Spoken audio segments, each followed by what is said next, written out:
A service of KIBMradio.com, the Internet's home for an all old-time radio.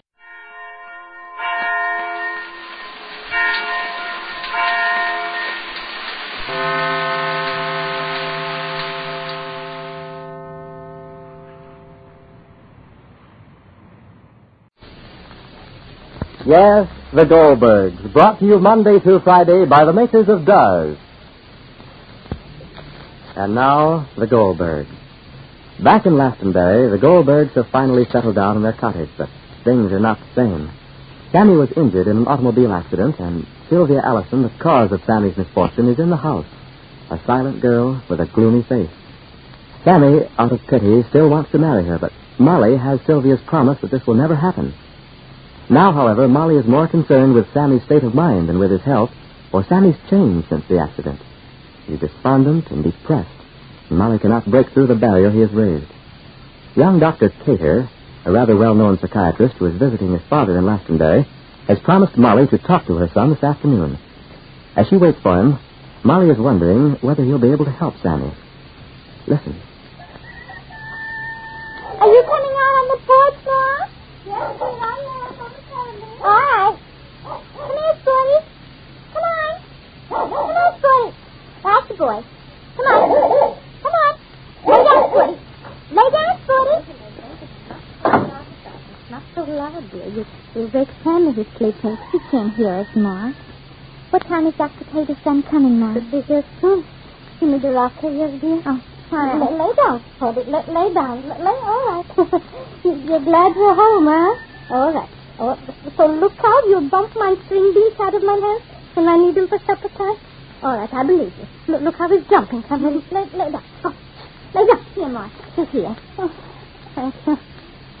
Oh, Rosalie, darling, have you ever seen so many people that came to ask about Sammy, huh?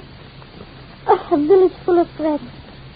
Rosalie, darling, what did I do with that little knife? Give me that little knife. Oh, here. Thank you. Rosalie, darling, a person without friends, Mommy, is only half a person. Where is he running? Where are you running, Sporty? Who does he see? The cow. Oh, look how he's jumping. The Daisy wants to go into the barn already. What time is it already? It's nearly milking time, I imagine. Nearly 4 times. Open the barn door, darling. Ma, I'll come over and do the milking for you, Ma. Yeah, that's all right. Open the barn door nevertheless if Daisy wants to go in. Come on, Sporty.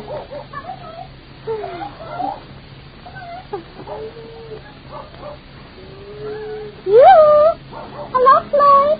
I didn't see me. Oh, don't let him jump on you.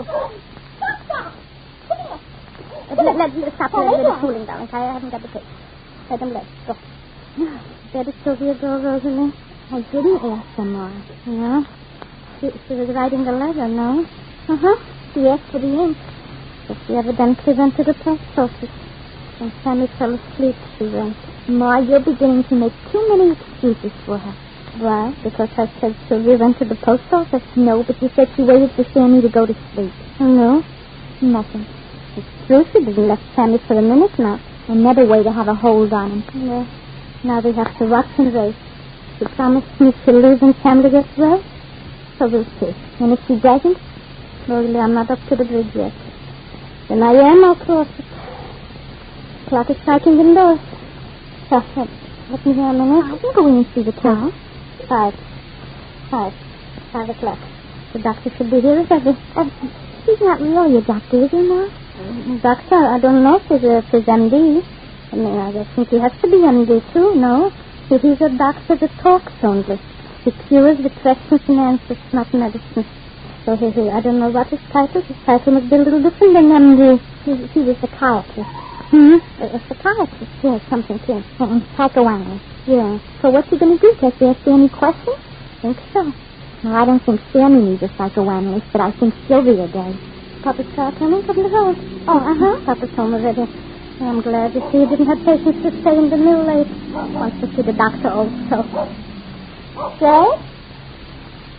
Papa's nervous also.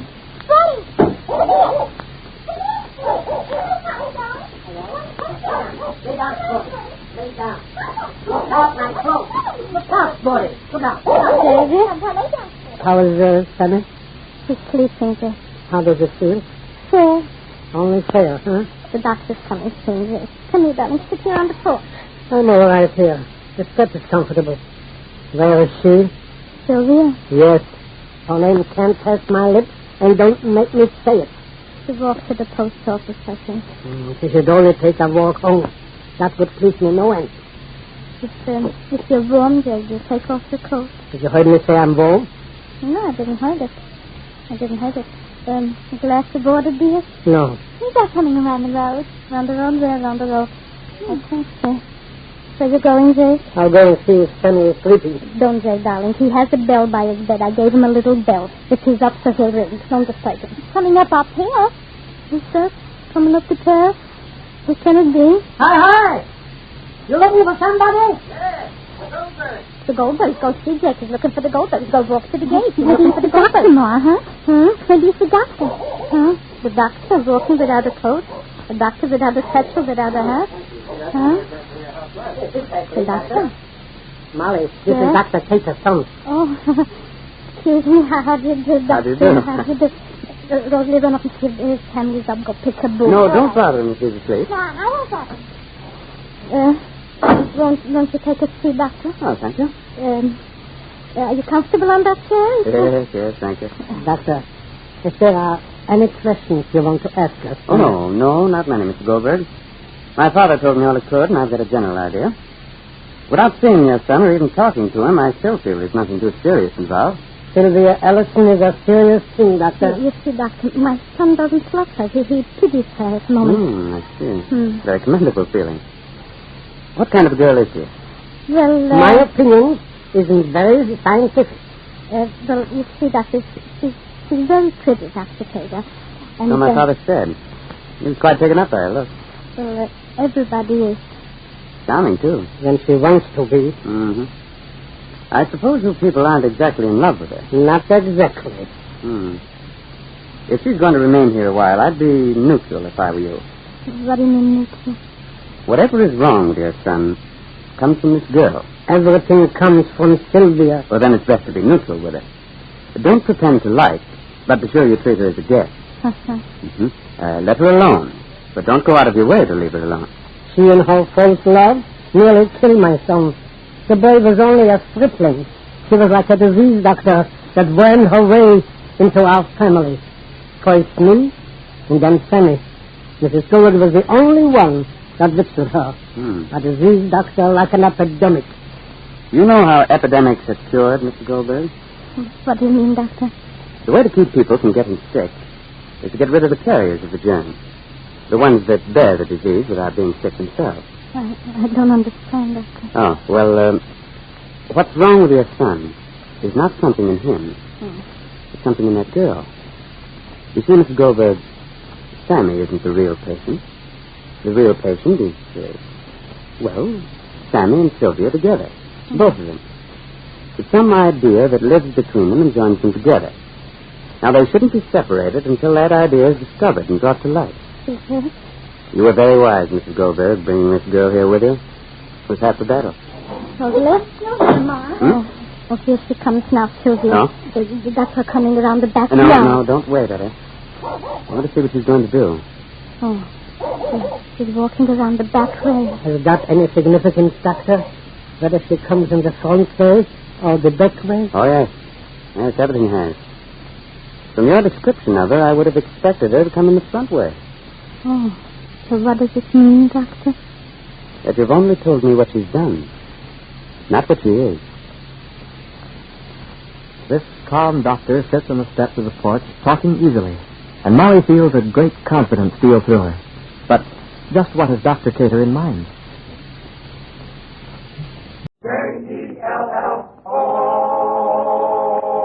The Jell-O program, coming to you from Camp Hahn, California, brought to you by Jell-O and Jell-O Pudding, starring Jack Benny, with Mary Livingston, Phil Harris, Dennis Day, Rochester, and yours truly, Don Wilson. The orchestra opens the program with Let's Be Buddies.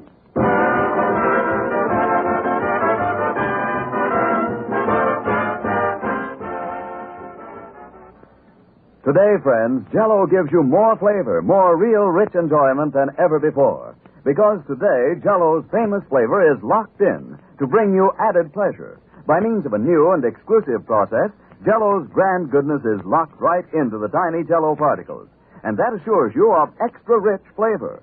Never before has Jell-O been so wonderfully good. Never before has its bright, scintillating color looked more beautiful. Never has its tangy, intriguing flavor tasted more delicious. For here's flavor that makes you think of the real juicy ripe fruit itself. Flavor that's better than ever now that it's locked in. You can prove that it's locked in with your very next package of Jell-O. Simply open the package. Notice that there's no telltale aroma, no sign of escaping fragrance and flavor. Then dissolve the tiny Jell-O particles. And notice how Jell-O's captive goodness comes pouring out in a rush of richness. Get Jell-O tomorrow. You'll find extra delight in Jell-O's grand, locked-in flavor.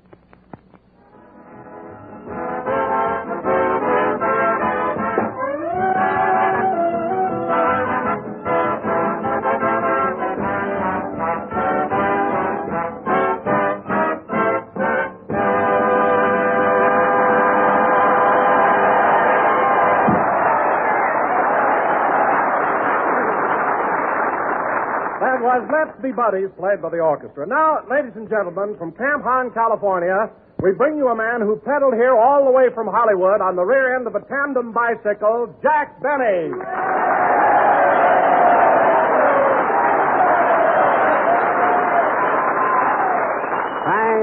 Thank you. Hello again. This is Jack Benny talking. And, Don, you can joke about it if you want to, but believe me, a tandem bicycle is the way to travel nowadays. You pull into a service station, the attendant checks your tires, wipes off your goggles, you stick your tongue out at the gas pump, and away you go. No, it's really marvelous. Well, Jack, you'll pardon me for saying so, but, you in Rochester was certainly a funny-looking sight cruising along the highway on that two-seated bike. Funny-looking? Yeah, Rochester in his chauffeur's uniform, and you in that... By the way, Jack, what was that weird-looking thing you were wearing on your head? You looked like Buck Rogers. Oh, that. Well, you see, Don, I've got a girlfriend that's a deep sea diver, and she lent me her helmet to keep the wind out of my eyes. It was really darn nice of her, Deep sea diver? My goodness, that's a pretty strenuous job for a woman, isn't it? Oh, she's rugged. In fact, oh, really, Don? Oh, she is something. In fact, I took Myrtle, that's her name, Myrtle Minklehopper. Anyway, I took Myrtle to the wrestling matches the other night, and on the way home in the cab, she won 2 falls out of 3.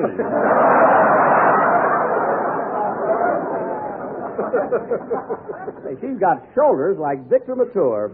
Well, if it isn't the Jell-O Oomph girl. Hello, Mary. Hello, Jack. Hiya, fellas. Whistle at me like you did outside.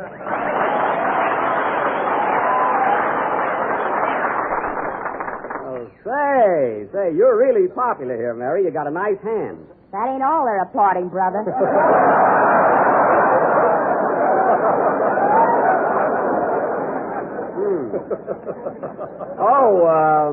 Yes. Your figure is more alluring than the average top sergeant. Yes, indeedy. Oh, say, Mary, I tried to reach you on the phone early this morning. I was going to give you a lift here to Camp Hahn. I wish you had, Don. I drove in with Phil and the orchestra. They chartered a bus. Oh, the orchestra boys took a bus, eh? Yeah, 18 wolves on a Greyhound.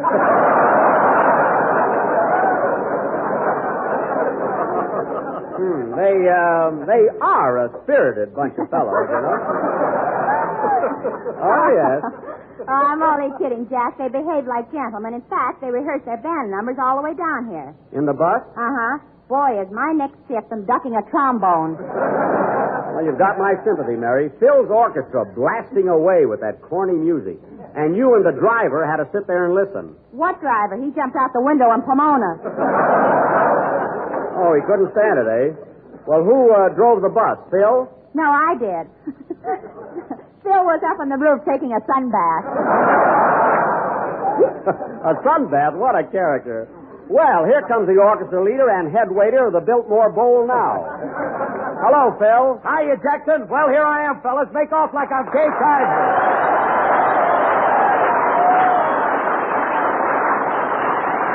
Mate. Thank you, boys. Thank you, and hi, y'all. Hey, that was some like reception, I'm eh, Kay Jackson? Kaiser. What? I said that was a tremendous reception, huh? Yeah, they sure love Kay Kaiser here, I'll say that. But I'll say one thing, Phil. You look good today. Your face is nice and tan. You like it? On my way home, I'm going to do my back.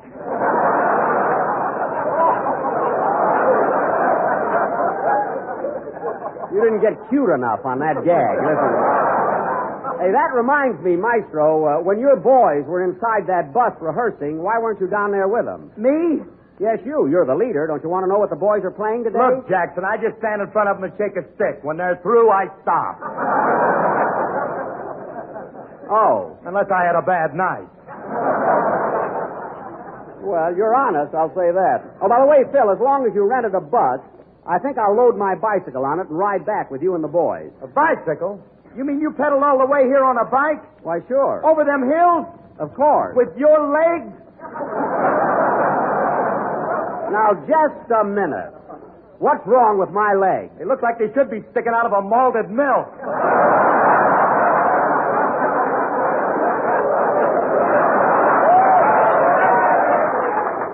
Why, what are you talking about? When I played Hamlet in To Be or Not to Be, I wore tights and my legs were gorgeous. Weren't they, Mary? Yeah, but you wore a lot of padding around them. Padding? You could have played Hamlet or football. You were all set. Oh, you're like all the girls in Hollywood, Mary. You're jealous because I happen to have attractive limbs. I've seen better-looking limbs on a crabapple tree. Virgil, listen, you're only the sound man here, so stop butting in. Oh, are you jealous because I went with Myrtle before you did? Oh, and any time you want, you can have her back. Anyway, Phil, on the way back to town, I'm loading my bike on your bus. Say, Mr. Benny, on the way home, can I ride in Oh, the... hello, Dennis. Hello.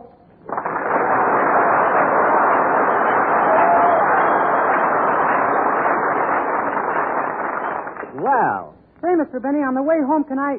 Thanks, fellas. Say, Mr. Benny, on the way home...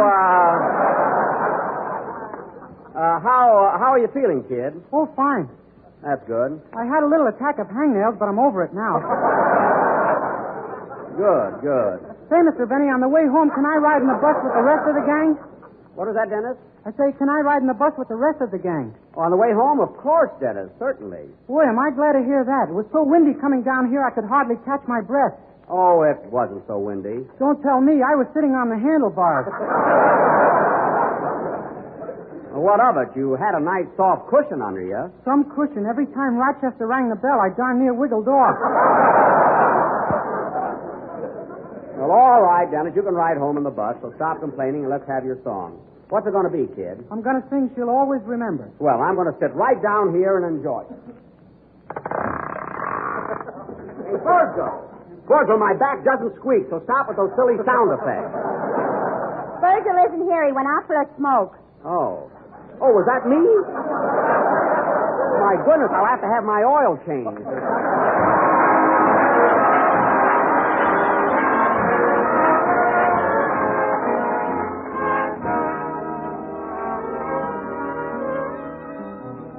She'll always remember the night of your first day.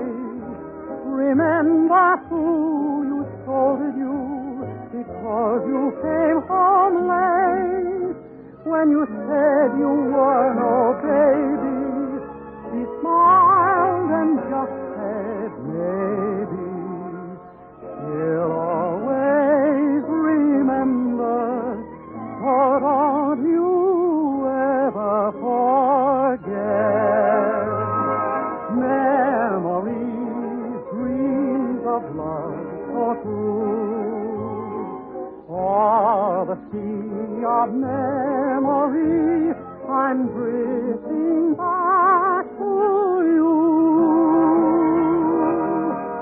Did you ever notice that teardrop in her eye? The first time she discovered there was lipstick on your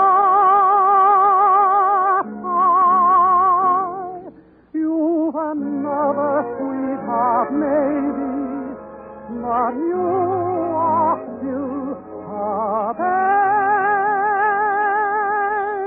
baby.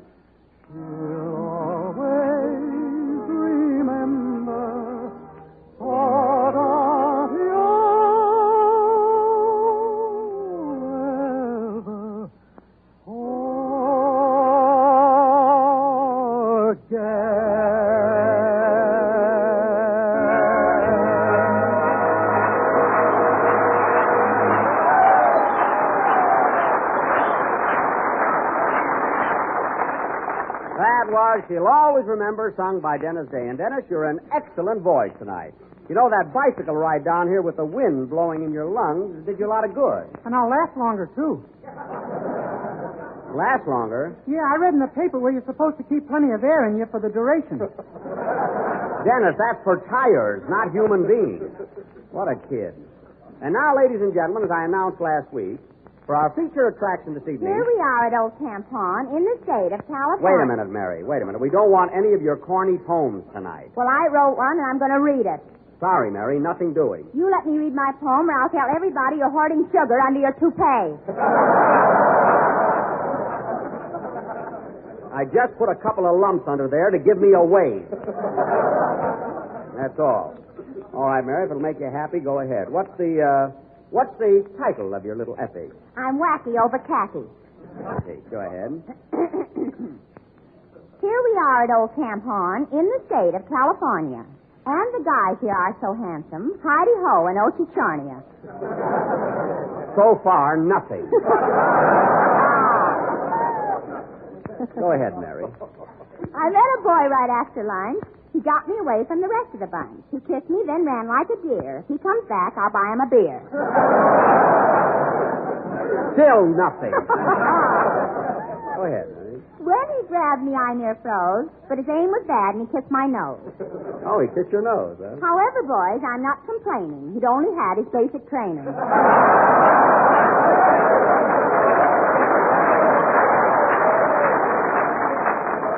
Well, that explains it, I guess. Proceed.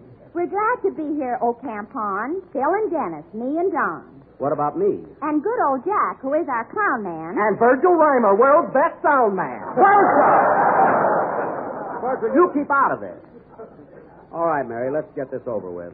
How many more verses? 11, but 10 are no good. Then read the last one. Let's have it. You Yankee soldiers can't be beat. You'll run those Japs right off their feet. And when you catch them, don't let go till it says Los Angeles city limits in Tokyo. The end.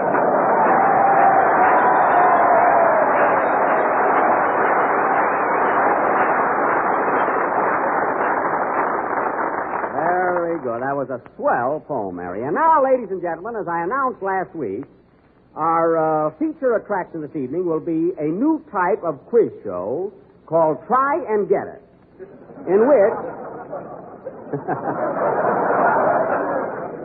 See, they know me. In which I, Jack Benny, will personally give away $24 to each of 5 lucky people. A total of $120. Jackson, you're drunk. I am not. In fact, I have right here in my wallet $120 in $1 bills. Here they are. Well, I'll be darned. They're those old big ones. They're legal tender. That's all that matters. Could I see one of those bills, Mr. Benny? They went out before I was born. Just the same as the paper money now, Dennis, only bigger. Now, Virgil, I want you to take these bills and put them in the cash register. Okay. Well, let go of them.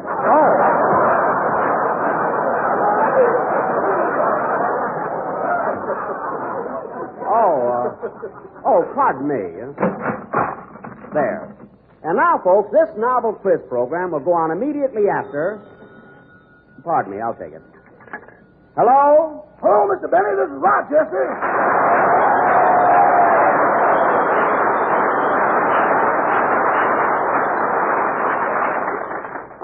Hello, Rochester. Where are you? I went over to that garage in Riverside to put air in the bicycle tires like you told me to. Uh-huh. And I ran into a colored boy whom I haven't knelt down to a good crap game with in years.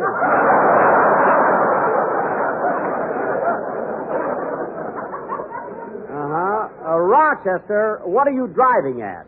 Well, I don't know exactly how to phrase this, boss, but you know that nice shiny bell you had on your bicycle? Yes. Well, I just won that back.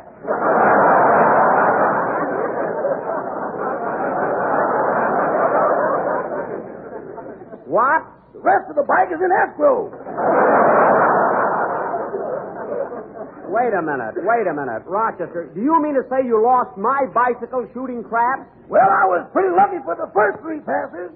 Lucky, and then what happened? My dice went into a minuet and my opponent became suspicious.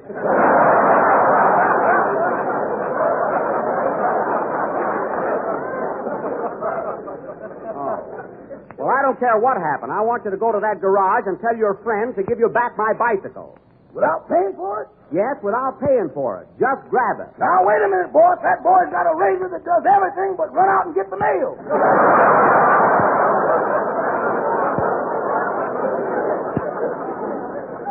Well, Rochester, what are you scared of? You carry a razor yourself. Yeah, but it's only a Gillette, and I'm out of blade. I can't help it. Now, you get that bicycle and come over here to Camp Han. Goodbye. Goodbye. Oh, say, boss. What? If I ain't there in a half hour, send a Jeep with a jug of new skin. All right, so long. Rochester has got to stop dancing. All right, Phil, let's have your band number. Tell you something. I'm going to sit down and think up some questions for this quiz. I'll be right back.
Someday, Sweetheart, played by Phil Harris and his orchestra. Say, Phil, considering that you didn't rehearse that number with the boys, you conducted it beautifully.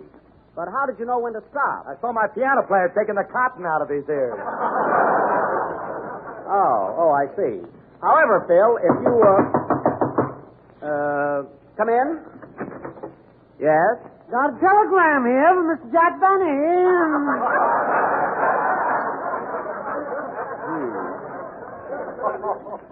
Right here, buddy. You got a sign for it, you know. Got a sign for it. All right, I'll sign. Take the telegram, Mary. Company regulations. Got the rules right here in my hand if you want to see them. Never mind, I believe you. Here, it's signed. Now scram. You forgot to give him a tip, Mr. Benny. A tip? Ain't no regulations against sign. I'll tell you what, mister. Instead of a tip, I'm going to give you a chance to make $24 by answering a few simple questions in my quiz contest. What do you say? Ain't no counts to this, is there? No, have a seat and I'll call you. Who's the telegram from, Mary? It's from Fred Allen. From Allen? Yeah, get this. Understand you're giving away money tonight. Are you going to take ether or use a local anesthetic?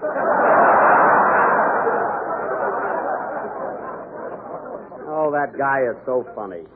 Well, let's forget arsenic and old face and get on with our quiz show. Let's get on with the quiz show. I can hardly wait to give away all that money. Yikes! What's that? What's that? Don't get excited, Diamond Jim. I just leaned on the no sale button. Well, watch it and close that drawer. All right, Don, announce me. And now, ladies and gentlemen, we present for your entertainment and education a brand new quiz program, Try and Get It, featuring Professor Jack Benny, that eminent authority on...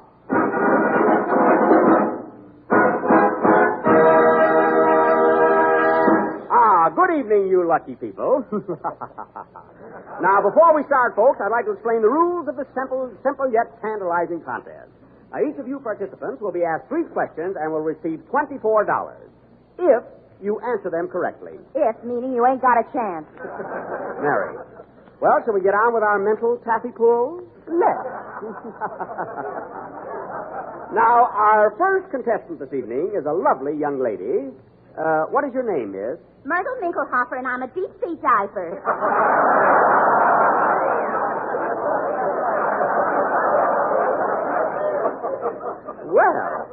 Well, quiet. Now, Miss Minklehoffer. Yes, Stinky. I mean, Professor. Now, here's your first question for $6. What tribe of Indians is liable to sue you? I didn't get you. Concentrate, Myrtle. What tribe of Indians is liable to sue you? But, Stinky, I don't know no Indians. You don't have to. Sue.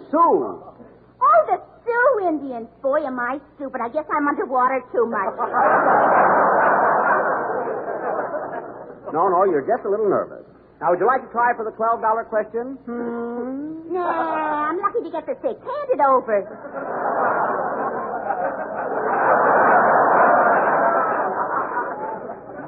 But Myrtle. Give me that $6 around. All right. Put your fist down. Please. Well, there goes $6. The next time she takes a dive, I'm going to cut her airline. Now, our next contestant, ladies and gentlemen, is Mr. Phil Harris. Tell me, Mr. Harris, what is your occupation? I'm a sunbather. Well, you ought to try water sometime. Now, Mr. Harris, here is your first question. What great explorer was Columbus, Ohio, named after?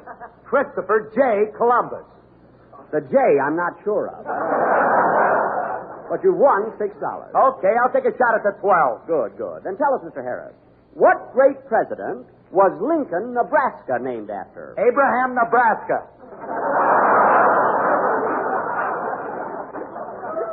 That's Lincoln, but you're close enough. Okay, come on now. Give me that $24 question while I'm hot. Very good. Are you ready? Yeah, shoot. This question deals with ancient history. At the Battle of Charonia in the year 338 B.C. Holy smoke. Now concentrate. At the Battle of Charonia in the year 338 B.C., Philip, king of Macedon, succeeded in forcing himself into the Amphictyonic Council, although opposed by what noted orator? I'd have punched you right in the nose.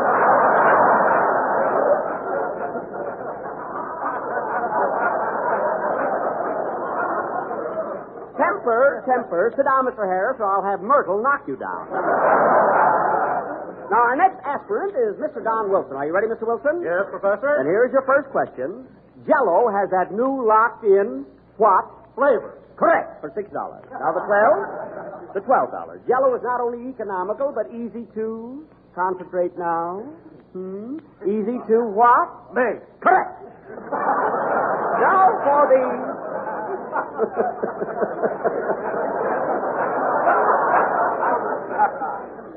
I mustn't let him win.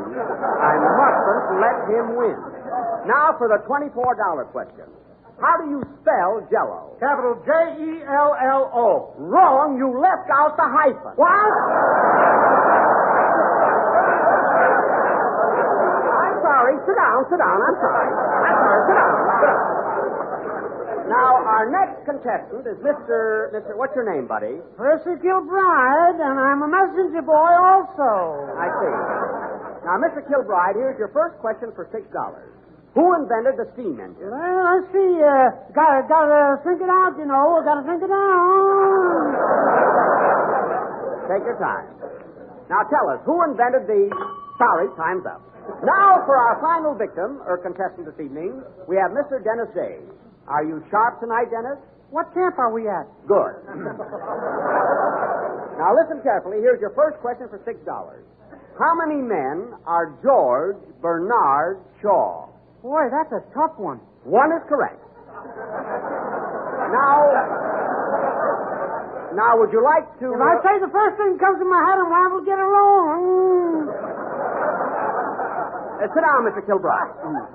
You were late. Sit down. Now, tell us, Mr. Day, how many men are Fred Mac Murray? How much have I won so far? One is correct. Very, very good.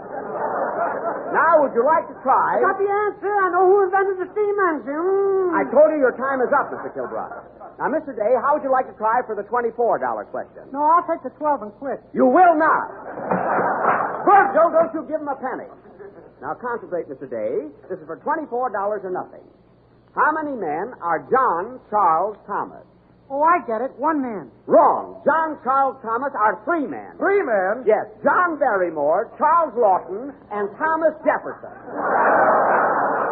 And so, folks, try and get it. Wind up the first contest by paying out a total of $6 to Miss Myrtle Minklehopper.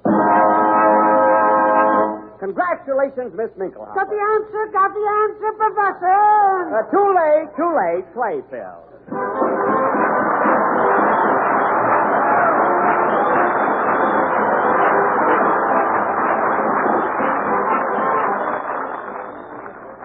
Prepare to be praised, friends, when you serve this dessert, because it's something mighty grand. Its name, raspberry cheese dessert, and a more delightful treat you've just never tasted.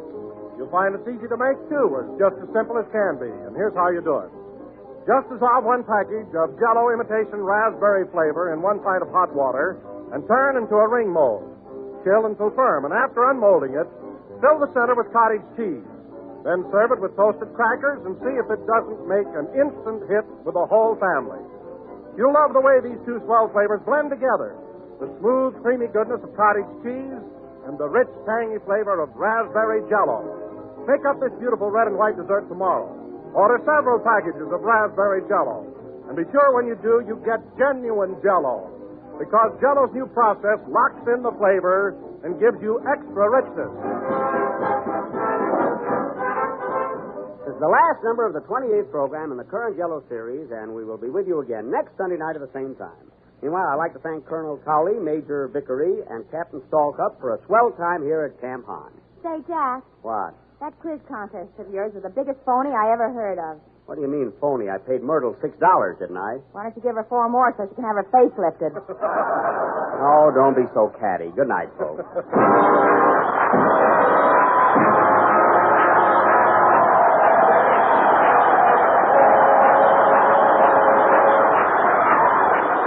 The Jell-O program is written by Bill Morrow and Ed Beloin, and the broadcast from Camp Hahn, Riverside, California. It's for the entertainment of the Army personnel and does not constitute an endorsement of the product by the War Department.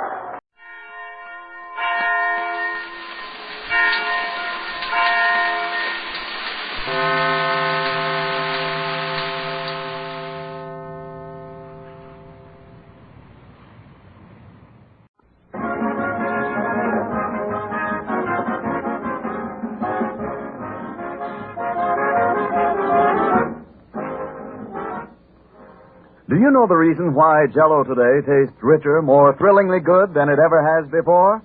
Well, it's all because of Jell-O's wonderful new process that locks in Jell-O's grand and glorious flavor. Yes, today, Jell-O gives you more of the richness that for over 40 years has made Jell-O America's favorite gelatin dessert. Because now this richness is locked right into the tiny Jell-O particles to bring you extra enjoyment. Try all of Jell-O's 6 delicious flavors. Rosy pink strawberry, crimson raspberry, ruby red cherry, golden orange, sunny lemon, and emerald green lime. All of these tempting Jell-O flavors offer you bright, brilliant beauty and flavor that makes you think of the juicy ripe fruit itself. Flavor that is locked in for your added pleasure. To prove how swell Jell-O's locked-in flavor really is, open a package of Jell-O. Notice that there's no telltale aroma, no sign of escaping fragrance and flavor. Then dissolve the tiny Jell-O particles and notice how Jell-O's captive goodness comes pouring out in a rush of richness. Get Jell-O tomorrow in all 6 delicious flavors and thrill to the marvelous new delight of Jell-O's locked-in flavor.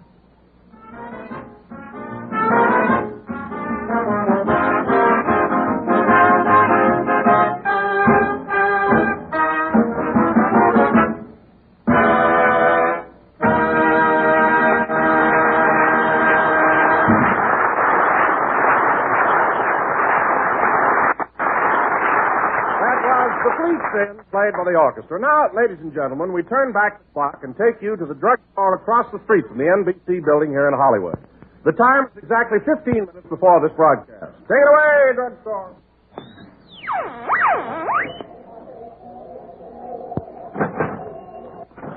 Hurry up and order your sandwich, will you, Mary? We'll be on the air in a few minutes. A sandwich? Yes. I'm a growing girl. I want meat and potatoes. Well, all right, order a meat sandwich. And the potato chips here are very crispy. Every Sunday we have to eat in the drugstore. Why don't you take me to the Brown Derby once in a while? Mary, I'm not going into the Brown Derby until they hang my picture in the main dining room with the rest of the big movie stars. They can't treat me that way. What do you mean? Every time I want to see that drawing of myself, I've got to go in and wash my hands.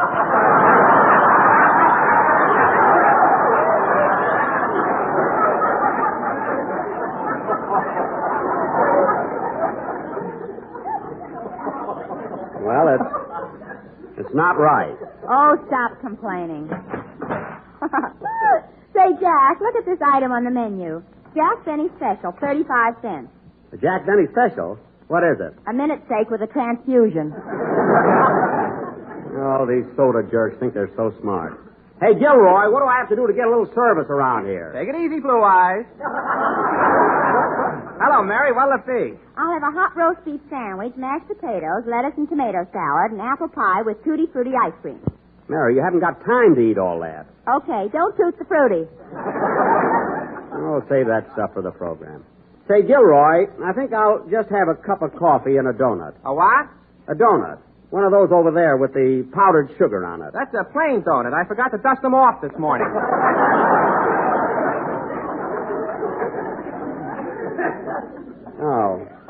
Oh, well, then never mind. Maybe I'll just have a cup of... Oh, hello, Phil. Hi, Jackson. Hello, Mary. Hello. Hey, Jack, get a load of Phil's slacks. They button on the side. Oh, yeah. Well, I'll be darned. I put on a pair of Alice's. Oh, my goodness. Why don't you open your eyes when you get up in the morning? They're open, Jackson, but they don't work till noon. No. What'll it be, Twitch? Well, Smart guy. Give me a Phil Harris special. Okay. One ham omelet. Put a wave in it. Put a wave in it. The most egotistical thing I ever heard. Here's your order, Mary. Thanks. Oh, Jack, look who's down the other end of the counter. It's Virgil Reimer, our funny sound man. That's what he thinks. Nobody speaks to him. He's getting too fresh. Hello, Virgil. What do you have? Get long distance on the phone. I want a Denver sandwich.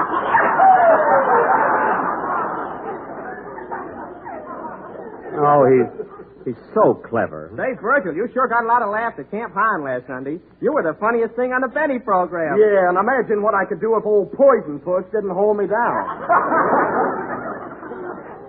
Poison Puss. That's a fine way to talk about our sponsor. He means you. I know who he means.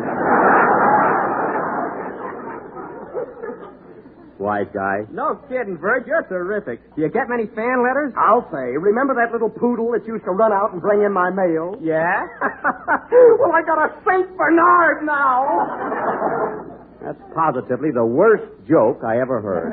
I thought it was kind of cute. Me too. Yeah? You know, Virgil, I thought you had a lot of fun working for Benny. Fun. That old slave driver does everything but chase us across the ice. Well, that's the last straw. Now, listen here, Virgil. Oh, hello, Mr. Legree. Where's your whip? Never mind the wisecracks. You get over to NBC and set up our props for the program. Now, scram. See what I told you, Gil? All right, get going, get going. Hey, Virg, should I slip my malted Mickey? You stay out of this. Hey, where's my omelet? Here you are, Twitch. You want something to drink with it? No, thanks. I'm on the wagon. He never heard of coffee in the morning. Hurry up with mine, will you? Say, Mr. Benny, I just got on the weighing machine, and how much do you think... Oh, hello, Dennis. Hello. Say, Mr. Benny, I just got on the weighing machine, and how much do you think How you feeling, kid? All right, I guess. Good, good. I thought I had fallen arches for a while, but I wasn't pulling my socks up.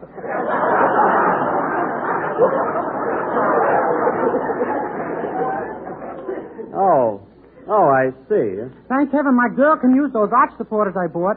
Why don't you buy them, Jack? Because I don't need them. What makes you think I got flat feet? Plop, plop, plop. All right, young lady. Just for that, I'm not going to pick up your check today. I can carry it over to the cashier myself. I was going to pay it, too. Say, Mr. Benny, I just got on the weighing machine, and... Yes? How much do you think I weigh? How much, Dennis? 141 pounds, stripped.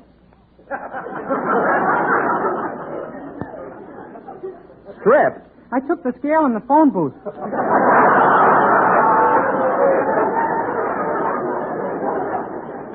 Oh. Well, you better watch yourself, young man, huh? And you know what else, Mr. Benny? When I put a penny in the machine, I got one of those little cards with my fortune on it.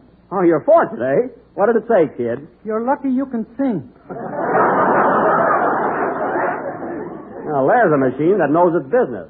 Hey, Gilroy, where's my coffee? Did you send to Brazil for it? Si, senora. Smart, Alex.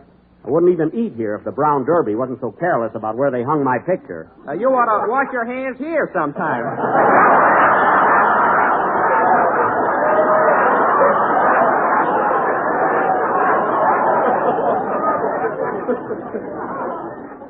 Well, I'll be darned. Hey, kids, you better snap into it. We're on the air in a few minutes. Okay, Don. See you later, Jackson. I'm going to run ahead and find out what my boys are going to play today. What? You mean you don't know what numbers you're doing? Weren't you at rehearsal? We didn't have a rehearsal. Frankie left the cards and chips home. Oh. See you in the joint, fellas. Be right up. Oh, say, Don. Don, come here a minute, will you? Yeah? When you introduce me today, I wish you'd do me a favor and say I just started my new picture at Warner Brothers with Ann Sheridan. Well, are you making a picture with Ann Sheridan? Yes, and it might be on the program today. You know, it might be a nice subject to talk about. You know, inject a little romance. What do you mean romance? You're playing the part of her father, aren't you? I had that out with the director, and I'm now her husband. My new role will be great for the picture. It won't hurt the makeup business either. All right. Now, don't forget, Don. Oh, Warner Brothers, huh? Yeah. Be with you in a second, Mary. I want to get a tube of shaving cream. Hey, mister, give me a tube of shaving cream, will you? Got to turn in an old tube, you know. Got to turn in an old one.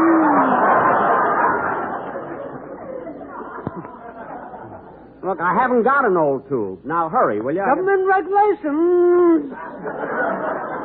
But look. I don't make the laws, you know. Now, look. Come on, Jack. We'll be late for the program. I'm coming. Now, look, mister, forget the shaving cream. Just give me a cigar. Got to have an old one, you know. Never mind. Forget the whole thing. Come on, Mary, let's go.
The Jersey Bounce, played by the orchestra. And now, ladies and gentlemen, we bring you a man who has just started his new picture for Warner Brothers with lovely Ann Sheridan, Jack Glamour Boy Benny.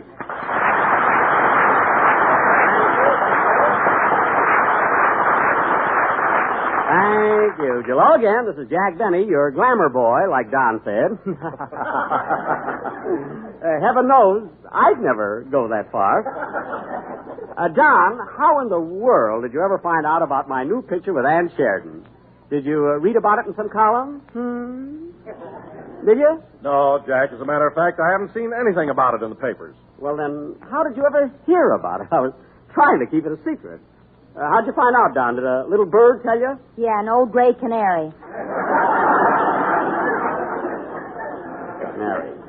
But it's the truth, Don. Ann Sheridan is my new leading lady, and she sure is a peach to work with. Oh, I can imagine. I mean, her enunciation is so clear and bell-like, and her diction is simply marvelous, you know? And her... That's Benny for you. With him, it's her diction. Well, she is beautiful, I'll admit that. And confidentially, Don, I think her husband, George Brent, is a little jealous of me. You know? What do you mean? Well, he happened to visit the set the other day just as Ann and I were doing a love scene. And right in the middle of a kiss, he got mad and walked out. Well, naturally. Why did you kiss him?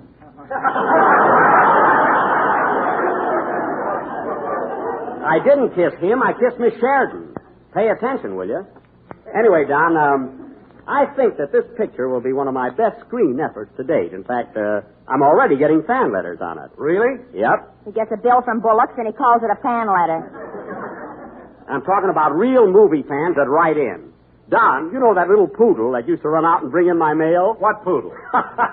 Well, I got a Great Dane now. Pretty clever, eh, Dossie? Some ad lib. Now, wait a minute, you. That's my gag. You said St. Bernard. I said Great Dane. It's a different gag altogether. You steal any more of my stuff, and I'll play ring around your nosy. Oh, go sit down. Say, Jackson, do you think there's a chance of getting me in that new picture you're making? Well, I don't know, Phil. I'm Ann Sheridan's husband, and what part could you play? Well, if you're her husband, she's got to have a sweetheart. Listen, Maestro, I wouldn't make any more cracks like that if I were you. Lest next season, when I say play Phil, I'll be addressing Phil Spitalny. So watch it. Oh, you couldn't fire me, Jackson. I got too much on you. Oh, yeah? Well, listen, Phil. If you're referring to that night in Phoenix, that young lady was my aunt. I've never been to Phoenix. Why don't I keep my big mouth shut?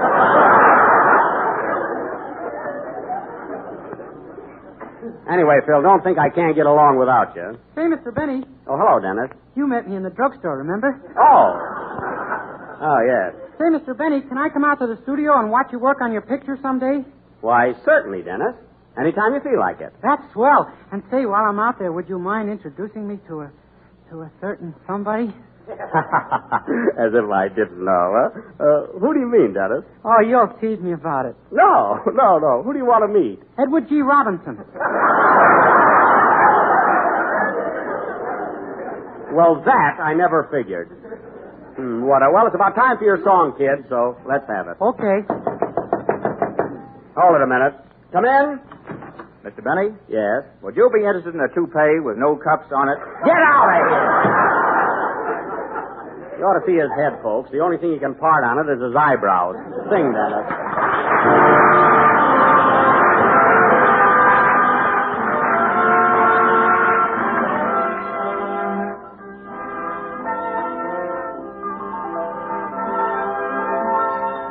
Was it in Tahiti were we on the Nile? Long, long ago, when our soul, I recall that I saw your smile. I remember you. You're the one who made my dreams come true. A few kisses ago. I remember you. You're the one who said, I love you too. I do, didn't you know?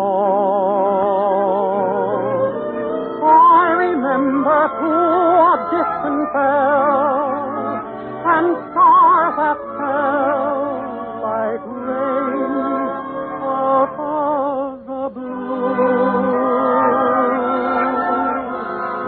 When my life is through and the angels ask me to recall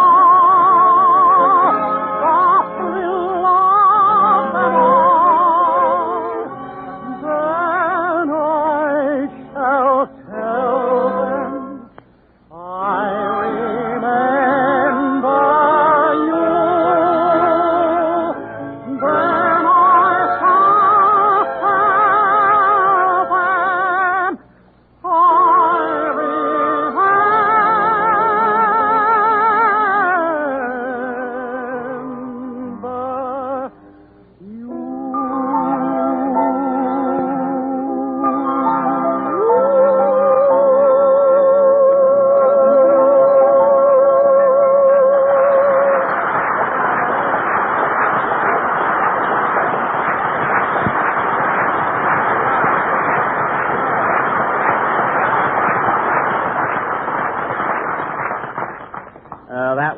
I Remember You, sung by Dennis Day, who would rather meet Edward G. Robinson than Ann Sheridan.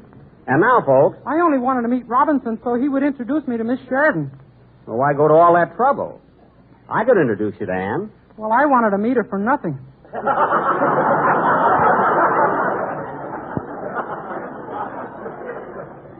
It wouldn't cost you anything. And now, folks... You charged me 25 cents to meet Barbara Stanwyck.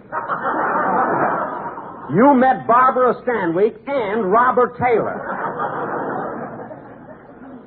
And now, folks... If that isn't worth a quarter, then I don't know what. And now, folks, Mr. Don Wilson, that eminent American author, has written another of his famous one-act plays. Take it, Mr. Wilson. The scene, ladies and gentlemen... don't run off, Dennis. You're in this. You're going to be an old prospector. Okay. Here, Phil, hold my yo-yo. Dennis, put that away. Go ahead, Don. The scene, ladies and gentlemen, is the home of Mr. and Mrs. Rufus Lemaire, who live in a cabin on the edge of the Mojave Desert in a desolate part of the West. They're just finishing their evening meal. Music, please.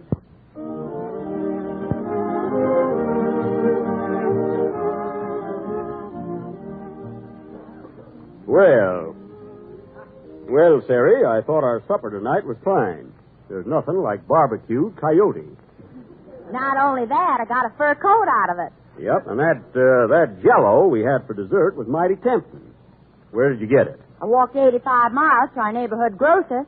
Well, it sure was worth it. Say, Ruth, I seen a newspaper in town, and guess what? What? It says that men ain't going to wear cuffs on their pants anymore. He ain't, eh?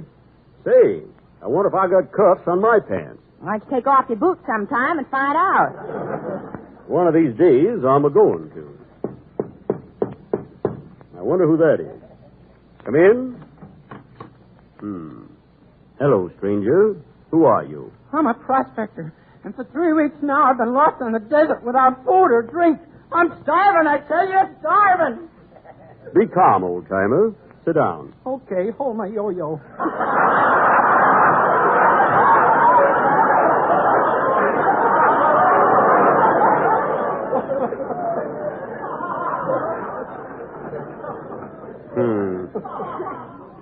A fine prospector. I'm starving, I tell you.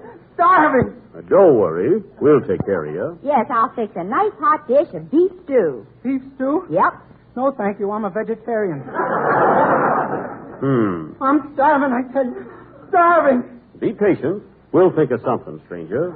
Say, would you like a nice lettuce and tomato salad? What kind of dressing? French or Thousand Island?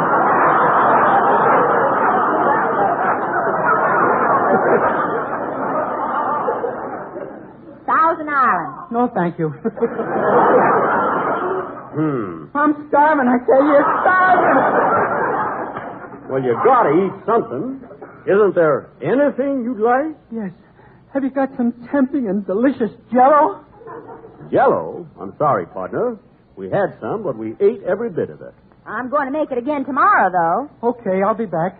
So long. So long, stranger. I'm starving, I tell you. Starving, starving. Ah, folks. What other product can command such loyalty?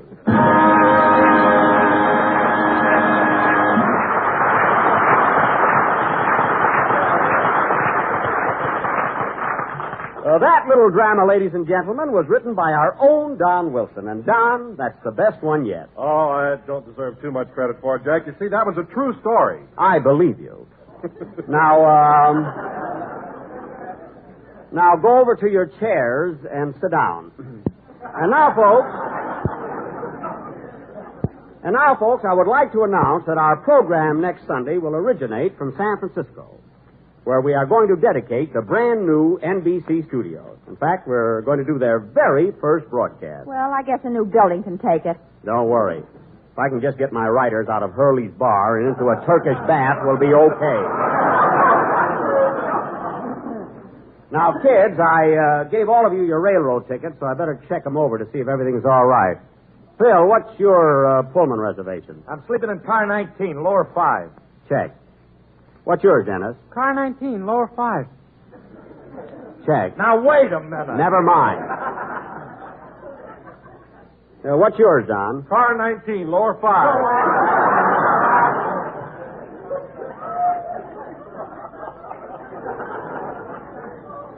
Check. What's yours, Mary? Upper 5. Thanks, Jack.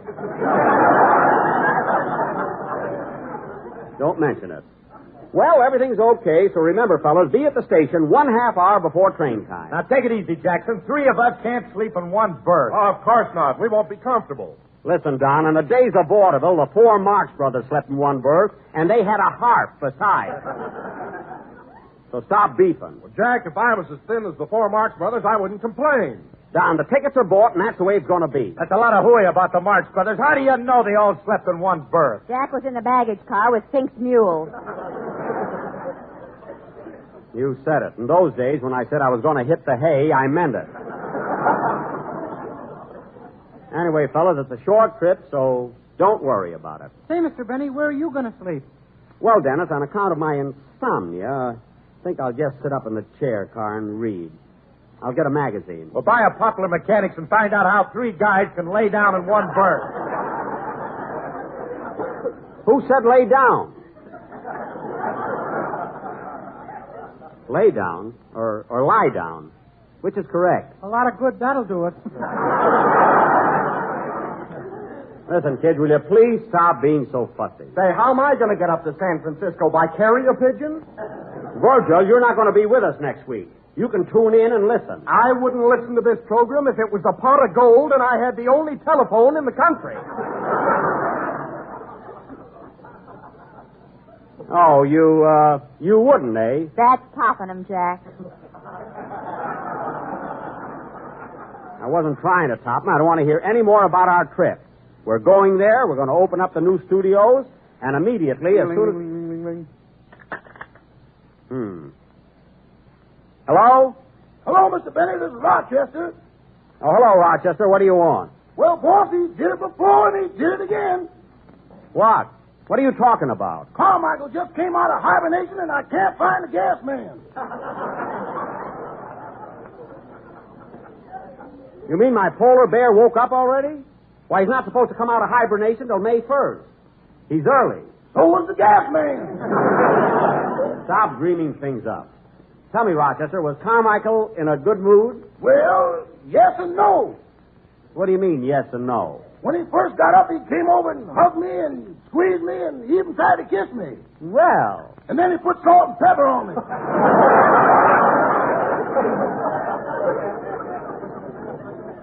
Oh, that cute little rascal. I bet he's as thin as a rail. Uh-huh. You better give him something to eat, Rochester. A lot of nourishing food. Uh-huh. What that bear needs is something fattening. I know one hunk of fudge you ain't gonna get.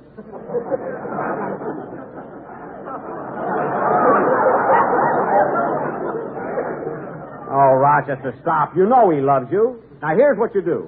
Give Carmichael a nice cold shower and then comb his hair out. Might be all matted, you know. He don't like it when I comb his hair. Well, then give him a slap on his nose and make him behave.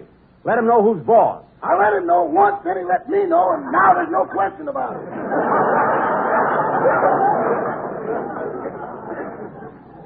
Well, all right, Rochester. Just leave him alone. When I come home, I'll take care of everything. Goodbye. Goodbye. Oh, say, boss. Now what? I'm going up to San Francisco with you, ain't I? Yes, of course. Well, on this trip, am I going to be under 12 or Pullman Porter again?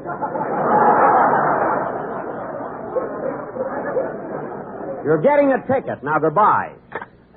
Darn that Carmichael. Every year, the gas company wants to take my meter out. Oh, well, play, Phil.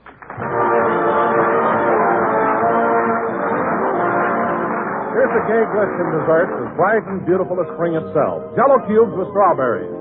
It's an enticing treat that will lend a grand touch of color and flavor to any meal you serve it with.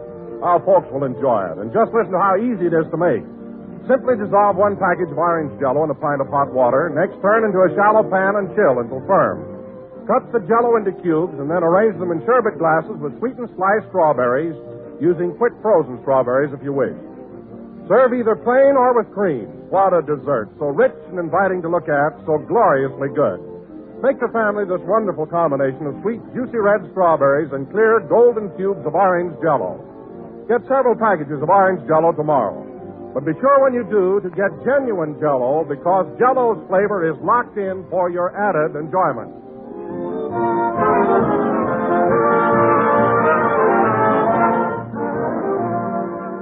the last number of the 29th program in the current Jell-O series, and we will be with you again next Sunday night at the same time, broadcasting from the new NBC studios in San Francisco. So long, Jack. See you at the train. Wait a minute, Mary. We've all got to stick around today and put on a little entertainment for men in uniform. They'll all be coming in here in a few minutes. Oh, well, I'll just have time to write a poem. Oh, soldiers, sailors, and Marines, you're the nicest guys I've ever seen. Save it. Good night, folks.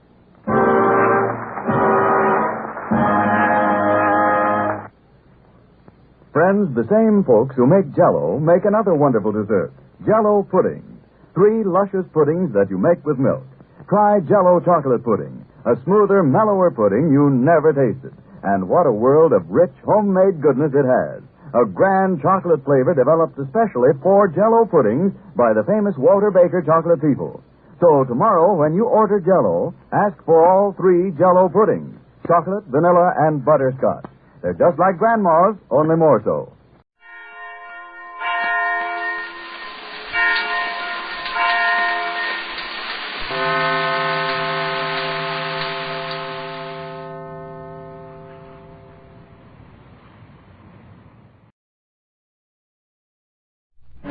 RCA Victor, world leader in radio, first in recorded music, and first in television, presents transcribed the Phil Harris Alice Faye Show.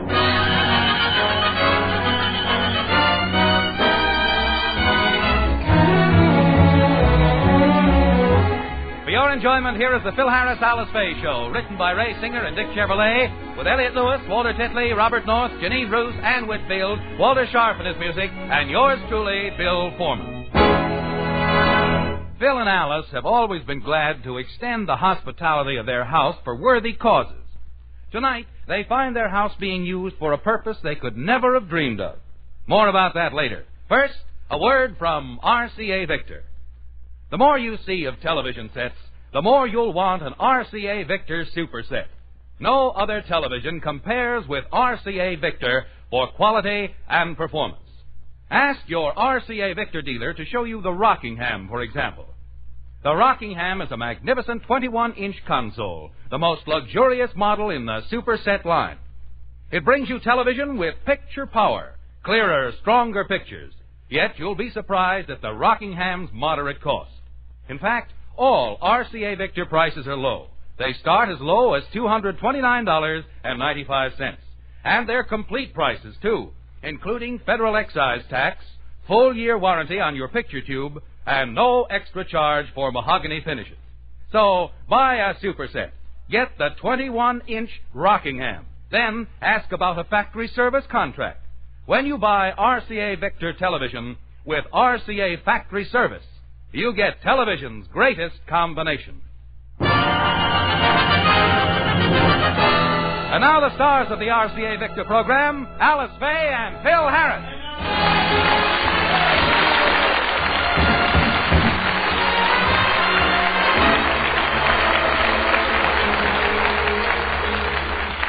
This morning, Phil had a phone call from Grogen. He told Phil that it was important that he see him. Grogen didn't tell him why, but he said he'd be over as soon as he finished a business meeting. And now let us look in on Grogen's business meeting. All right. Come to order. Come to order, gentlemen. Please control yourselves. Remember, this is a high-class business meeting. I want you gentlemen to conduct yourselves with dignity and decorum. Because if you don't, I shall be obliged to pistol whip you. What's this meeting about, Crow? I'm getting it. I'm going to make a speech. Fellow three-time losers. Before we get to the matter at hand, I want it clearly understood that this meeting is to be conducted in an orderly fashion, like any other board of directors meeting. I have furnished our recording secretary with a solid gold fountain pen with which to take down the minutes. All right, Mr. Secretary, start writing. I can't. Why not? Somebody stole the pen. Oh, fellas, cut it out. That ain't cricket. Now, I'm going to give the guy who stole a pen a chance to admit it. Now, who took it? I took it, Grove. Shame on you, Shorty. Where's the pen? I put it in me pants pocket. Well, give it back. I can't. Why not? Somebody stole me pants.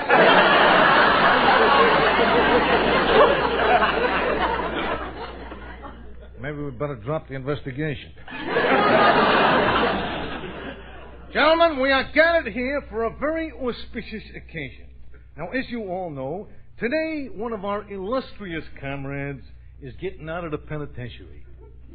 He is coming out at 5 o'clock this afternoon. How do you know he's coming out at 5? Because that's the time I planned the jailbreak. And so tonight, in honor of his liberation, we are throwing a big party for our esteemed associate, Charlie Cross, affectionately known to us as Red. Why do we have to throw a party for the bum? Because Red was innocent. The guy was framed by some no-good stool pigeons. And this party is to prove that we was only joking when we squealed on him.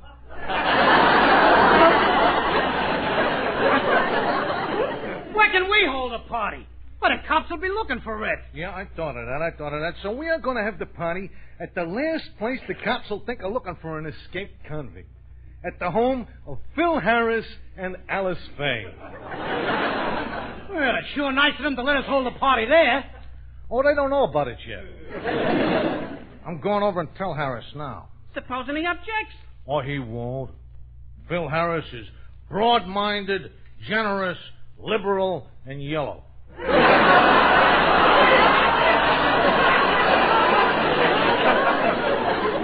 Now, don't forget, we're holding the party out at the Harris home at 8 o'clock tonight. I want you all to come and bring your wives and girlfriends. Both at the same time?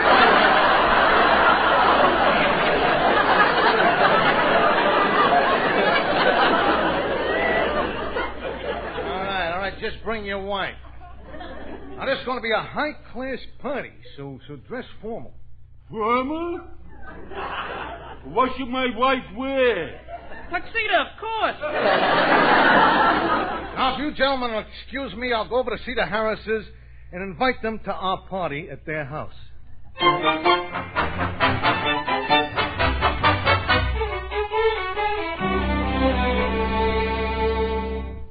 Phil, I wonder what Mr. Grogen is coming over to see us about. You know, it's bothering me. Oh, I don't think it's anything important. He probably wants you to pass some counterfeit money at the market for him. Please. I wish Frankie had never introduced me to a person like Grogen. Now, don't pick on Frankie. He just has a big heart, and he makes friends with everybody. Remley's a good kid. Hey, I wonder if that's Grogen. Come in. Hiya, Curly. Hiya, Remley. I was just talking about you. I'll sue you. How dare you say such nasty things about me? Well, wait a minute. What makes you think I said nasty things about you? I may have said nice things. What's there nice to say about me? I see your point. Frankie, Mr. Grogen called and he's coming over to see us. Yeah, do you know what it's all about, Remley? Have you been keeping up your monthly blackmail payments? I ain't paying him no blackmail. I'm talking to Alice. Why should I be paying Grogen blackmail? So he won't tell everybody that your real name is Fanny Finkelfinger. Oh, it is not, is it, Phil? Of course not. And I ought to know. Her real name is on our marriage certificate. Bertha Benchwarmer. Fellas, why do you hate me? It doesn't make any difference what my name was. The only name I want is the name I acquired when I married you, honey. Mrs. Wonga Wagon Wheel.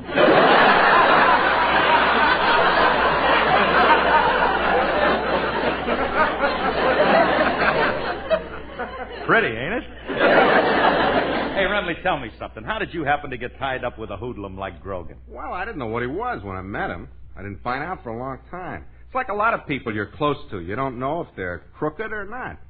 For example, Curly, you're married to Alice, but what do you really know about her? What do you mean? For all you know, she may be a successful crook. Don't be silly. If she were a successful crook, she'd have a lot of money stashed away someplace that... Alice. See what I mean, Curly? You don't get the kind of loot she's got, honestly. Say, Alice, did I see you coming out of Reno last month with a safe on your back? Bill, you shouldn't kid like that. Somebody might hear you and take it seriously. You know I've never done a dishonest thing in my life. I never stole anything, I never cracked a safe, and I never robbed anybody. You're a pretty dull dame, ain't you? How did you get in here? Came in through the door? You couldn't have. The door was locked. I know. I had to take it off the hinges. Well, look, as long as you're here, what did you want to see me about? Oh, nothing important. Just wanted to tell you that me and my friends are having a party at your house tonight. Now, wait a minute. What do you mean you're having a party at my house? Did you ask us if you could?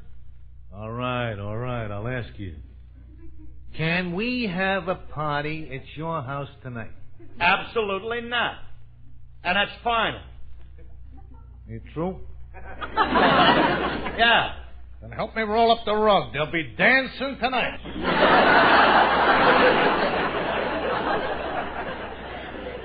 Grogen, you can't dictate to these people. They're not slaves. You can't tell them what... Quiet, Remley, quiet. You go down to the wine cellar and bring up a couple of cases. You can't order me to... Wine cellar?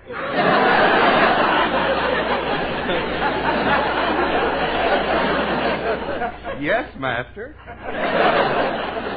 Oh, you picked a good wine steward. The last time I sent him down for a bottle of wine, he was gone a fortnight. 3 months.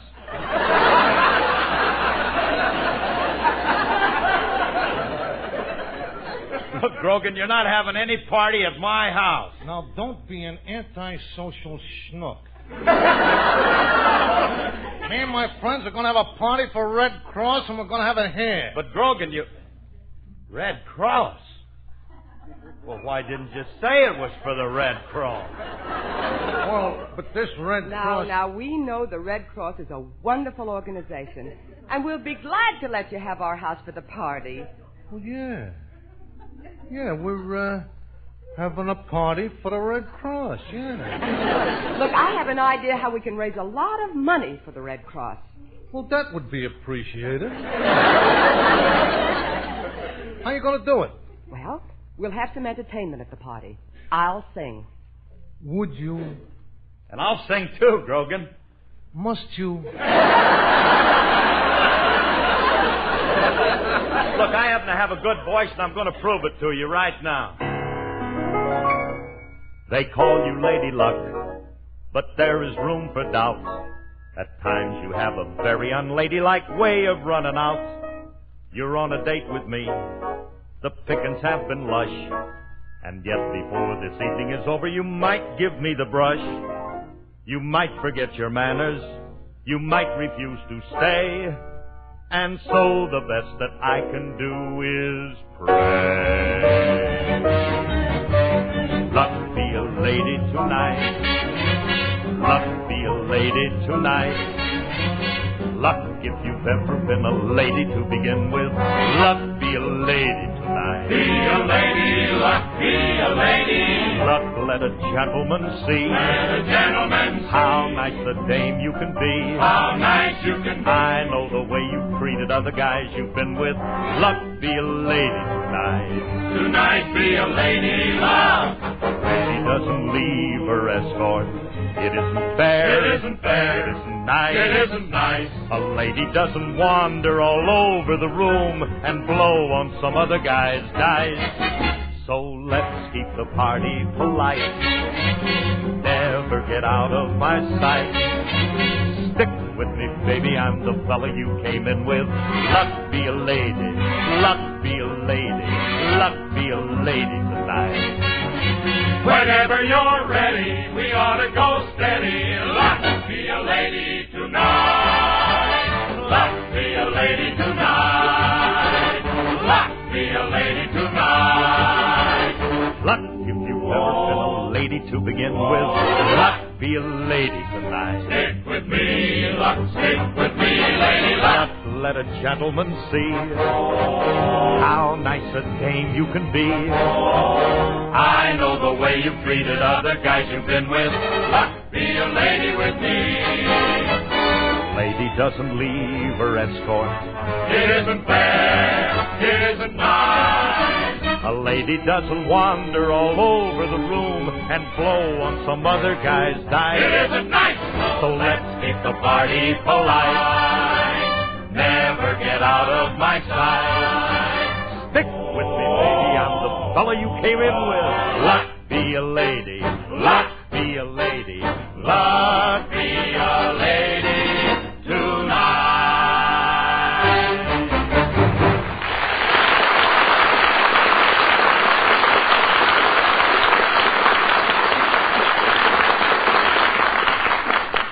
Well, Grogen, do you think your friends will like my singing? Well, let me put it this way. If you got a bulletproof vest, wear it. Now, wait a minute, Mr. Grogen. Whom have you invited? Are they nice people? Are they the kind of people we want in our house? Miss Faye, I assure you the people who are coming here tonight are wanted every place.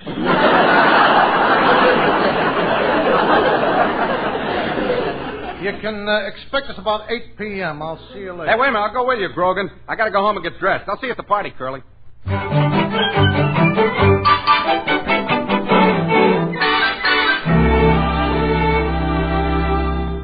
Phil, are you ready? It's almost 8 o'clock. Our guests should be arriving soon. Yeah, I'm all dressed. You know something, honey? It makes a guy feel good to be doing a thing like this for the Red Cross. Yeah.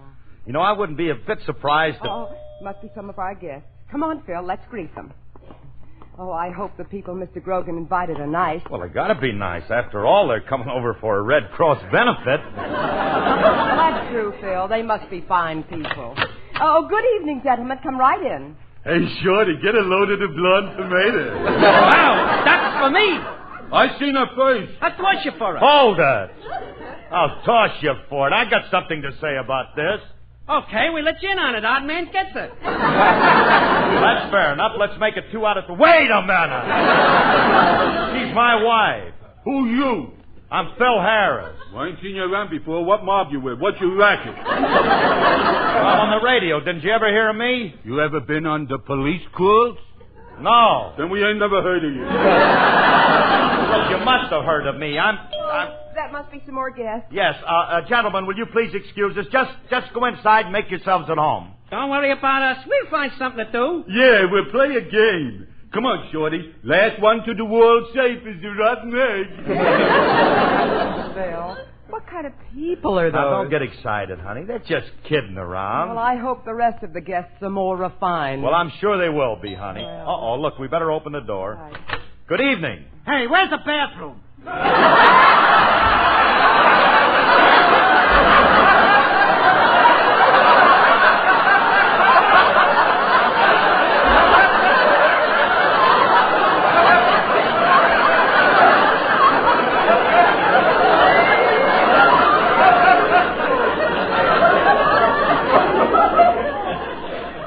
Huh?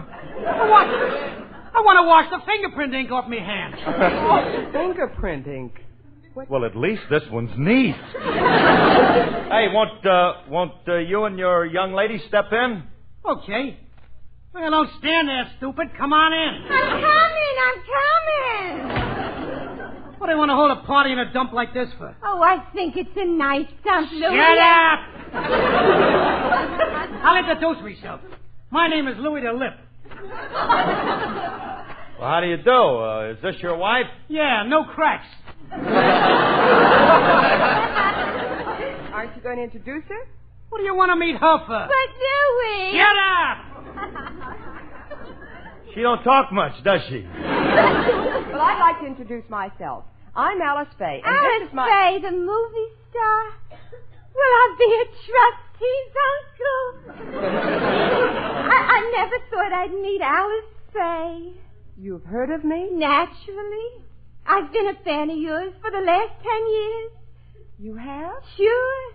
They used to show all your moon pictures at the Hatchapee. Tehachapi? It's a movie theater, honey. Lowe's Tehachapi.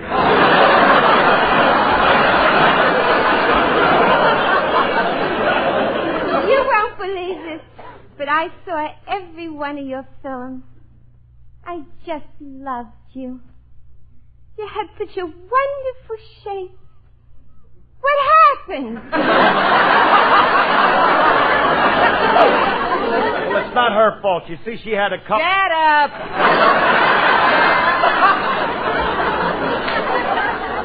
Let's quit horsing around. Where's the food? Well, it's in on the dining room table, and I thought we'd wait till the rest of the guests arrive. Nuts for them, I'm hungry. Oh, come on, I see the stuff on the buffet table. So we'd better go along and watch them. I don't trust Honey, them. don't be so suspicious. They're just eccentric socialites. Hey, Harris, this grub is pretty good. Who's this? Oh, allow me to introduce you. Lady Cynthia, may I present Noel Coward? She just arrived. Who you kidding? That's Louis Stahl. Hiya, Lola. Hey, look, Louie, it's Shorty. Hiya, Phyllis. Hiya, Louis. Hey, they really did this up good. That's nice silverware they got on the table. You think that's nice? Wait till I show you the stuff I put in my pocket. Get a load of this fork. Go ahead, feel the weight of it. Wait a minute. What's the idea of heisting our silverware? I got a right to take it. It says so on the back of this fork.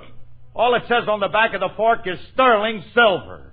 Oh, I thought it said stealing silver. Hey, Blondie. Grogen told us there's going to be entertainment here tonight. Who's entertaining? Well, I am. Fine. I ain't seen a good stripteaser in years. Look, I'm not a stripteaser. I'm a singer. And when I sing, I don't take anything off. The things they call entertainment today. And nuts for the singing, let's eat. Boy, be polite. If the broad wants to sing, let it sing. Go ahead, Blondie. You'll never know just how... I heard enough. Let's eat. I like her voice, Louie. Louie, ask her if she'll sing our song. The one you always sing to me. All right, I'll ask her. Hey, Blondie, you know, don't roll them bloodshot eyes at me. I don't know that one. Oh, I do. My picture's on the cover of the sheet music. Sold over 3... Uh-oh, that must be more guests. Come on, Alice. Oh, Phil, where do these people come from? I've never met such awful-looking characters. I'm almost afraid to open the door. Will you take it easy, honey? They can't get any worse. Oh, yes, they can. Ooh, get the mug on this one. Alice, don't look. You'll only get sick to your... Curly, it's me. Oh. Frankie, what happened to your face? On the way over, I met with an accident. I was walking along when I saw a girl standing with her back to me. She had curly blonde hair, and she looked cute, so I walked up behind her, slipped my arm around her, and said, "What's your name, honey?" And what did she say? Gorgeous George, and that's the last thing I remember.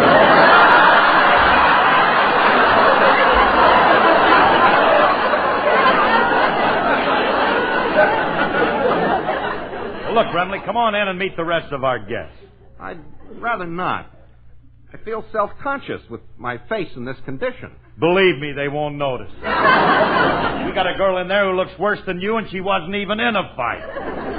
Now, come on. Wait till you see some of these characters. They are without a... Oh, that must be the rest of the guests. Oh, hello, Mr. Grogen. I see you brought a friend with you, and I'd like Close the door, turn the lights out, and pull the shades down. Wait a minute. What's all this for? Grogen, who is this Fink? Oh, I'm sorry, Red. This Fink is your host. Harris, I want you to meet the man that you are throwing the party for, Red Cross. Well, how do you do, Mr. Cross? Red Cross! Oh, no! Pleased to meet you. Sorry I'm late, but I had a little trouble breaking out of jail. Oh, this is all this party needs is an escape con. Grogen, you get him out of here. Look, this is the last straw. Phil, throw this gangster out of our house. Who, me? I don't know this chap very well. Never mind. I'll do it myself. Now, you get out of here, Mr. Cross. Now, get! Lady, you push me once more, and I'll break your husband right in half. I ain't pushing you, she is. Bill, I'm ashamed of you. You shouldn't let this vicious killer bully you. Yeah. Curly, are you going to let that gun he's carrying scare you? Just say the word, and I'll take it away from him. Really? Okay. Proceed. Commence. Well? Keep going. You haven't come to word yet. Look, Red, let's talk this thing over. Now, I'm the kind of a guy... that's somebody at the back door. I'll go get it. I'll go, too. I'm coming with you. And remember, whoever it is, don't try to tip him off that I'm here or else. Or else what? Or else I'll knock off one of your kids. You wouldn't dare. Besides, you don't know where my kids are, and I don't care what you do to me. I wouldn't tell you where they are. Anybody home? It's me, Julius. Well, here comes my oldest boy now.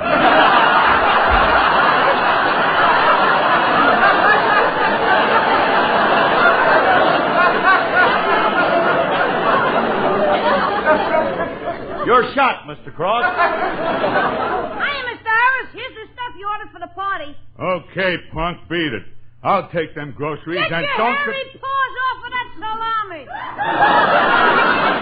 You hurt me, Mac. Why, you little run, I ought to hang one on you. You do it, I'll take your paws. Julius, you can't talk to that man like that. He's a... Quiet and no cracks. Yes, sir. Curly, can I see you alone a minute? Excuse us, Red. You and Julius, amuse yourselves.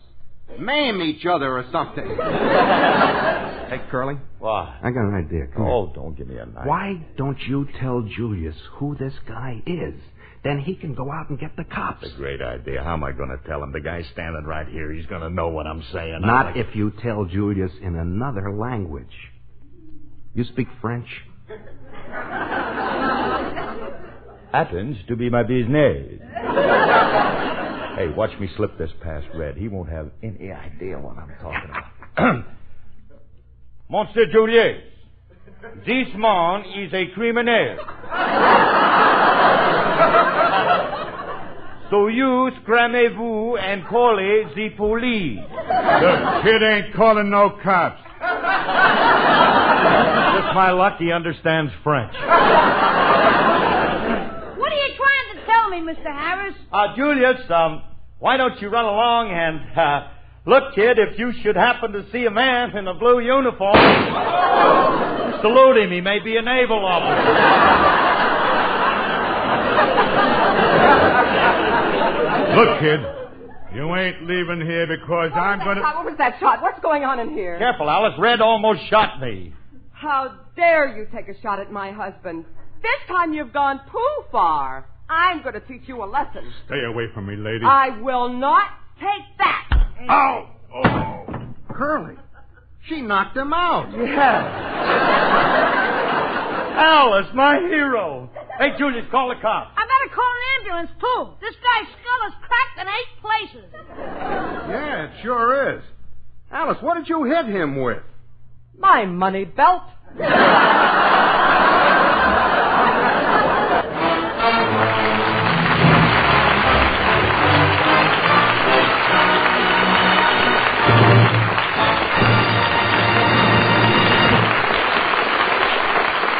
Alice and Phil will be back in just a moment. It's the most outstanding table radio in years, the Livingston, a brilliant new AM/FM receiver by RCA Victor, world leader in radio. The Livingston brings you radio programs the way you've always wanted them, including full, clear, virtually static-free FM. You get superb quality and fidelity with RCA Victor's Golden Throat tone system, playing through the Livingston's powerful 8-inch speaker. And you enjoy a depth and brilliance of tone unsurpassed in table radios. The RCA Victor Livingston is way ahead in performance and value. Mighty good looking, too, with gold-colored trim on maroon plastic. Everything you've ever hoped for in a table model radio is yours with the Livingston. On Monday, why not visit your dealer and hear the Livingston for yourself? Made by RCA Victor, cornerstone of home entertainment for 3 generations.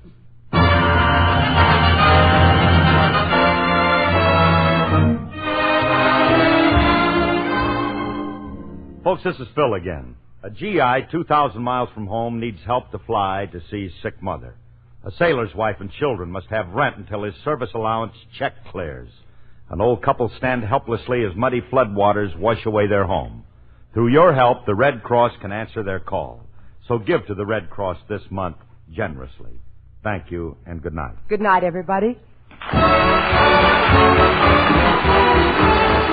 This program is produced and transcribed by Paul Phillips. Remember, whether you're buying a television set, a radio, a Victrola phonograph, or record, put your faith in the cornerstone of American home entertainment for 3 generations.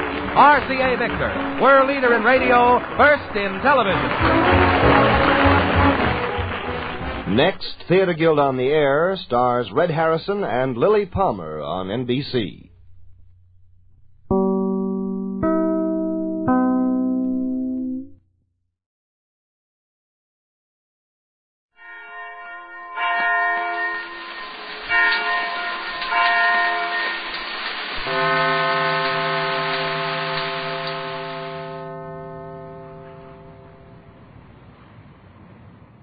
Good evening, ladies and gentlemen. The Lady Esther Screen Guild players have a surprise for you tonight. It's my pleasure to introduce the president of the Motion Picture Relief Fund, Mr. Gene Herschel.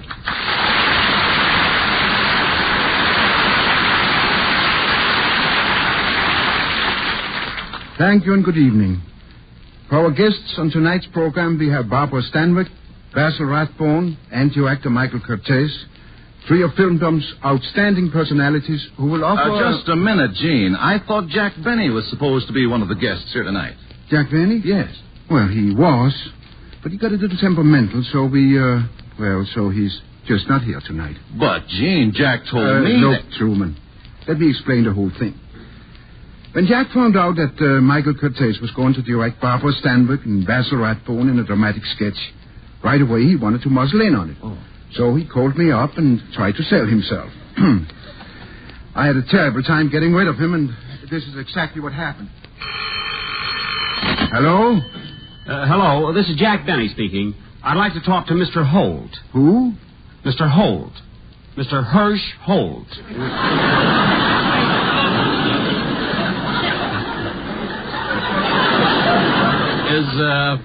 Is he in? Well, you must mean Gene Herschel. This is he speaking. Oh, Gene Herschel. Yes. Well, Mr. Herschel, I called up the Screen Guild players about being on the Lady Esther program next Monday with Barbara Stanwyck. Yes, I heard about that, but didn't they explain to you that the play is all set and the cast is complete? Well, yes. I'll tell you what. Let's make it some other night. Well, now, look, don't give me that some other time stuff, and you don't have to beat around the bush either. Look, Mr. Herschel, if you don't want me to be on this show, just say so. And all I want is a simple answer. Yes or no? No. Now, wait a minute. Look, I can tell from your attitude, Mr. Herschel, that this is a personal matter. I mean, what have you got against me? I haven't got anything against you, Jack, but you're a comedian. And frankly, I don't think you have enough dramatic ability to play the lead opposite Miss Stanwyck. What do you mean I can't be dramatic? Did you ever see me when I was worried? Why, I'm only 32 and I've got gray hair. You're only what? I've got gray hair, can't you hear? Now, look, who can I speak to besides you about this? Well, Jack, there's only one suggestion I can make. Get in touch with Mr. Michael Curtiz. He is going to direct the play we're doing on this program. Michael Curtiz, the director who won the Academy Award? Oh, boy. And if it's all right with Curtiz, it's all right with me. Well, thanks. I'll call him right away. By the way, what's Mr. Curtiz's telephone number? Ulrich 8900. Wait till I write that down. Ulrich 8... Hey, wait a minute. That's the number you call to get the right time. Now, look, Mr. Hirschhold. Hello? Operator, I was cut off. You weren't cut off, brother. Oh, I'm sorry. Fine president for the Motion Picture Relief Fund. Got a good mind to run against him.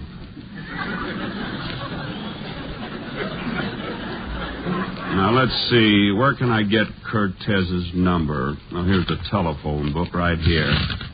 Let's see. There's C, cup, curry. I hate curry.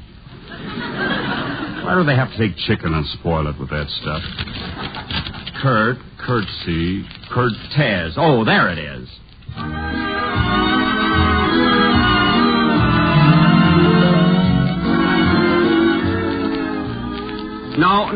No, miss. I want to talk to Mr. Cortez personally. Who's calling, please? Benny, Jack Benny. Yes, sir.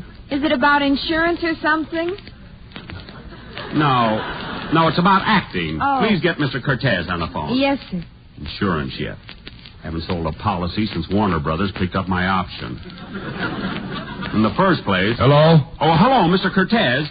This is Jack. I'm calling you about that Lady Esther show you're directing next week, and I was wondering if there was a part in it for me. Jack who?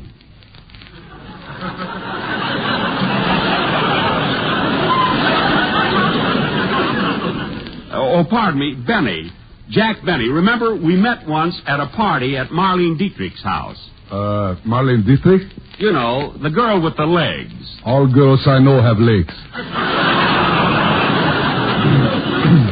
That's right, they do. Now, look, Mr. Cortez. Oh, Jack Benny. Oh.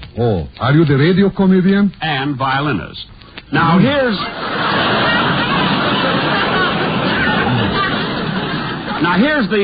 the situation, Mr. Cortez. I just spoke to Gene Herschel, president of the Motion Picture Relief Fund, whom, incidentally, I'm running against next year. Mr. Herschel said if it was okay with you, I could be on the program. But I'm not directing a comedy, Mr. Benny. It's going to be a very serious, dramatic play. Well, gee, I can do drama. I made a picture once called The Meanest Man in the World. I didn't get one laugh in it. Now what do you say? I'm glad I missed it. Look, I don't mean that. I'm talking about acting with Barbara Stanwyck with the Lady Esther Screen Guild players. Now, Mr. Benny, I'm trying to explain it to best of my ability. You are a comedian, and it's impossible to convince anyone that you are a lover. Well, I'm too much of a gentleman to mention names, but,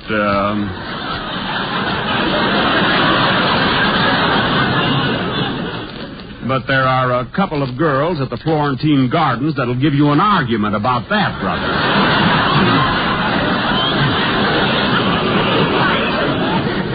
Now, just wait a moment, Jack. Basil Rathbone is all set to play opposite Barbara Stanwyck, and there is nothing I can do about it. Basil Rathbone? Well, why can't we make it a triangle? Why can't he be her husband and I her lover? Because I am a director and not a miracle man.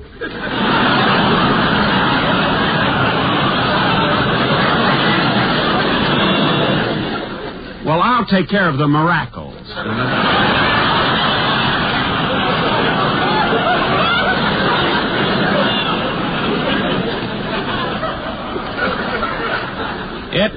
It can be worked out, don't worry. Oh, all right. I tell you what, Jack, I'm very busy now. I suggest you call Miss Stanwyck. And if it's all right with her, it's okay with me. Thank you, I'll do that. Oh, what's Miss Stanwyck's telephone number? Oh, I think it's Crescent 67071. Thank you. Goodbye. Goodbye.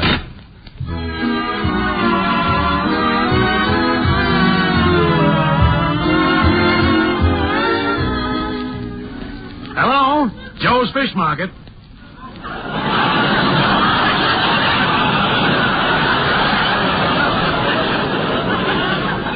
What? Come on, buddy. I haven't got all day. Is Barbara there? Barracuda, 42 cents a pound.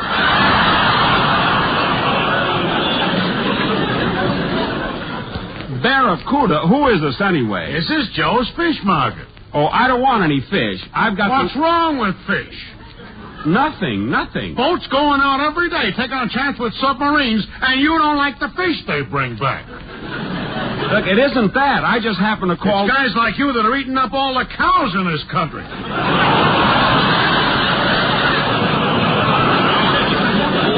I never ate a cow in my life. I got the wrong number. Goodbye. Cortez gave me the wrong number purposely. Oh, well, I'll get Barbara in the phone book, and I won't take any chances this time. I'll trap her into letting me play the part. Now, let's see. I'll disguise my voice. Let's see. Stanwyck. S-S-T, Stan, Standish, Stank. I used to go with a girl named Stank. Olga Stank. Stanley. Stanton. There it is. Stanwyck.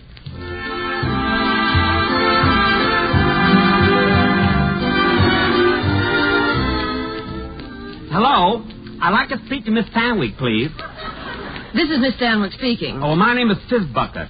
Roscoe J. Fizzbucket. I'm with the Radio Gallipo. Tell me, Miss Stanwyck, who do you listen to on Sundays? Amy McPherson.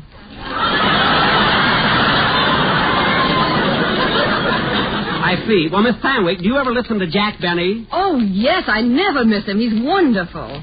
Well, that's nice to know. Tell me, Miss Stanwyck, would you be interested in doing a play that is a love scene with Mr. Benny on the radio? On the radio, back porch, or Davenport? No.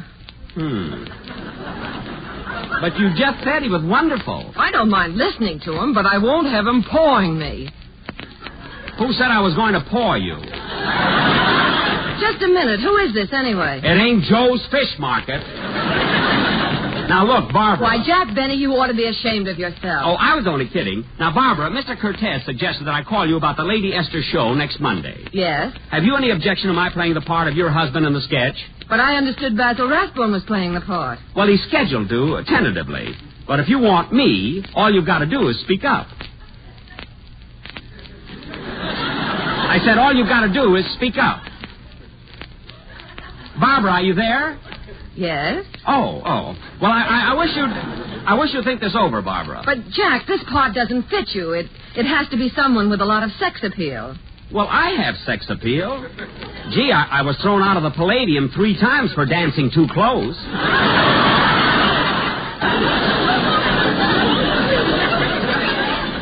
Dancing too close? You were just tired and hanging on. Well, no wonder the way I jitterbug. Come on, what do you say, Barbara? How about me doing the play with you instead of Rathbone? Well, I really have nothing to do with it, Jack. Why don't you call up Gene Hirschholt? I did call him, and it's up to you. Now, look, Barbara, I've got another idea. Why can't Will you please deposit 5 cents for an additional 3 minutes? Whoop. 3 minutes already? Just a second. Would you mind dropping a nickel in, Barbara? I'm sorry, but I don't have a payphone in my house. Oh, well, that's right. What's the matter with me? Do I get that nickel or do I have to cut you off? Now, don't get excited. Here, I found one. There. No more 3 minutes than the man in the moon. It doesn't seem like we've been talking for 3 minutes, does it, Barbara? You ought to be on this end. Oh, yes. Well, come to the point, Barbara. Look, here's what I was going to ask you. When do you start rehearsing the play? Tomorrow night at my house, but I don't think you ought At your house, eh? What time? 8 o'clock, but really, Jack, I don't think 8 o'clock. Well, thanks, Barbara. See you tomorrow night. I'll read the part, and Basil Rathbone will read the part, and may the best man win. That's fair enough, isn't it? I'll say it is. Swell. Well, goodbye. Goodbye. Oh, by the way, Barbara, shall I come for dinner? Oh, well, some other time.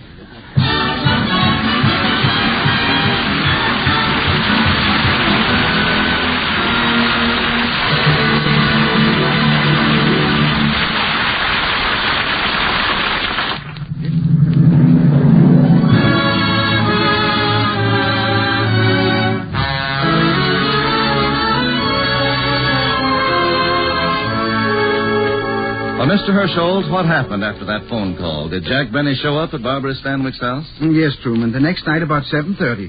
I wasn't there, of course, but the way I understand it, when Jack arrived, Miss Stanwyck was still having dinner. So the butler opened the door and he, Right this way, Mr. Benny. I'll show you into the drawing room. Thank you, thanks. Mr. Rathbone is here already. Oh, he is.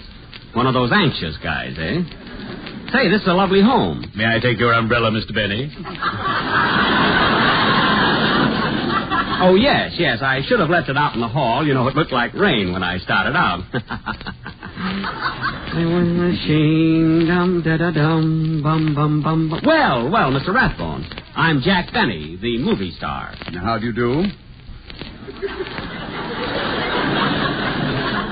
How do you do? So the two rivals meet, eh? Rivals? Yes. Well, perhaps I should let Barbara tell you, but it looks like, I'm taking your place on the Lady Esther Screen Guild show next Monday. You're taking my place? Well, it's this way. At rehearsal tonight, you and I are both going to read the part, and, of course, the best man will win. The best man? Yes. Mr. Benny, when only two people are involved in a statement, the comparative is used. You don't say the best man will win, you say the better man will win. Oh. Now, if three or more people are involved, then the word best is the correct adjective. I see. And so before we compete for the part in this play, Mr. Benny, perhaps it would be as well if you first learned how to speak English.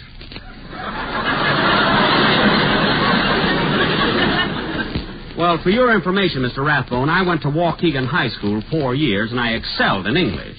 In fact, I got 99 every single term. Now, ain't that interesting? Now, cut that out!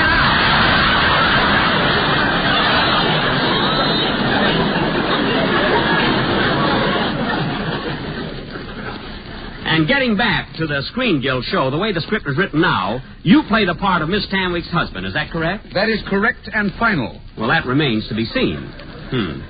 I've heard of sore losers in my life, but this guy takes the cake, you know. Step right in here, Mr. Cortez. Miss Tanwick will be with you shortly. Thank you. Oh, hello, Basil. Hello. Mike, old boy, how are you? Fine. Oh, hello, Mr. Cortez. What are you doing here?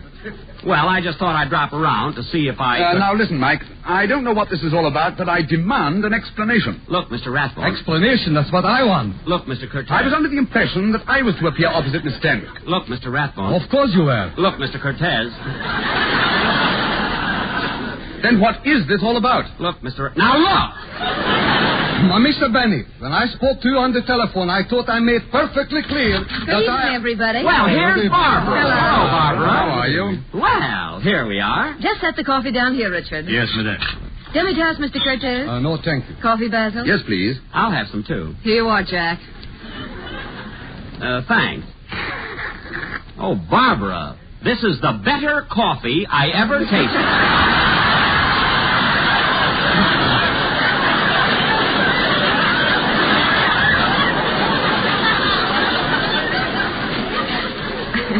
Mr. Benny, the word is best. There are only two of us drinking it. Now make up your mind. Well, we're all here, so let's get started with the rehearsal. Just one moment. Oh, Mike, let's get this settled for Mr. Benny's benefit, shall we? Is he or is he not replacing me in the play? Certainly not. That's ridiculous. Of course it's ridiculous. Why, it's absurd. You stay out of this. Please, stop. Stop all this bickering. Now, Jack, if you would like to watch the rehearsal, just take a chair over there and be quiet. Yes, sir. Oh, Barbara, is it all right if I have some of these walnuts here? Go right ahead. Help yourself, Jack. Thanks. Big ones.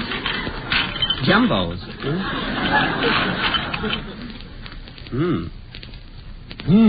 Now, Barbara, you too, Basil. If you both turn to the page 12 on the script, we will proceed. Boy, these nuts are good.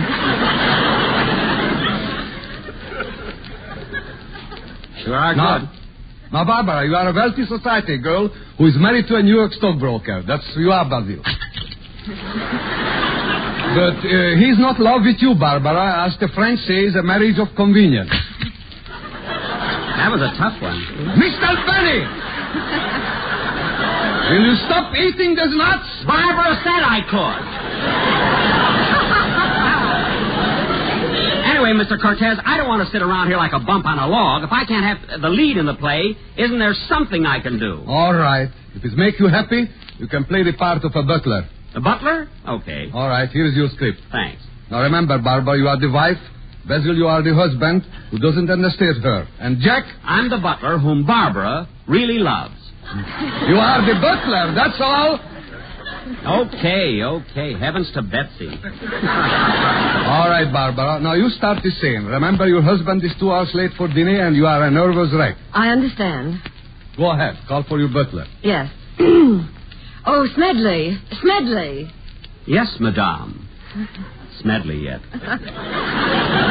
What is it, madame? Are you sure my husband hasn't phoned? No, madame. That's strange. He said he'd be back at... What time is it, Smedley? It's 8:30. Shall I serve dinner, madame? Oh, no, Smedley. I'm much too upset to eat. I think I'll go to a movie. What's playing in the village? George Washington Slept Here, starring Jack Benny. That is not in the script. Read the line that are written, please. Well, it doesn't hurt to give my picture a plug. It doesn't change the plot any, does it? For heaven's sake. Read it on the way it's written. All right, all right.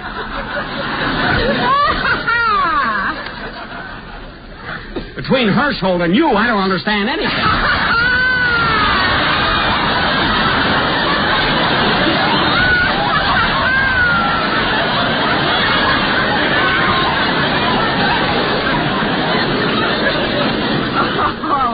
All right, now give me that again, will you, Barbara? Okay.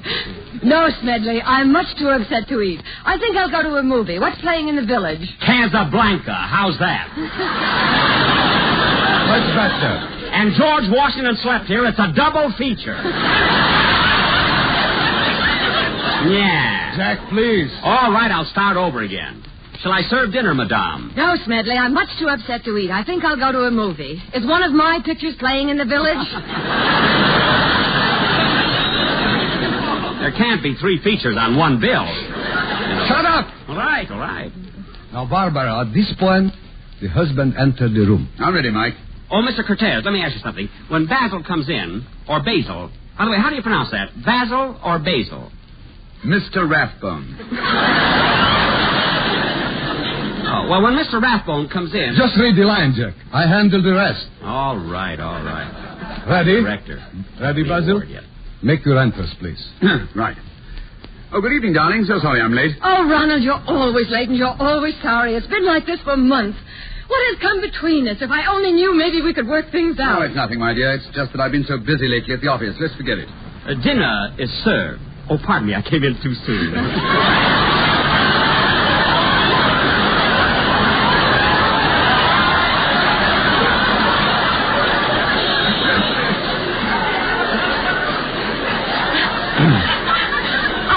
Understand it, Ronald. We must come to some understanding. This can't go on forever. Gwen, let's be adult about the whole thing, shall we? Every night it's the same argument, this constant nagging. I tell you, I've been working at the office. But I phoned your office, and they said you left at 2 this afternoon. Well, I had business at the bank. Besides, I forgot where I parked my car. Fine Sherlock Holmes can't even find his car. Jack, stop interrupting. Continue, Barbara. Oh, it's no use, Ronald. I know you're lying. Look at you. Everything you say, everything you do gives you away. Now, Gwen, please. What's that on your collar? Is it lipstick? It ain't ketchup. Jack, please! Well, I don't want to stand around here like a dope. You've got the right line now. Say it. Oh, yes. Beg pardon, madame. Dinner is served. Jack, don't use such a thick accent.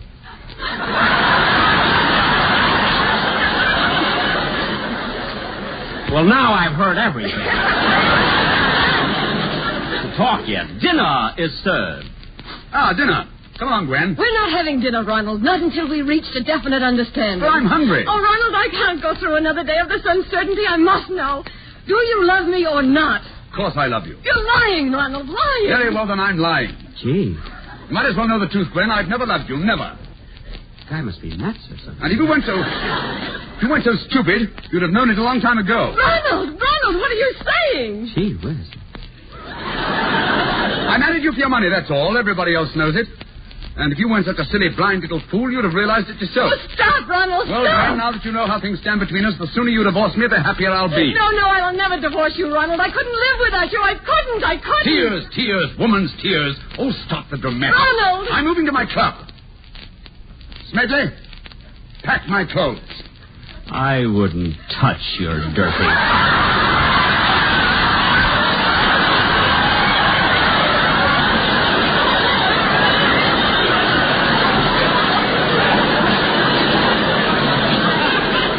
You rat!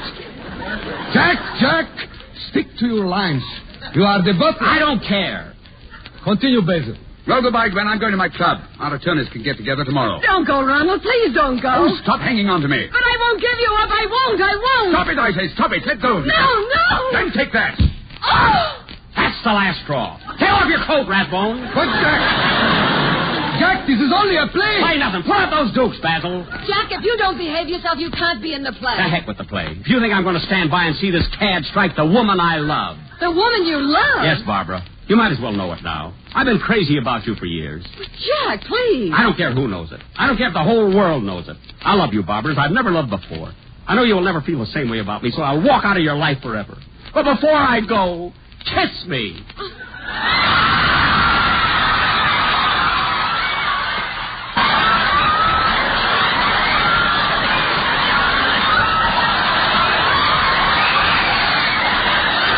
Goodbye, my love.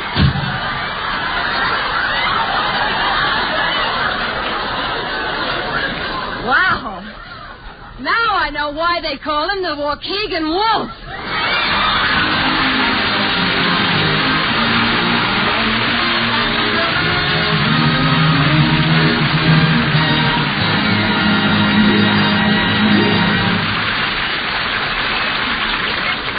But anyway, Truman, that's why Jack Benny couldn't be here with us on our program tonight.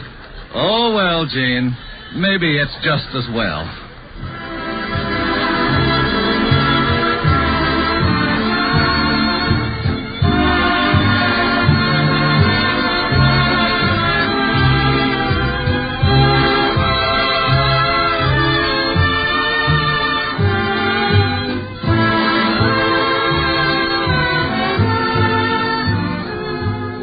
Thank you, Barbara Stanwyck, Gene Hirschholt, Basil Rathbone, Michael Cortez, and last but certainly not least, you, Jack, for appearing with the Lady Esther Screen Guild players tonight and giving us such a delightful half hour of laughter. We enjoyed every minute of it.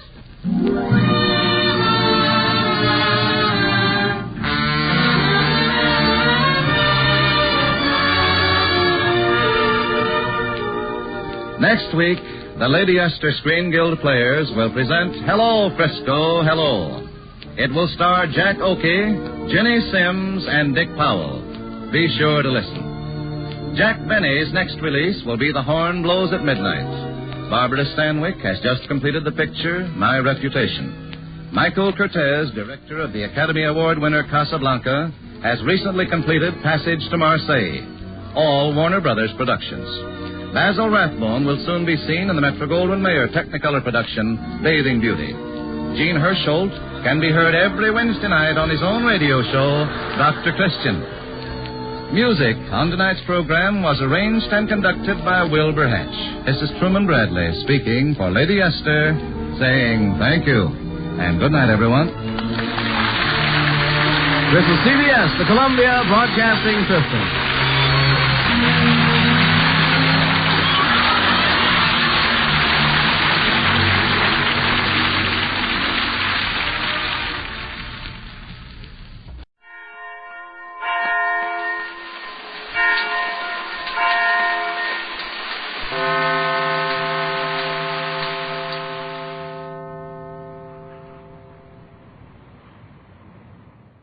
Here they come, America. Soldiers in Greasepaint.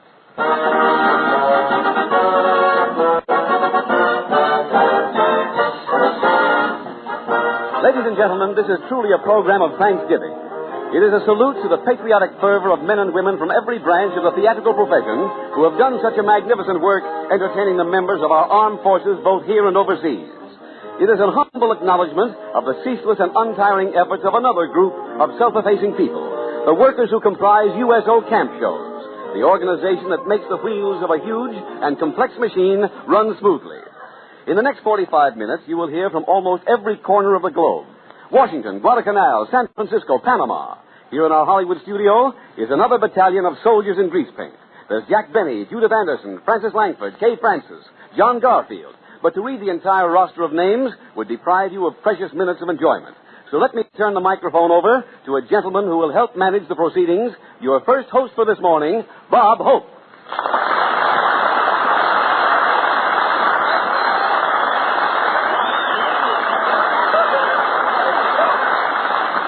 How do you do, ladies and gentlemen? This is Bob saluting the USO Hope, a great movement that's lifting the morale of our boys, whether they're in Alaska, Australia, or Albuquerque, so they'll never feel like the part I get of the turkey. Well, that's my opening smash. Well, I'm very proud to be on this show. I've just returned from a tour of the Army camps in Europe to boost the morale of the soldiers in the United States. And I want to say the USO sends actors to all the battlefronts. In fact, it's sort of a low circuit with foxholes. I had a... have to bolster that a little, didn't I? I had a great time with the fellas over there. In fact, I still have a bad case of crap game knee. And I'll never forget the plane trip across the Atlantic. What thrills. You can take my pilot's word for it. He told me all about it when I came to in England. I really wasn't scared. I read a good novel all the way across, and the way back I read the second page.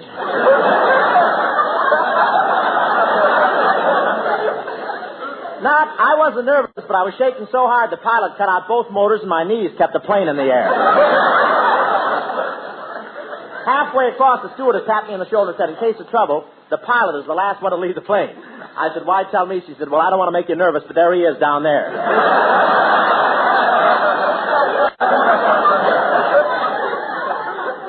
And what a time we had in London. The fog there isn't exactly thick, but I saw an air raid there one night, and the anti-aircraft shot down 3 submarines.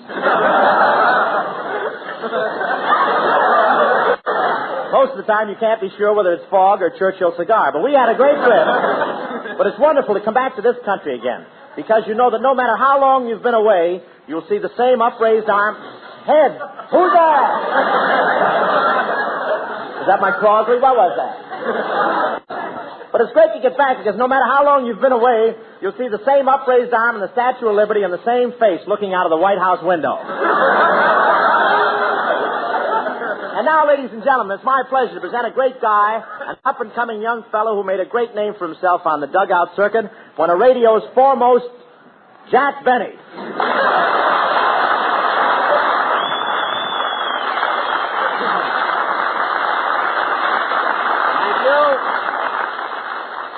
Thank you.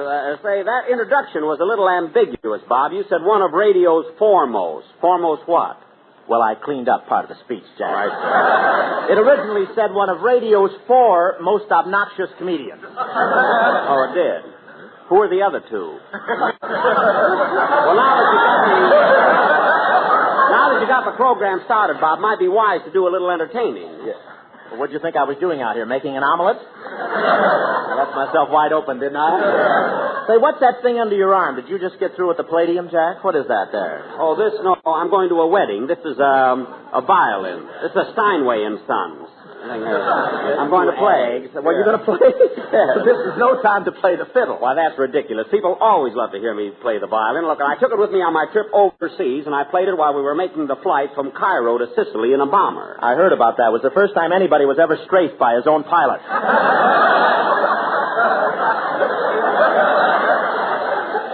Look, Bob, he wasn't aiming at me. My G-string was out of tune, and he thought we were being attacked by a Messerschmitt. Now, if you don't mind, Mr. Hoppy. Well, it isn't me, Jack. It's for your own good. What do you mean? Well, I don't think it would be wise for you to play the fiddle at all today. You see, in a few minutes, we're going to listen to Heifetz. I didn't catch the name? Heifetz. He's in Panama, and we're soon going to switch the program there. Heifetz? Mm-hmm. Panama. That isn't the little fellow with the hat store there, is it?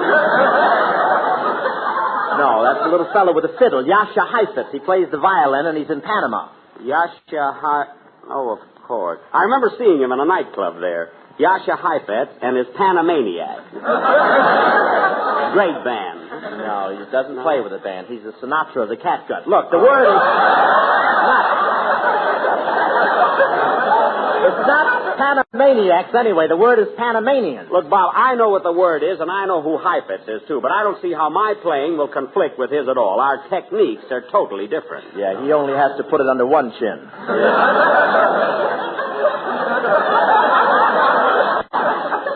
I use my second chin for a mute. If you'll be good enough to carry on for a few seconds, Bob, I'll get some rosin for my bow. Get an axe for your fiddle, red, too. What? Don't talk to my slot, please. Let's go big Goliath. Where's that? Let's try it with strings this time. Jack, since you're not going to give me a straight line. Jack, since you're so anxious to play, you'd better have the full advantage of the acoustics in this studio. If you'll just go behind the screen.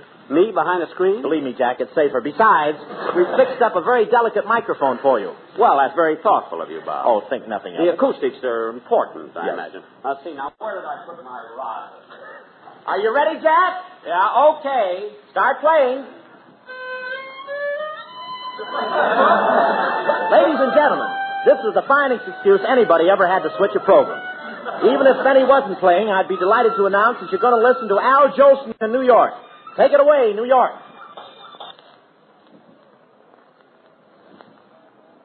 Who has entertained our boys on more fighting fronts than any other soldier in Greasepaint. He's making his first appearance since recovering from a very serious illness. Al, what were the favorite songs that the boys asked you to sing abroad? Well, in Sicily and in Italy and in Africa, England, Ireland, Alaska, Mammy and Sonny Boy were probably the favorite songs. Of course. I sung them so much, honestly. If the boys didn't get sick of them, I did. So, since I've been back, I've seen one show and I heard a great song. I think it's the greatest song I've heard in years. Of course, everybody knows the song.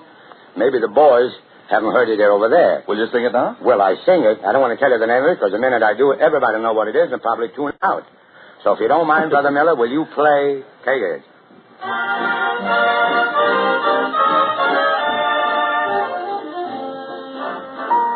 Don't throw bouquets at me. Don't please my folks too much. Don't laugh at my jokes too much. People will say we're in love. Don't sigh and gaze at me. Your sighs are so like mine. Your eyes mustn't glow like mine. People will say we're in love. Don't start collecting things. Give me my rose and my glove. Sweetheart, they're suspecting things. People will say we're in love.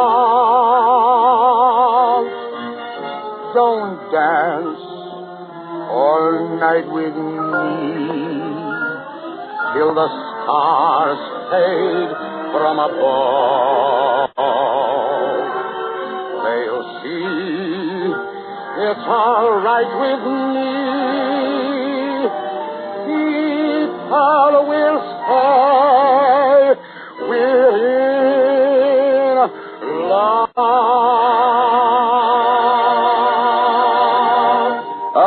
Thanks very much, Al. And now, ladies and gentlemen, another very fine soldier in Greasepaint speaking to us from way across the sea. Your old friend, Frederick March. Take it away, Caro. Lands, for the first time, have had ample opportunity to compare these lands with home. To compare standards of living, food, sanitation, and from every angle. And they are utterly convinced, perhaps at long last, that they are fighting for the finest country in the world. Another thing the boys are thankful for is that they occasionally get a fairly new moving picture. But it is much too seldom. Once or twice they have had a first showing, that is the world premiere of film. This was in the Central Africa area. And they were thrilled and grateful. They can't understand why they should be shown so often movies which many of them saw at home 2 or 3 years ago. And I can't understand why every movie that now comes out of Hollywood should not be shown first of all and immediately to the armed forces overseas. Or at least let the boys here see them at the same time they are shown at home. I assure you it would build morale tremendously. But even more important than movies as a morale factor is mail. We have so little conception at home of how extremely important it is to the boys. They want more and more mail and news from home. Several commanding officers have told me that if it ever happens that their men were without mail from home for 3 consecutive months, they could not possibly be responsible for anything their men might do. Mail is usually rated as second in importance to food as regards morale. But many boys that I have talked to claim it is even more important than food. Always remember that morale overseas is spelled M-A-I-L. A Thanksgiving letter from you today and every day will make some soldier thankful and grateful, I assure you. In closing, may I say in all sincerity, I believe there is nothing the citizenry of America could be called upon to do in the way of sacrifices that would make up for what these boys are doing for you. Thank you, Frederick Marsh. Have it away, New York.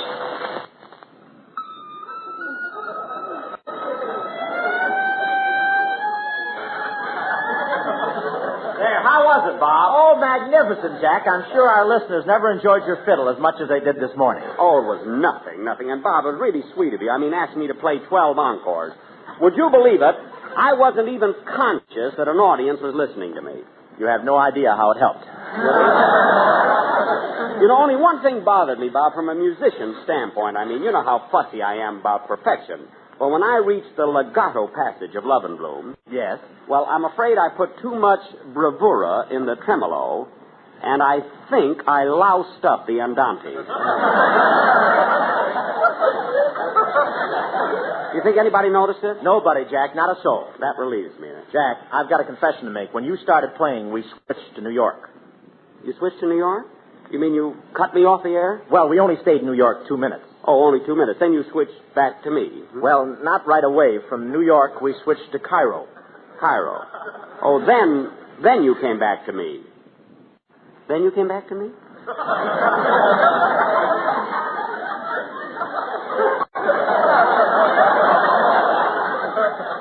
Then you didn't come back to me?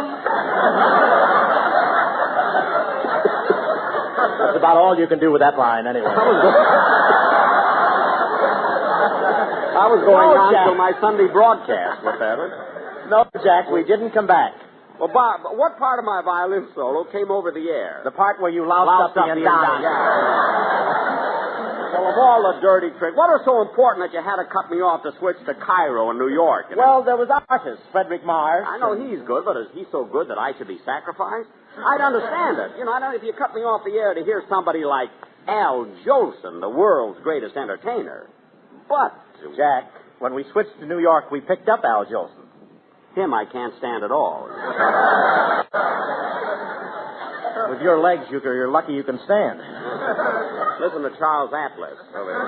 Look, Hope, I'm going to play right now, and everybody's going to hear me. You understand? Well, if you must, Jack, go behind the screen again. All right. I never heard of such out. Are you ready, Jack? Yeah, just a second. Now, ladies and gentlemen, we're honored to bring you Brigadier General Joseph W. Byron, Director of Special Services, Army Service Forces. General Byron will speak to you from San Francisco. Take it away, San Francisco.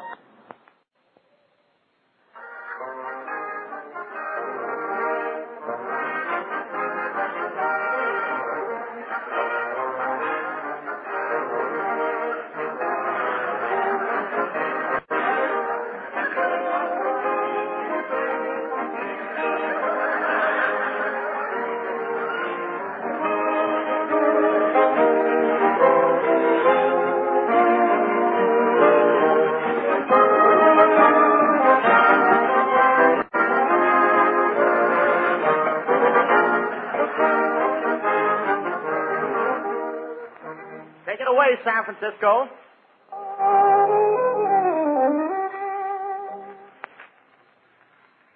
We are again on the road to see if our 45 USO shows are keeping up the good work. My boss, Joe Dokes, and I say to you, good troopers, well done. We thank you. And to you, Joe Dokes, wherever you are, we troopers, we old soldiers, we grandfathers, we of the nation, want you to know on this day of thanks, we are grateful to you and for you.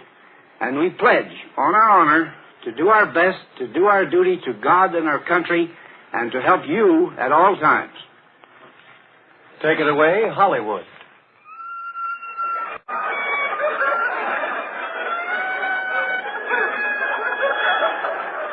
Oh, that was wonderful, Jack. Well, it felt better. I didn't make any mistakes at all that time. Not one. Hey, listen. I'd like to hear that violin solo of mine. Did they make a recording of it? Yes, they did, but something went wrong with the recording outfit here, and they had to cut the record in Panama. In Panama? Yes. I'm sure it'll sound good, though. Would you like me to switch into Panama and have them play it back for you? Well, if it isn't too much trouble. Oh, not at all. Ladies and gentlemen, Oh, Jack, If you go behind the screen again, you'll find the reception much clearer. Oh, thanks. Yeah, I bet it'll sound pretty good coming all the way from Panama. Ladies and gentlemen, we take you now to Panama, where Yasha Heifetz is waiting to delight you with the magic music of his violin. Take it away, Panama.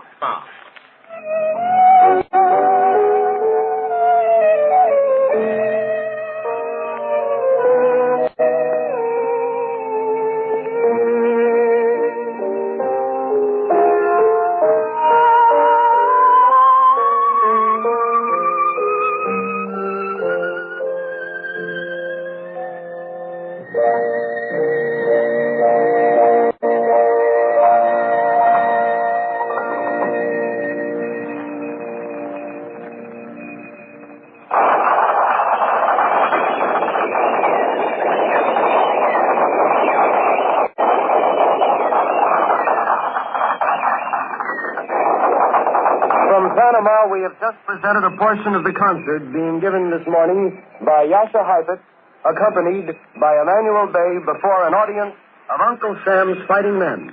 This is Captain Phil Lampkin speaking. Take it away, Hollywood. Wasn't that marvelous, folks? Did you ever hear such masterful playing? Hey, my record really sounded good, didn't it, Bob? Good. Nobody can play like that. Yeah, I could hardly believe it was me. I'll have to get that record. I'll see you soon, Bob. Okay, Jack. How can a man make a censored word out of himself like that? Well, according to my notes, it's time to bring on a few more soldiers in Greasepaint, and here is a feminine task force who entertained not only our boys overseas, but also appeared before Queen Elizabeth and the royal family. Led by the lovely Kay Francis, they did a bang-up job, and here she is to present them, Kay Francis. Thank you. Thank you very much. And now all I can say is that, well, we had a wonderful time. You'll hear our story in song from Martha Ray, Carol Landis, and Lipsy Mayfair. Girls, if you please.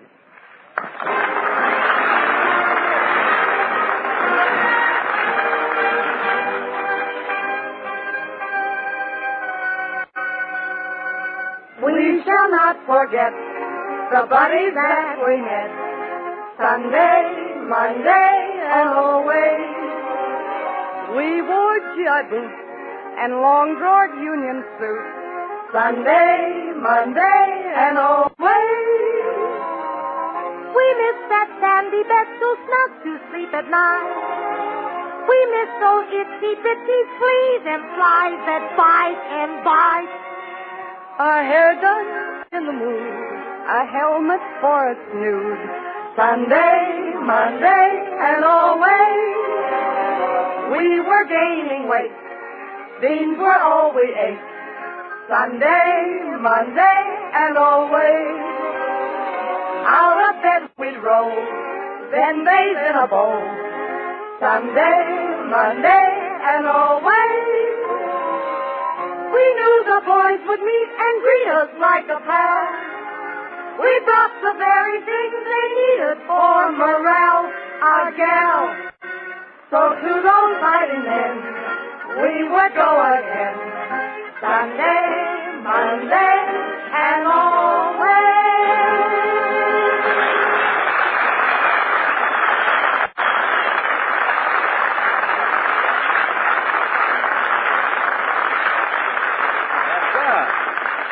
Aren't they wonderful? And now to show you that we cover every field of entertainment from Joe Miller to Shakespeare, I'm proud to say that we have with us today one of America's most outstanding dramatic actresses. She's a real soldier in Greasepaint, too, and was the first Hollywood representative to play for our men in the South Pacific, introducing Miss Judith Anderson.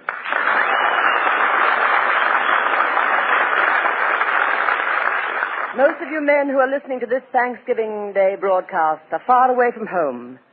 Many of you have not seen your wives or sweethearts, your mothers or sisters for months, or perhaps for years. War is violent and brutal, and perhaps some of you find it hard to believe that there's still kindness, gentleness, and love left in this world. But we women have not forgotten. We women, and I mean your wives, sisters, mothers, and sweethearts, are waiting, and we will always wait until you return. But in the meantime, in our small way, we are doing what we can to shorten this war. We buy bonds, help with the Red Cross and USO, or we take over a man's job so so that there still will be one more soldier to help you win this war. And every night we pray for your safe return. This is Thanksgiving Day. I hope that next Thanksgiving Day we will be together again in our own homes. And when peace comes to us, and we relight our torch of freedom, dear God, with your help and guidance, we will never again let it go out. God bless you all.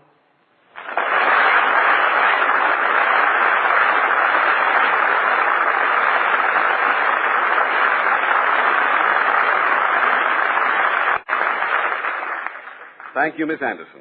At this point, ladies and gentlemen, we switch once again to overseas. This time, the place is Guadalcanal, and the trooper is Jackie Heller. Take it away, Guadalcanal. This is your NBC News reporter, George Thomas Goldbergs, speaking from New Caledonia. Join us for the next couple of minutes while we tell you about the grandest bunch of fellows in the world, your sons, sweethearts, husbands, and brothers.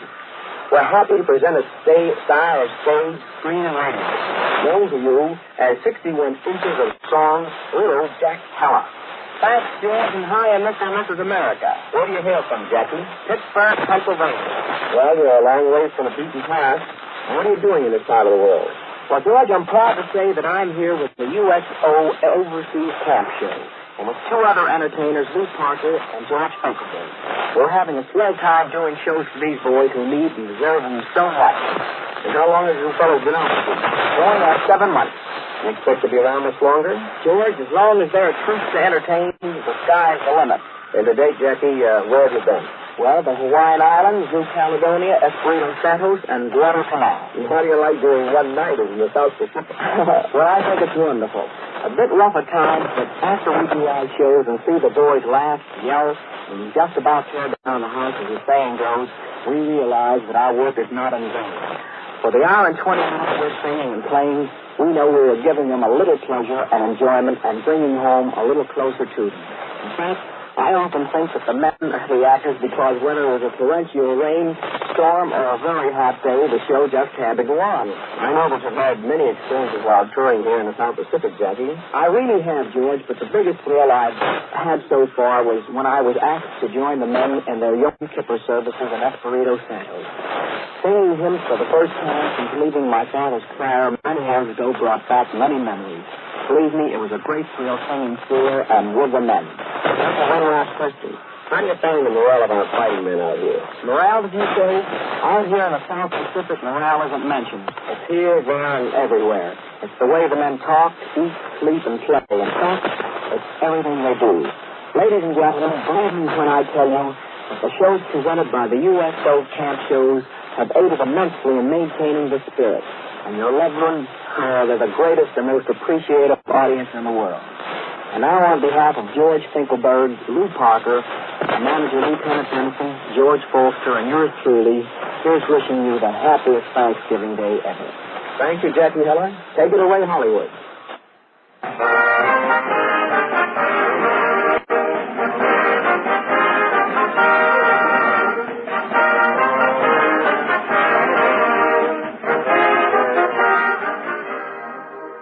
We pause briefly for station identification. Ladies and gentlemen, we continue with Soldiers in Greasepaint from Hollywood. And now I'd like to present one of Hollywood's most charming stars, the lady who was one of the original overseas gals, that beautiful English actress, Merle Oberon.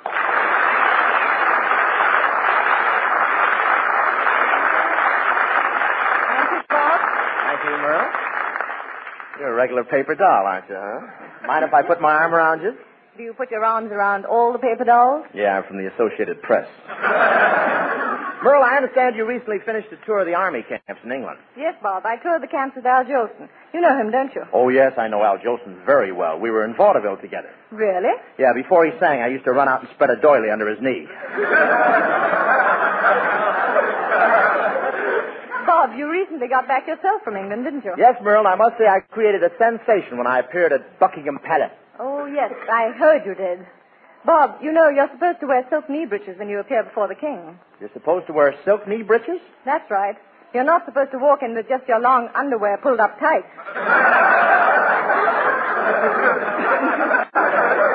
Bob, wasn't it thrilling to see the British and American boys sharing everything? Even the same reading room in the canteen. Yeah, but our boys have one bad habit. They cut pages out of the magazines. They do? Sure, in fact, for 6 months, the British thought Esquire was a magazine about what the men are wearing. Bob, were you frightened during the air raid? Oh, I don't know that I was any more afraid of the air raids than anyone else. After all, I saw plenty of big, tough soldiers kneeling beside their beds. Yes, I know, but they at least got up once in a while to go and eat. Merle, I wasn't afraid of those enemy bombers. I don't know, Bob, but you were the only man in London who shaved the top of his head and had Open City tattooed on his skull.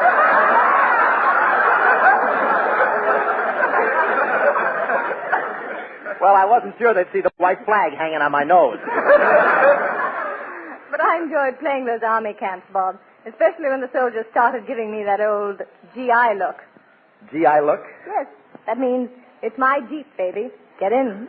Yeah, those boys really know how to take a curve. Say, listen, I'm sure that you were a welcome hitchhiker, Merle. Thank you, Bob. And before I go, I would like to take this opportunity to tell you boys not to lose your GI look, because I'll be seeing you again soon.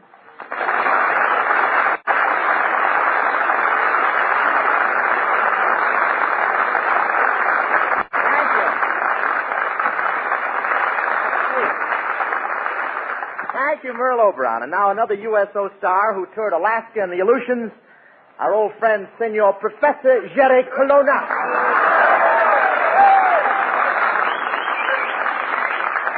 Good morning, good morning. How are you? Good morning, Professor Colonna. Good morning.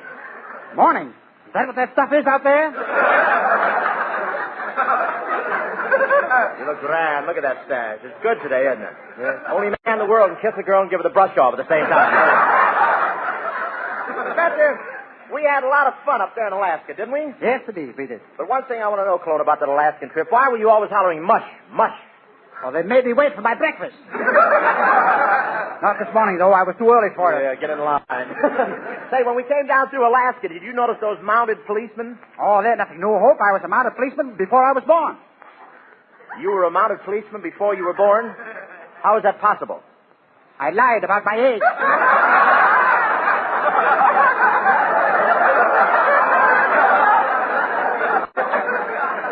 You know, Professor, you've got the lowest IQ I ever saw.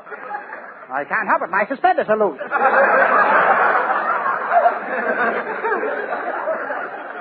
You know, you give me the willies. Okay, but I'll have to take the tires off at first.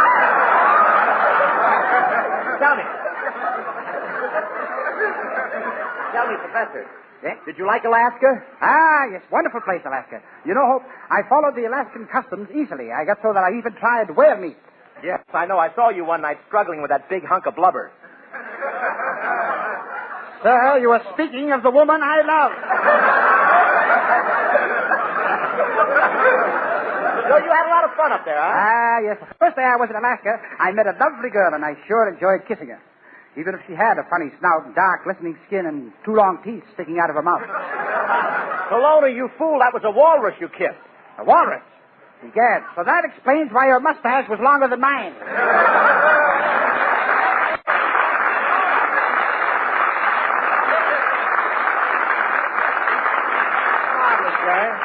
Go back and stick your head back in the icebox. And now to Washington, D.C., and Rear Admiral Louis E. Dunfeld, Acting Chief of Naval Personnel.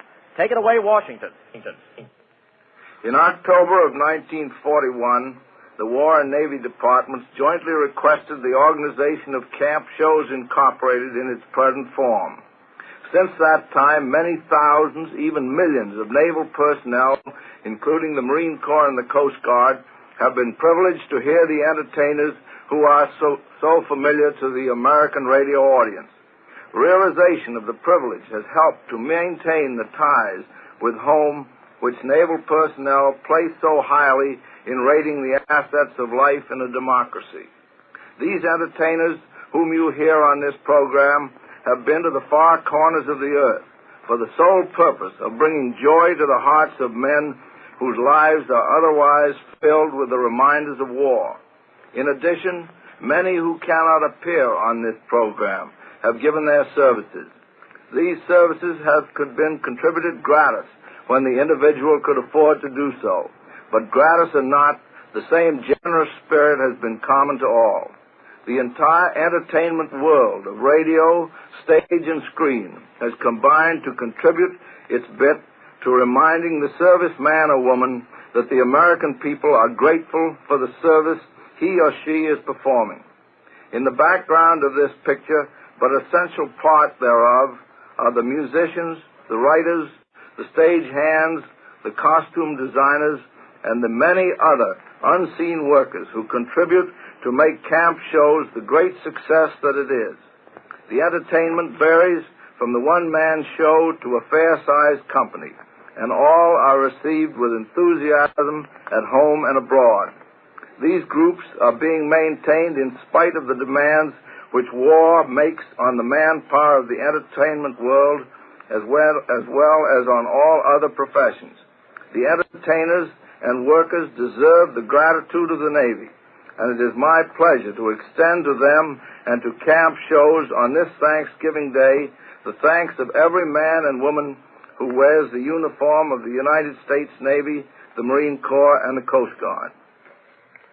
Thank you, Admiral Denfeld. Take it away, Hollywood.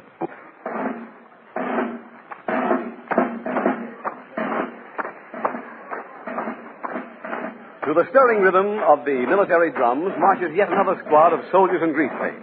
As they approach, we can make out the rollicking features of Andy Devine, the elfin smile of Jimmy Burke, and the lovely, lively figures of Jinx Falkenberg and Faye McKenzie. Here, indeed, is a detail of veteran entertainers who have brought joy and spiritual comfort into the hearts of our boys everywhere. Listen. Detail! Ho! Miss Falkenberg, Miss McKenzie, Jim Burke, I hold in my hand a citation from headquarters. A citation for each of you for your work in the Army camps of America and your appearances in the war zones overseas. Miss McKenzie. Thank you, Andy. Although I'm sure I don't know what we've...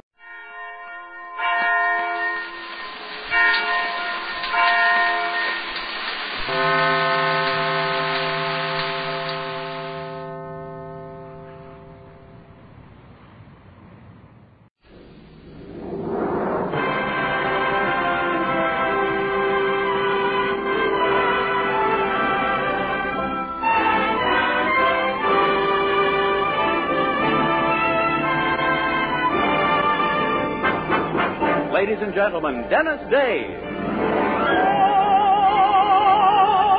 That makes life seem worthwhile dwells in your eyes and the spell of your smile. Dennis Day is brought to you by Palmolive Soap and Colgate Dental Cream. Palmolive Soap, your beauty hope, and Colgate Dental Cream to clean your breath while you clean your teeth.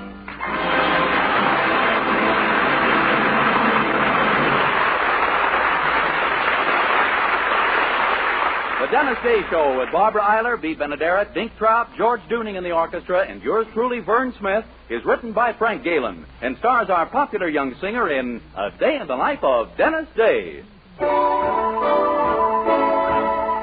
Here's Dennis to sing You Were Only Fooling. You were only fooling, but I was falling in love. It's a story as old as Adam and Eve. I was making love, but you were making believe. You lied to me with kisses.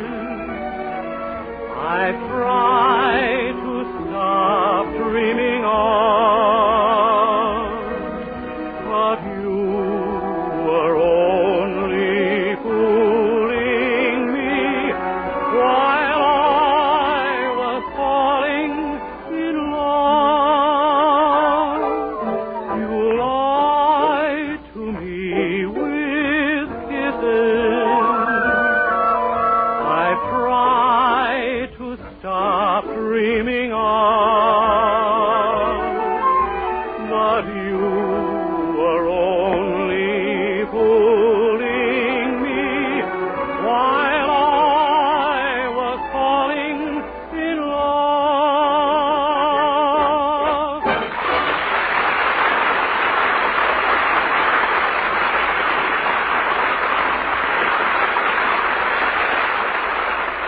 And now, here is a very important announcement.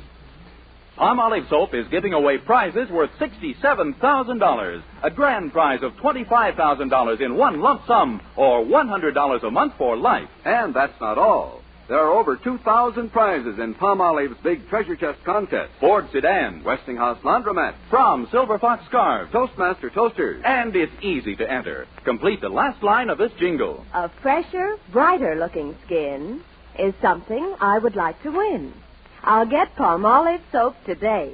Da-da-da-da-da-da-da. Write your last line on a plain sheet of paper or use an official entry blank giving complete rules obtainable at your dealers. Include your own and dealer's name and address, and mail with the big word Palmolive from the front of the wrapper of one regular and one bath-size cake of Palmolive soap to Box 92, New York 8, New York. Now, here's the jingle once more. A fresher, brighter-looking skin is something I would like to win. I'll get Palmolive soap today. Da-da-da-da-da-da-da. Mail your entry to Palmolive, Box 92, New York 8, New York. But hurry, your last chance. Contest closes next Saturday. Get Palmolive soap for a lovelier complexion. Remember, doctors prove Palmolive's beauty results.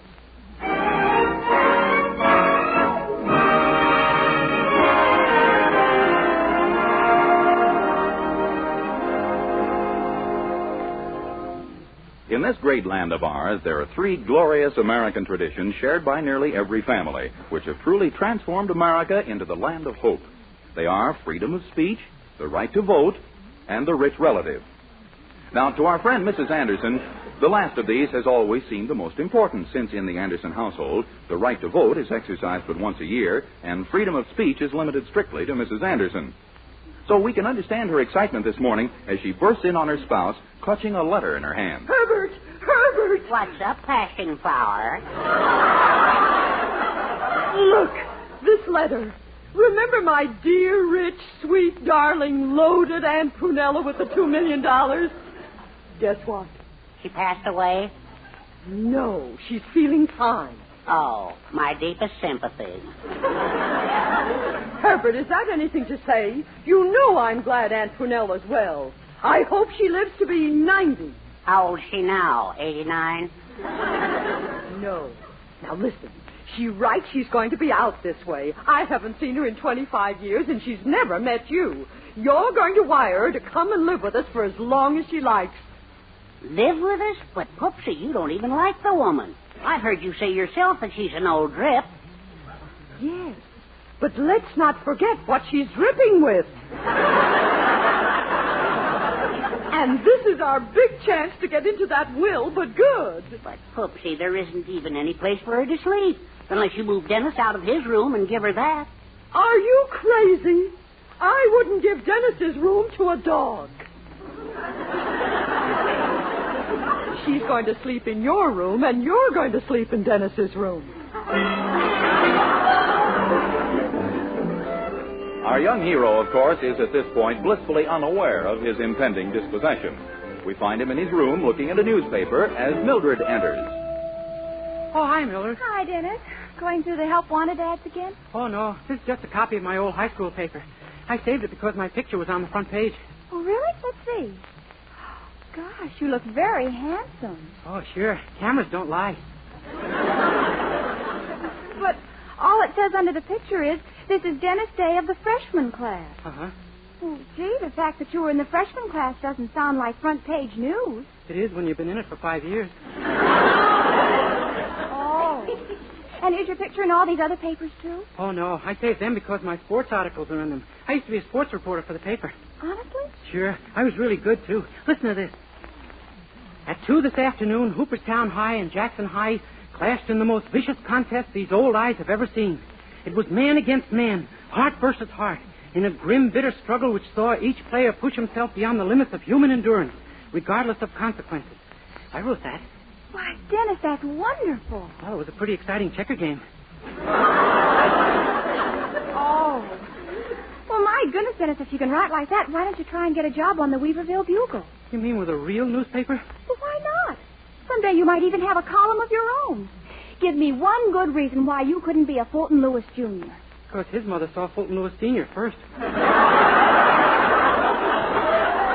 Dennis. So silly, Mildred. Do you think a newspaper would really hire me? All you need is confidence in yourself. Go into that editor's office and tell him you're the greatest newspaper man in the world. The star reporter of all time. By golly, maybe you're right. I've seen enough newspaper men in the movies. I'll act just like one. I'll take a couple of sips of cleaning fluid, stagger in, and hiccup right in his face.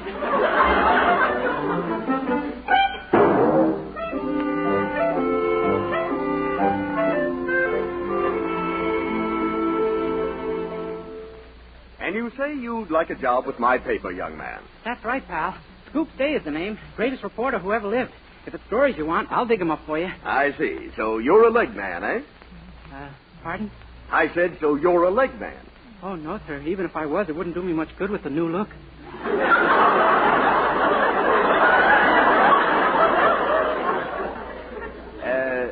You did say that, didn't you?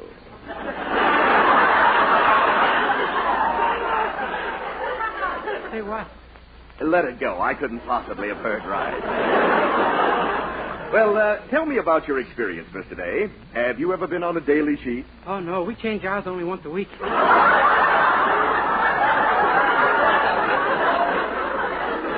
You know something, Mr. Day? You're beginning to fascinate me. Really? Yes. Now, a good reporter should be well up on the world situation today. What have you to say on the subject of, say, Russia? Russia? Yes. Tell me about Russia. It gets very cold there. Just the stuff our readers want. Anything else on Russia? Well, just that it's good there is a Russia because there are so many Russians that if there weren't a Russia, where would they all go? They don't call you Scoops for nothing, do they?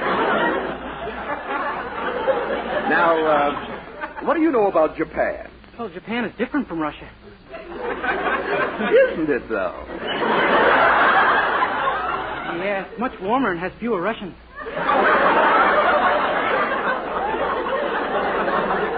How few people have ever noticed that. You're a sharp one, Scoop. Oh, I just keep my eyes and ears open. Yes, but I still get the feeling there must be a leak somewhere. Oh, forget it. This is fun. I was going to ask you a question about the Berlin situation, but I know just what you'd say.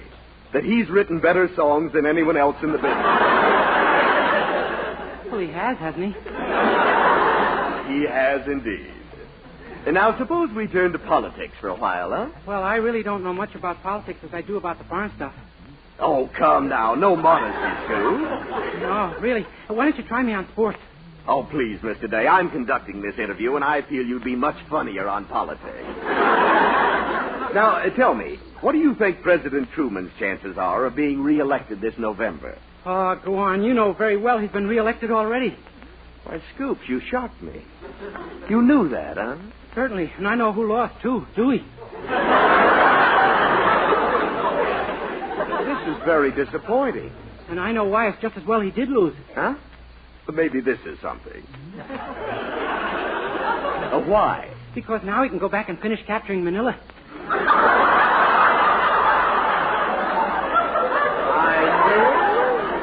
I knew it. You've rallied. When do I start work, huh? When? Mr. Day, I'm afraid I have a shock for you.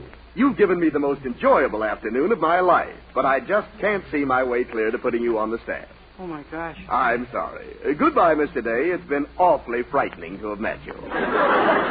Wait, please. There must be something I can do on the paper, some assignment I can... Oh, excuse me just a second. I'll be right back. Yes, sir? You the editor here? I got a complaint. My name is Homer Applegate, and I sent in a letter to the Lovelorn column 2 weeks ago, and I ain't had no answer. Oh, yes. Well, you see, our advice to the Lovelorn editor left us a few weeks ago to go to Reno for a divorce. And, we haven't been able to replace her yet. But I got a problem. I wrote in saying my initials are H.A., and I want to know what to do about my wife. How much longer do I have to go on living like a dog? Oh, now, I'm sure you're exaggerating, Mr. Applegate. Oh, I am, huh? Well, take a look at this sandwich she made for my lunch. My goodness, a spoonful of strong heart between 2 puppy biscuits. Yeah, I want an answer to that letter. You understand? Well, we'll do our best, Mr. Applegate, but you see, we haven't been able to find anyone with the weird type of mind necessary to... Wait a minute. It's warmer and has fewer Russians. And Mr. Applegate, your answer will be in the paper tomorrow. You mean I won't have to live this kind of a life no more? It's a promise, and here's my paw on it. And now excuse me, please. Yeah, okay, pal. Oh, you're still here. Yes, sir. Good. And my boy, I've interviewed you on foreign affairs and politics. Now I want to speak to you of love. Oh, I'm sorry. I'm already engaged.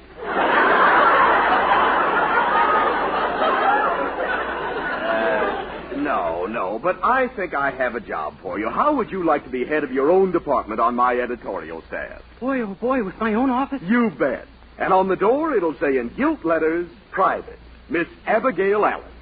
Gee, you think I'm built right for a sign like that? Of course.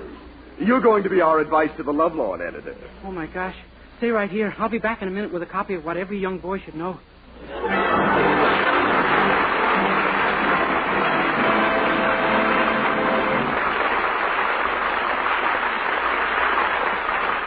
We'll continue this day in the life of Dennis Day in a moment or two. Meanwhile, here's Dennis to sing his RCA Victor recording of I'd Love to Live in Loveland. I'd love to live in Loveland with a girl like you, and every day a holiday with skies of baby blue, where roses bloom forever and sweethearts are always true. I'd love to live in Loveland with a girl like you, where roses bloom forever and sweethearts are always true. I'd love to live in Loveland with a girl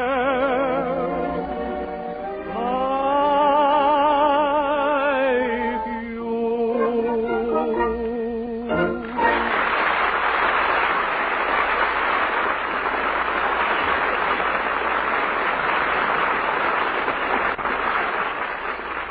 Well, our young hero is now Miss Abigail Allen, in charge of the Lovelorn column on Weaverville's leading daily.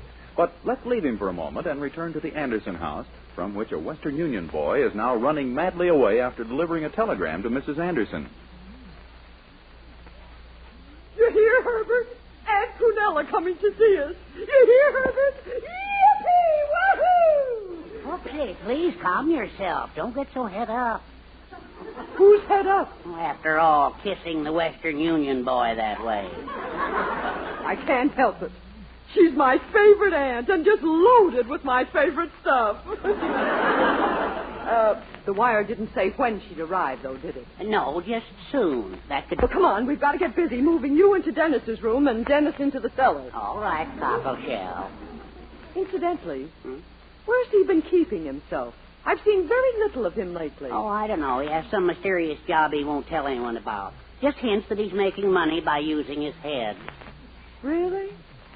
Wonder if he made a deal for it with some medical school.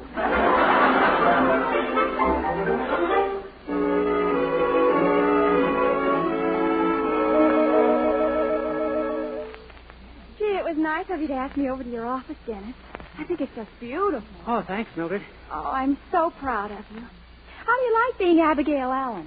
Well, it's kind of confusing sometimes. I never know which room to use when I want to wash my hands. Oh, silly. But I may not have that problem much longer. The boss said he didn't like my first column yesterday and it would have to improve. That's really why I asked you to come over here. Oh? Well, maybe I can help. Read me what you wrote yesterday that the boss didn't like. Okay. Here's the first letter I got. Dear Miss Abigail, a few years ago I met a man who told me he was all alone in the world, and I said so was I, so we got married. Then when he moved in, he presented me with 7 kids by a previous marriage.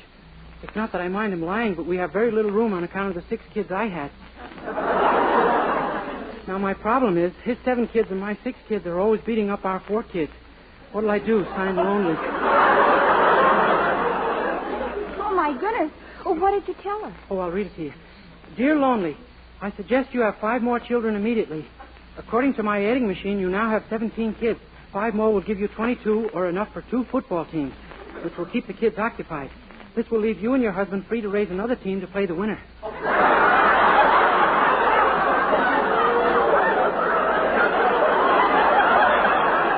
That's what you wrote? Seems like pretty solid advice, doesn't it? Read another one. Okay, listen. Dear Miss Abigail, my initials are H.A., and my wife is leading me a dog's life. For 24 years, she has browbeat me something terrible. I want to be a man and have some respect around the house. Please advise me. Signed, Bewildered. Oh, I hope... Dennis, wait a minute. What were those initials again? H.A. And he says he's been married 24 years? Yeah. Dennis, you don't think that... I mean, could that letter possibly be from Daddy? Your father? Well, his initials are H.A., and he's been married 24 years. Yeah, but this letter says his wife browbeats him, and his... Well, he says he wants to be a man, and your father's a... Gee, now I know how they can hang a man on circumstantial evidence. Dennis, it's got to be Daddy. How did you answer it? Oh, I'll read it. Dear Bewildered, your wife's love has obviously cooled, and you must rekindle the flame by making her jealous. Hire some other woman to come into your home, on a strictly business basis, of course. And when your wife sees a strange woman sitting across the breakfast table from her every morning, she might get the idea that you have an outside interest. Oh. Well, thank heaven you advised something so ridiculous. He'll never do anything like that. You don't think so? I'm worried. Well, don't be. He knows if he ever did such a thing, it wouldn't only make Mother jealous. She'd break up their home. Yeah, all over him.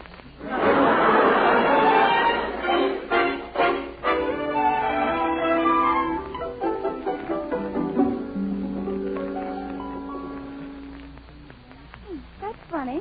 Nobody home. I wonder where the folks went, Dennis. Gee, I don't know. Notice how clean the place looks, though? You don't suppose your father's expecting company, do you? I told you not to worry about that silly advice you gave. Come on, let's go out in the kitchen and fix some hot chocolate. Okay, I'll have some rye crisp of mine. Oh, you answer it, Dennis. I'll be in the kitchen. Okay. Yes? Oh, hello. I'm Prunella Wilkins. Of course, you couldn't possibly be Herbert Anderson at your age. Oh, no, ma'am. I won't even be him at his age.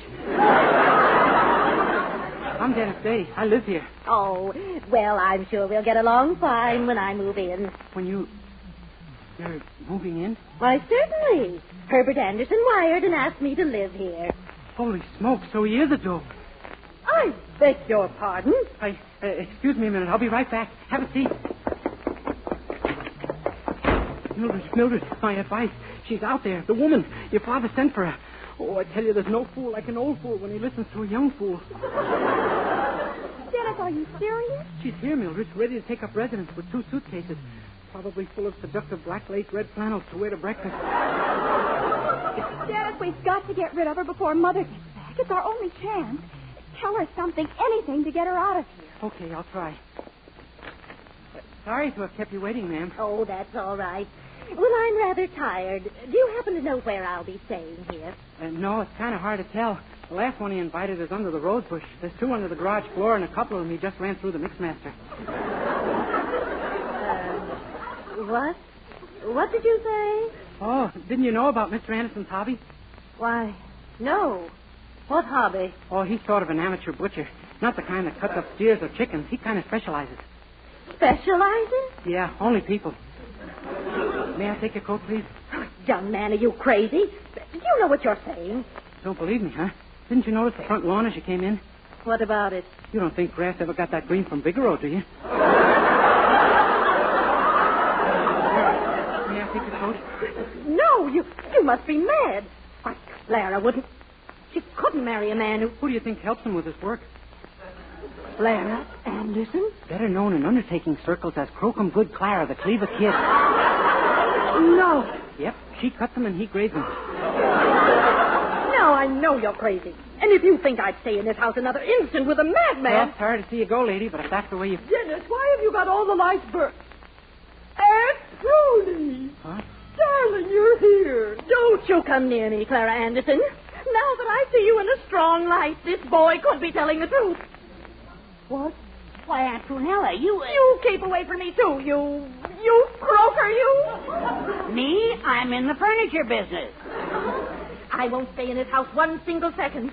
I might have known you'd turn out this way, Clara Anderson. And Prunella, as a child, you used to pour ink into the goldfish bowl so the poor things couldn't see where they were swimming. But I was the one. I'm getting out of here before I wind up a pot roast. Goodbye. You know, Mrs. Anderson, it's possible I made some sort of a slight mistake. You. I might have known. What did you do? Come on, tell me, what did you do? Gosh, I didn't know she was your aunt, Mrs. Anderson. I just wanted to save your marriage because I'm Abigail Allen, and I saw the letter Mr. Anderson wrote, and I thought Wait a second. Did you say the letter I wrote? Sure. Aren't you bewildered? That's putting it mildly. I don't know whether I'm... Well, I know what this one is doing. He's going. Now, wait, Mrs. Anderson. We can call her back and straighten the whole thing out. I told her there were bodies under the front lawn. Tomorrow she can dig up the lawn for herself, and naturally she won't find any bodies there.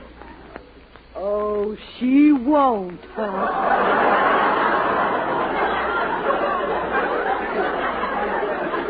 All right, so one puny little body.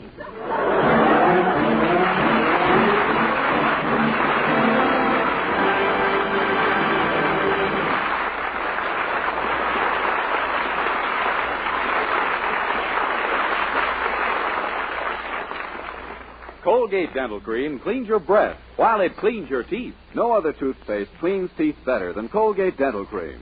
Colgate's safe polishing agent cleans teeth gently and thoroughly, brings out natural sparkle and beauty. And scientific tests prove that Colgate Dental Cream cleans your breath while it cleans your teeth. Yes, scientific tests prove conclusively that in 7 out of 10 cases, Colgate instantly stops unpleasing breath that originates in the mouth. Colgate Dental Cream is famous for flavor, too. Nationwide tests of leading toothpastes prove that Colgate's is preferred for flavor over every other brand tested. And no wonder. For Colgate Dental Cream is the result of constant effort to produce the finest toothpaste in the world today. For cleaning teeth, for flavor, for sweetening breath. See if you don't agree with the millions who have made Colgate Dental Cream America's favorite toothpaste. Always use Colgate Dental Cream after you eat and before every date to clean your breath while you clean your teeth. Extra, extra big, extra value, extra economy. Now you can buy Colgate Dental Cream in the new big economy size. Saves you money over any other leading toothpaste. Get the new economy size Colgate Dental Cream at your dealers, only 59 cents.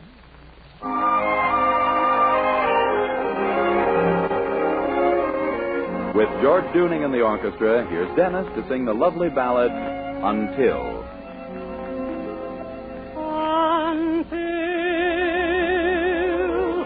There are no stars to shine. There's no such thing as time. I love the view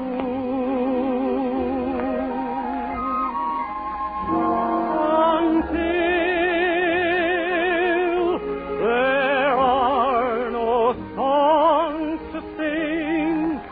There's no such thing as spring. I love but you. You were sent from heaven just for me. And you are oh so heavenly until there is no moon above. There's no such thing as love. I love but you. You were sent from heaven just for me. And you are oh so heavenly until there is no moon above. There's no such thing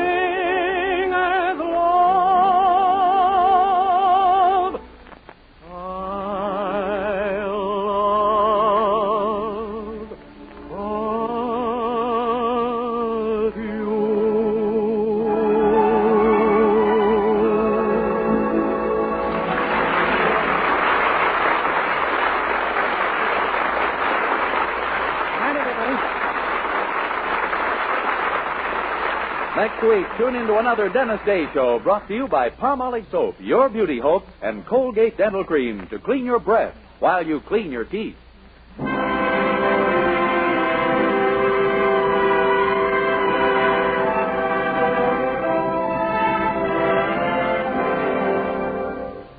Tonight, show him how much lovelier your hair can look after a Luster Cream shampoo. Only Luster Cream brings you Kay Dumit's Magic Blend. Glamorizes your hair as you wash it. Yes, tonight, you can be a dream girl, beautiful Luster Cream girl. You owe your crowning glory to a Luster Cream shampoo.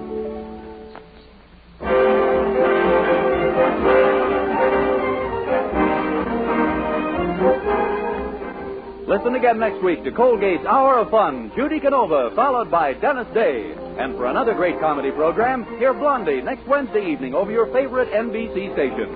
This is Vern Smith speaking. Good night.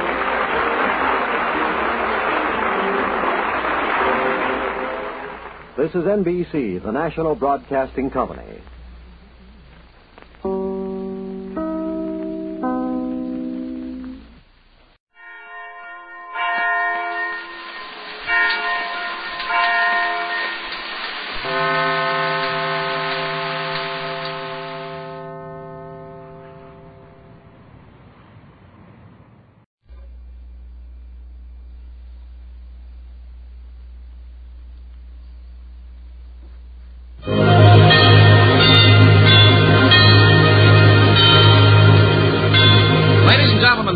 Schlitz Brewing Company of Milwaukee, Wisconsin, presents The Halls of Ivy, starring Mr. and Mrs. Ronald Coleman.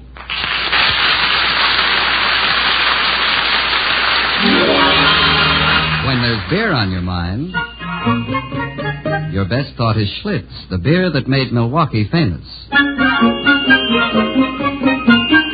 More people like the taste of Schlitz than any other beer. That's why Schlitz is the largest selling beer in America. And now, The Halls of Ivy.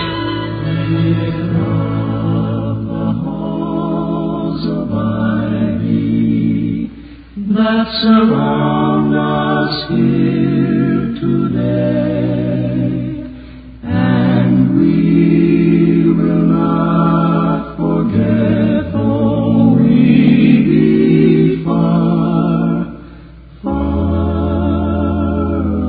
away. Welcome again to Ivy College, that is, in the town of Ivy, USA. When a student manages to distinguish himself in any field, usually one of the first persons contacted for a statement is the president of his college. That's because under normal conditions, this learned head is supposed to know all about the activities and achievements of his thousands of charges, past and present. So, at the home of Dr. William Todhunter Hall, who is the president of Ivy, and his wife Victoria, the former English actress, we find a reporter from the Ivy News, a Mr. Crane, whose first remark is... You're the logical one to give me the information I need for a Sunday feature, Doctor. The news item has already been in the Daily. I imagine you saw it. Whatever the news item was, Mr. Crane, it's highly unlikely that I did see it. Lately, the press of work has kept me from the press, so to speak. But this article was about one of your students, Lesliehof. Lesliehof? Oh, yes, Hoff. Hoff? Yes. Yes, what was your reaction to the news about his award? Well, it's quite possible that my wife can tell you even better than I how I reacted. Victoria? Well, you were completely surprised, bowled over, flabbergasted, absolutely dumbfounded. I think that conveys my attitude quite adequately, dear. Thank you. Struck all of a heap. You're welcome. Yes. I certainly am. Was struck all of a... After all, it isn't every day that an Ivy student gets an award from the National Art Foundation for his painting entitled Portrait of My Body, drawn from memory. Is it, dear? Oh, yes, I see. Yes. Good heavens, no, of course it isn't. No. Thank you, Vicky. Thank you. I guess the painting is giving the critics a field day. They're pretty divided in their opinion of it, but you know how critics are. I think they draw lots to see who sneers and who cheers. Well, critics are an odd breed, Mr. Crane. They seem to thrive on a reverse plan for existence. United they fall, divided they stand. I've often heard it said that a critic is a man who gets 2 seats on the aisle, one for himself and one for his opinion of himself. Have you seen Huff's original painting, Mrs. Hall? No, just a reproduction. But even that captured the character and purpose that the artist gave to his subject. It's really a remarkable study. A sort of composite of all the young men who have ever fought in a war. Hope and disillusion, fear and courage. Young faces with old eyes. Yes, it is a remarkable study. But I wondered... Is there some question in your mind about this portrait, Mr. Crane? Oh, no. It's just that... Well, of course, you've met Lesliehof, haven't you, Doctor? No, Mr. Crane. I'm afraid that, in spite of my wife's valiant effort to save me from disgrace, I'm going to be forced to admit that I know little about this matter. I've been terribly involved in other affairs. Oh, gosh, that is a surprise, Doc. I can usually count on you. You're my personal newsreel theater. I know, and I'm sorry to let you down. Perhaps Mrs. Hall can give you some of the information you need about this young man. No, darling, I can't either. I don't know anything at all about him, only what he's done. Well, then I'd suggest, Mr. Crane, that we delay this interview until tomorrow. Unless today is the deadline for your Sunday feature. Oh, no, sir, that can wait. We never make up our Sunday paper until Thursday. We serve it hot. Good. Vicky, suppose you call this Lesliehof and ask him over this afternoon. Then tomorrow, I will be a veritable wellspring of information. And will probably gush forth with enough material to last for several Sunday features. Swell. We'll appreciate any information you can give us, Doc. All right, and we'll expect to see you tomorrow about the same time, right? Right. Dr. Hall. Yes? I've been reading a lot lately about the situation in endowed colleges, that rising costs are creating something of a crisis on the educational front. And off the record, how does Ivy stand? Got any trouble? Well, like her sister's schools, she's gained a lot of weight around the budget. But it's nothing that can't be held in shape by a good, firm foundation. Preferably a large-size endowment with a 2-way stretch. Now, I really must say goodbye. Okay, Doc. Be back tomorrow. Goodbye, Mrs. Hall. No, don't bother. I know my way out. How do you like that? A large-size foundation with a 2-way stretch. You really wowed him with your wit, Doctor. Yes, indeed. Bob Todhunter Hope, the academic joy boy. Yes. Let's get jivey with Ivy. Yes, my dear, but neither joyful nor jivey, I'm afraid. After all, when a young man brings such honor to Ivy, the least I can do is to know about it. Victoria, much as I appreciate your helping me out while Mr. Crane was here, you should have told me before. I shouldn't even have helped you. No? Oh, why not? When you married me, my darling, didn't you promise to love, honor, and get me out of tight situations? Yes. And you promised to keep me, cherish me, and listen to me, like when I told you all about Lesliehof yesterday. That look of polite attention you were giving me always means you're not hearing a word. You may fool some people, Doctor, but not Tootsie Cromwell. She's quite acute. Now you're supposed to say quite acute what? Oh, indeed. I'm pursued for infringement by Fibber McGee. No, thank you, my dear. No, but seriously, don't you think it odd that Crane should have asked me about the state of the college? Especially since it is in such a state. Oh, nonsense. Well, I think Mr. Crane's question was prompted by interest. And I'm not nearly as worried about the state of the college as I am about the state of its president. You need some breakfast. Breakfast? Well, yes, it's something you eat. A healthy little habit you seem to have gotten out of lately. No, thank you, dear. I'm not hungry. That's all right. I'm going to be firm about this. It is now 10 o'clock, and I happen to know that you've been up since dawn. In fact, this morning you beat the rooster by a full crow. I did? Well, I'll just have to be more careful. It's the early worm that gets the bird. Now, wait a minute. Where are you going? Well, back to my study, to wage bitter battle with the budget. To see if our sinking fund is going down for the third time. All right, but you're going to have breakfast. I'll bring you some on a tray. No, darling, really. I couldn't eat a thing.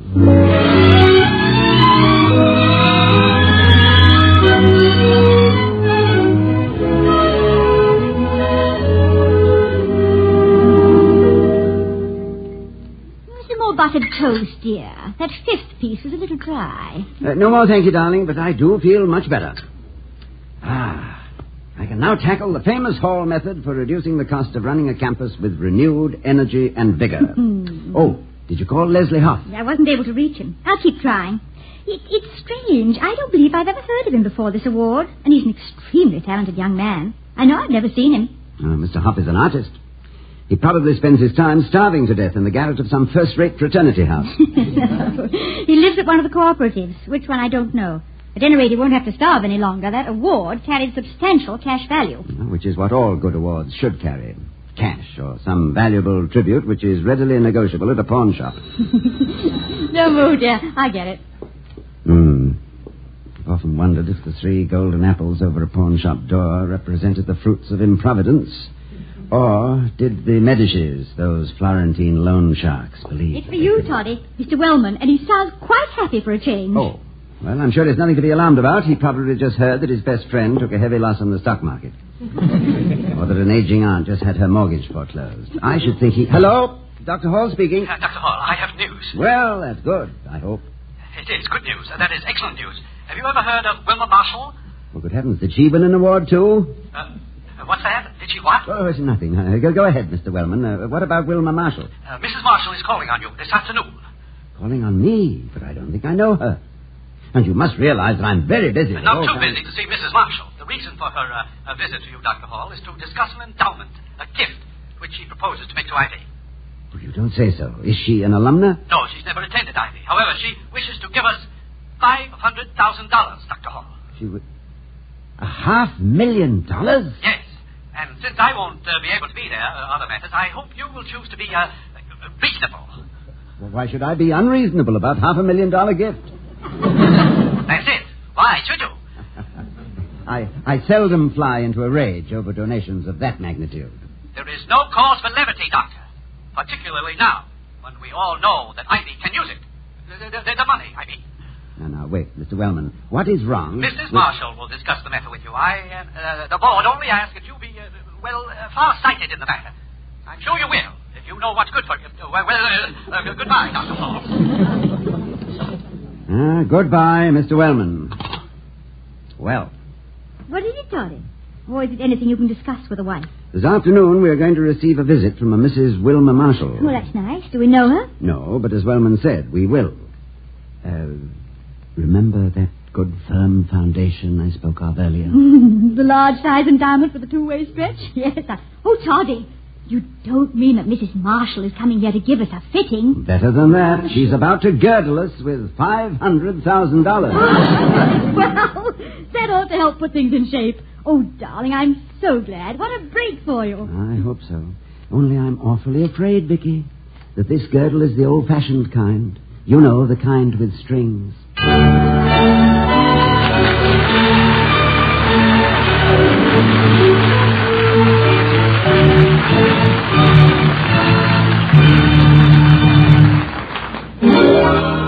When there's beer on your mind, your best thought is Schlitz, the beer that made Milwaukee famous. More people like the taste of Schlitz than any other beer. That's why Schlitz is the largest selling beer in America. If you're the sort of person to whom the pleasures of the palate are as much a part of good living as an automobile or a 2-week vacation, then more than likely you'll recall your first taste of Schlitz beer. There's something about the taste of this great beer that people never forget. And a reason for it, one of many reasons, is this: extra mellowing. Yes, for the taste you remember with pleasure, Schlitz beer is mellowed 3 times. First, Schlitz ages the barley till it's just right for malting. Second, Schlitz ages the malt till it's just right for brewing. Third, Schlitz ages the beer till it's just right for you. This extra mellowing has such wonderful results that more people like the taste of Schlitz than any other beer. This extra mellowing helps to explain why Schlitz is the largest selling beer in America.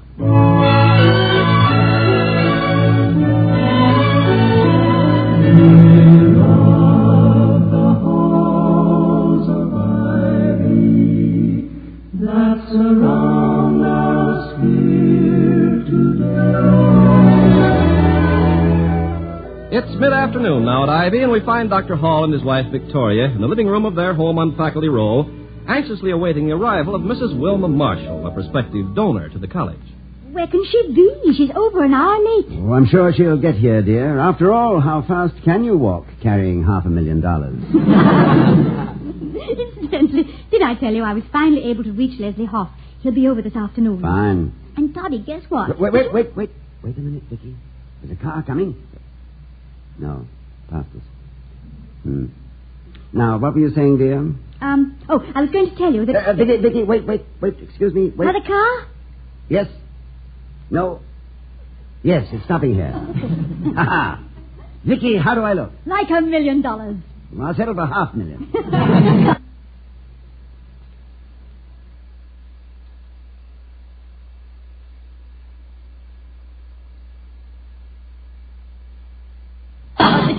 You are excited about this, aren't you? Excited? Of course not.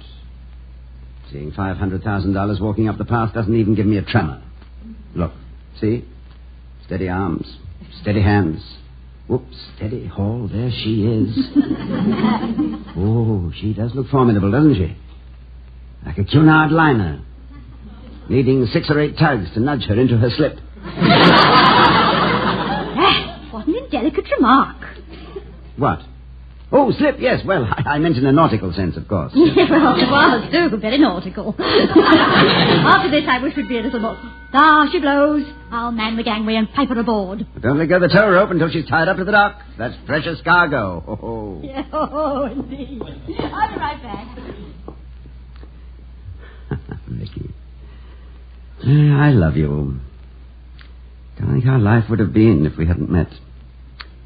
Yes, if we're all one, that I should love a bright particular star and think to wed it. Remember who wrote those lines, my darling? It was a countryman of yours, a man named... Dr. William Hall? No, dear, William Shakespeare. Oh, I beg your pardon. William, this is Mrs. Marshall.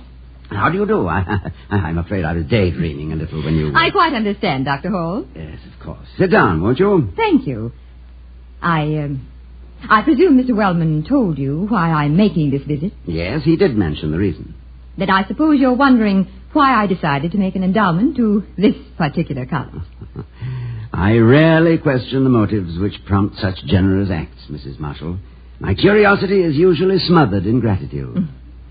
I have here a small reproduction of a painting. Are you familiar with it, Dr. Hall? May I see it?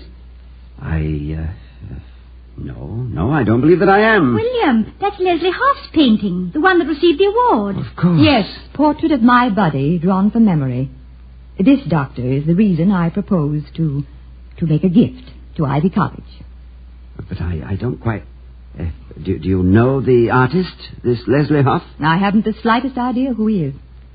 I must confess, Mrs. Marshall, that I'm a little confused. If you don't know him...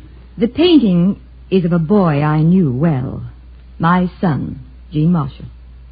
Oh. He was killed in the war. Oh, I'm sorry. It's over now, and I'm not asking for sympathy. The point is that Gene's friend, his buddy, is a student at Ivy. Because of that, my donation to the school will be made in my son's name. But didn't Gene, your son, have a school of his own, where his name might be more appropriately perpetuated? No. He was always tutored. Gene was a shy boy. He was rather afraid of people. He didn't make friends easily. And the acquaintances he did make were hardly fit to... Well, I thought it advisable to keep him at home. I see. Is this portrait of Lesliehoff's a good likeness of your boy, Mrs. Marshall? No. Well, it's unmistakably his face.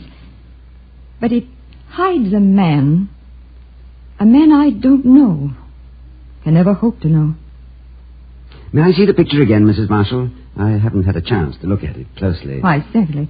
Here, Doctor. It's a striking portrait, isn't it? Interesting. The lower part of the face is almost obliterated by shadow, all but just a portion of the mouth. And the eyes, the highlighting of the eyes is quite remarkable.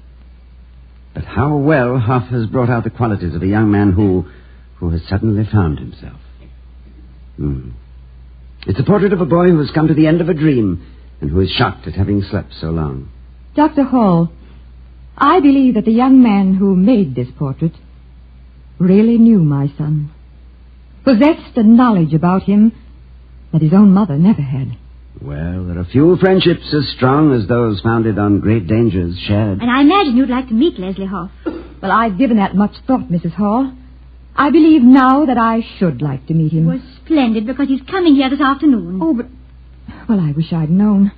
I'm afraid it'll be difficult. Oh, probably not as difficult as you think, Mrs. Marshall. Surely there must have been a great bond between Jean and Lesliehof.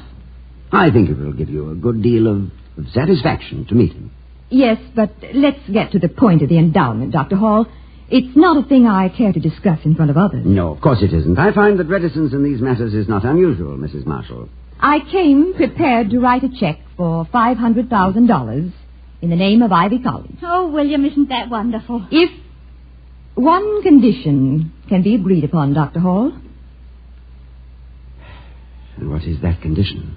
My money must absolutely not be used to provide scholarships for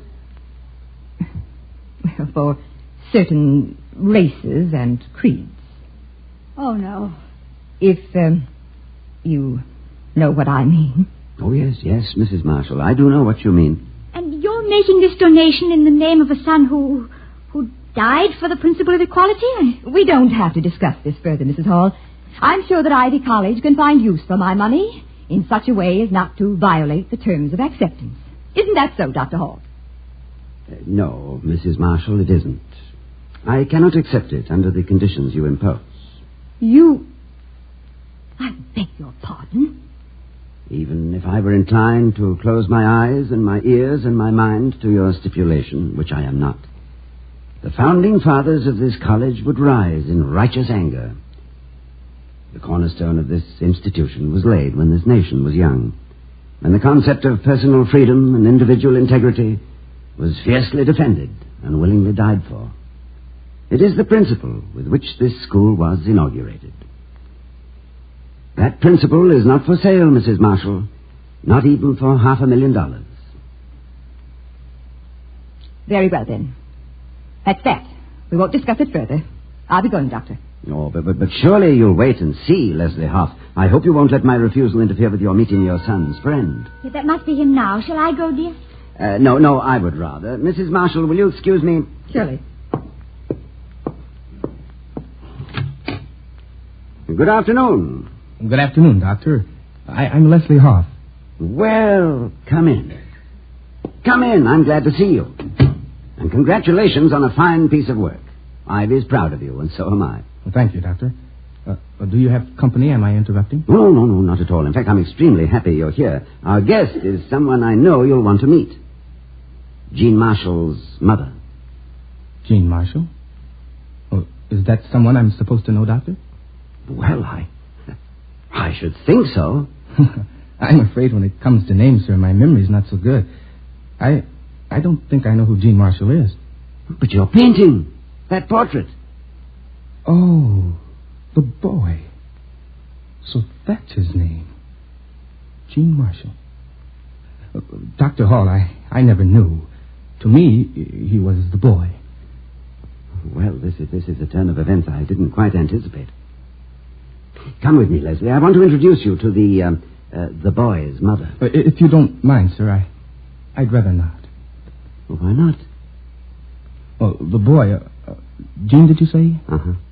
Talked a lot about his mother. I think it would only upset her to know that I was her son's friend. No, I don't think it would be wise for me to meet her. Well, of course, that's up to you, Leslie, but if you'll trust my judgment, I think it would be the wisest thing you ever did. All right, if you say so, Dr. Hall. Let's go. Good. Come on, follow me.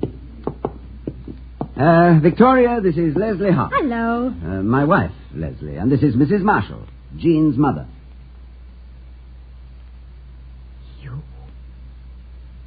You are Lesliehof.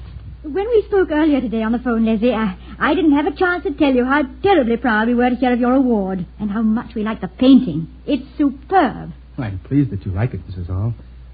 Mrs. Marshall, I value your opinion, too. Well, please don't hesitate to be frank. How long did you know my son? Well, just one night, ma'am. One long, long night. It was during a raid. We were both running for cover. We hit the same foxhole. You only knew him What a night. There are times during a war, Mrs. Marshall, when one night can be as long as eternity. That's right, Doctor. And this particular night seemed an eternity. You get to know a man pretty well when time crowds you like that. When death is sitting in the game, you sort of like to lay all your cards on the table. I know. I had a friend once who said you talked about everything, anything, to cover up the fact that you were scared. And did you talk together? You and Jean? Yes, we talked. The boy told me about you, Mrs. Marshall, and I told him about my mother. He described his ancestors, I described mine. He was proud of his great-grandfather who fought in the Civil War. I was proud of mine who was freed by it. We even exchanged recipes, believe it or not. Got ourselves so hungry we could hardly stand it. It's funny the things we talk about in the foxhole. Your boy grew into a great man that night, Mrs. Marshall. I sat and watched him, his face half hidden in shadows. Only the nose and eyes lighted by the enemy flares. And I listened to him tell of the things he planned to do when he got out of the war. They were good things. And you never saw him again after that night? No, Mrs. Hall, never again. It's amazing that you could paint a picture of a man you saw only by gunfire. I'll never forget how he looked. The portrait was only an attempt to immortalize a man whose name I never knew, but to whom I owed everything. What do you mean by that? There was an enemy patrol. The noise covered their approach. I'll never know exactly what happened. I suppose you never do. But the boy was my buddy. I'll spare you the details. But you see, ma'am, he gave his life, saving mine.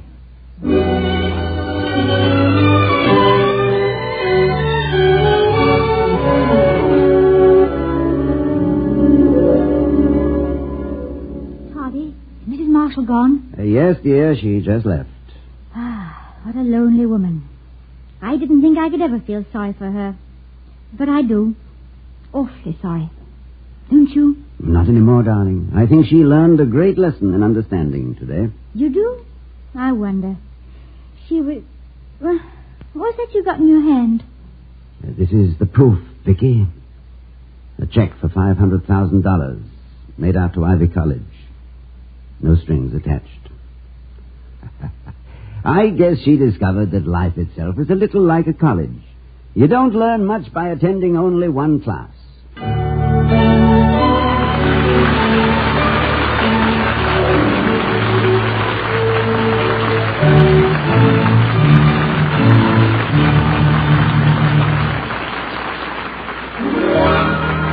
When there's beer on your mind, your best thought is Schlitz, the beer that made Milwaukee famous. More people like the taste of Schlitz than any other beer. That's why Schlitz is the largest selling beer in America. Before we hear again from Mr. and Mrs. Ronald Coleman, ladies and gentlemen, I have an important announcement. Last week, we announced that our sponsor, the Joseph Schlitz Brewing Company, had wired President Truman that Schlitz would be very happy to ship 600,000 cans of their fine beer to our boys in Korea. We've just been informed by Archibald S. Alexander, Under Secretary of the Army, that this offer has been accepted. That's splendid, Ken. And our best wishes go with it. Yes, indeed, and our hopes for a speedy return. Good night, everybody. Good night.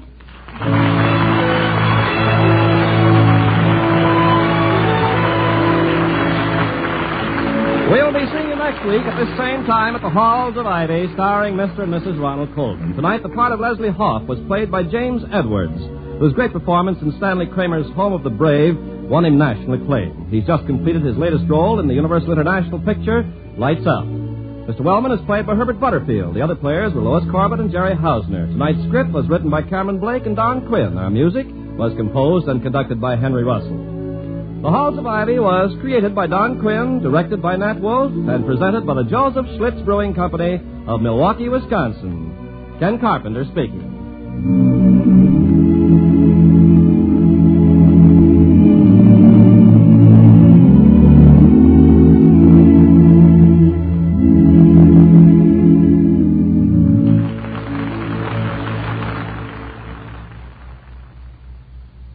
Now for the adventures of the Great Gildersleeve on NBC.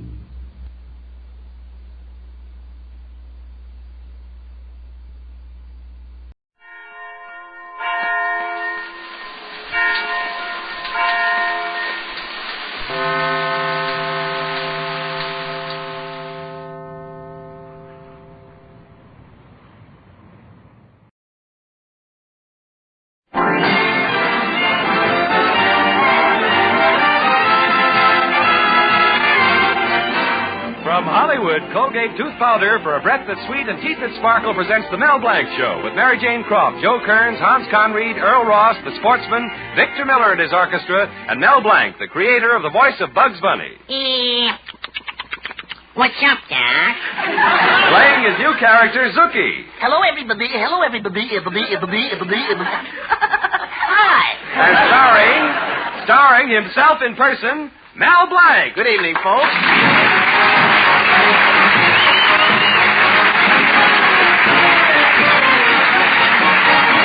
It's all fine and dandy, sugar candy when I've got you. When I only see the sunny side, even trouble has its funny side.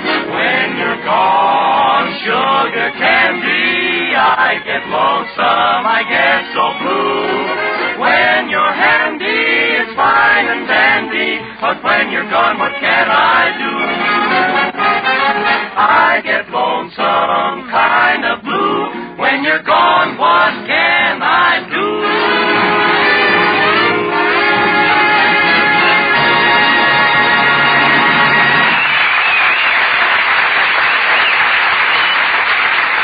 Thank you, Sportsman and Victor Miller. Well, last night was date night in Mel Blanc's little town, and in almost every house, prospective father-in-laws were bidding cheery goodbyes to courting swains. In the Anderson house, Mr. Anderson was saying, "Good night, Joe." Good night, Mr. Anderson. And in the Brown household, Mr. Brown was saying, Good night, Sam. Good night, Mr. Brown. And in the Colby house, where Mel Blanc spent the evening courting his girl Betty, Betty's father, Mr. Colby, was saying, Get out of here and never come back again! Good night, Mr. Colby. So the next morning we find Mel standing in his fix-it shop talking to Betty's kid brother, Tommy. You know, Tommy, I can't figure your father out. What do you mean, Mel? Well, I don't know whether he likes me or not. Last night he threw me out of the house, and yet the night before he said, Mel, go out and take my car. He even escorted me to the driver's seat and started the motor, waved goodbye, and said, Mel, run her all night. Well, what's wrong with that? In a locked garage? Doesn't look right. Well, it's your own fault, Mel. You act too much like a weakling. I'm a weakling? Your father's the one who's a weakling. Why, yesterday he was strangling me for 10 minutes before he finally let go of my throat. Well, that's because he thought you were dead. Well, I fooled him. Blue is my natural color. Mel, why don't you use a different approach to my old man? Stop walking in on your hands and knees. Why don't you be pleasant? Crack a few jokes. Say, that's a great idea, Tommy. After all, I'm a natural-born comedian. Listen to this great joke, kid. It seems George Washington's father bought him a little hatchet. And that night, little George, instead of chopping down a cherry tree, sneaked into his father's room and tried to take a chip off the old block. You get a chip off the old block. Hatchet. Hatchet yourself. You laid it. It's a fine way to talk to your prospective brother-in-law. Don't forget, someday I'll marry your sister Betty, and then, who knows, you may even have a little nephew that looks just like me. So I'll be a monkey's uncle. Oh, now stop kidding yourself, Mel. You'll never marry my sister as long as my father hates you like he does. Yeah, that's what you think.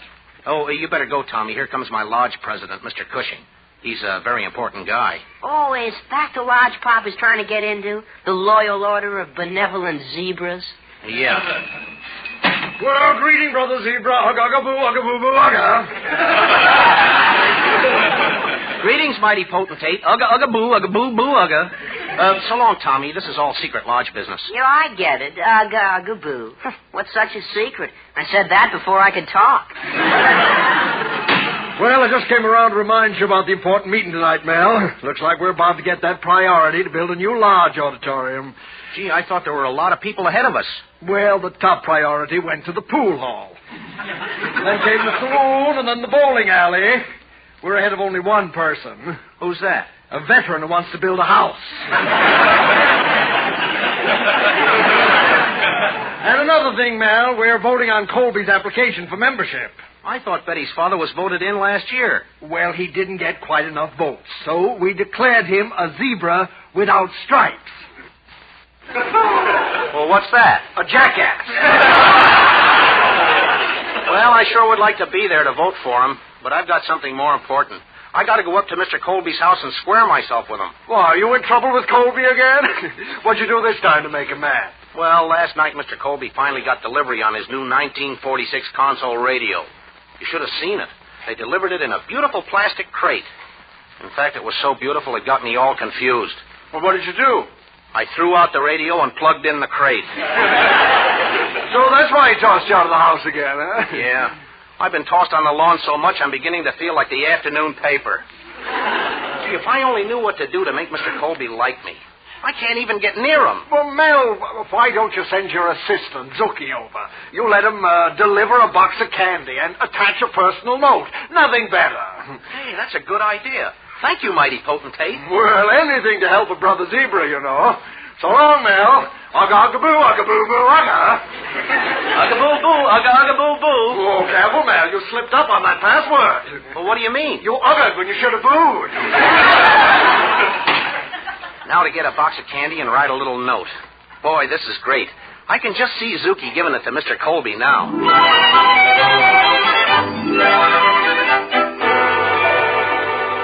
Oh, hello, Zuki. What brings you here? Oh, hello, Mr. Colby.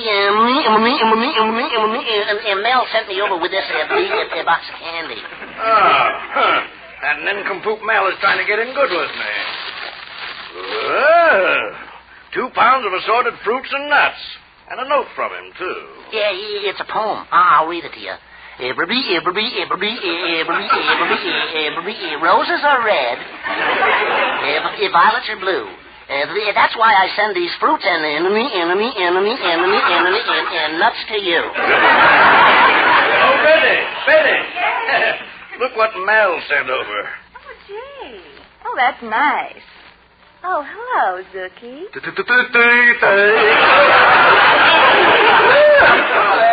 Hello, Betty. Thanks. Zuki, Mel must have spent a lot of money on this candy. Well, he took it out of the bank. You see, he traded in his accordion here. He collected some money. He cut my salary. Well, the candy's nice, but I don't know whether I ought to forgive Mel for what he did to my new radio. I got a repairman coming in to fix the radio, and it's costing me $50.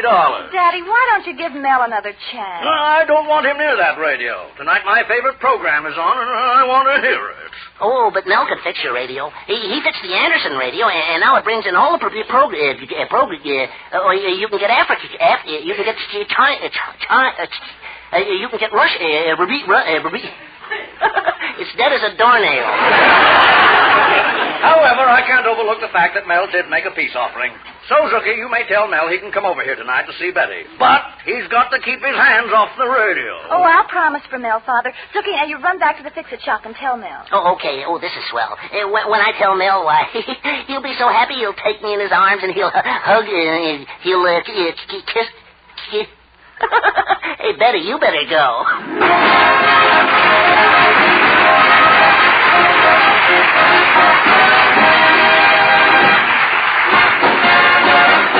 Use Colgate tooth powder, keep smiling just right.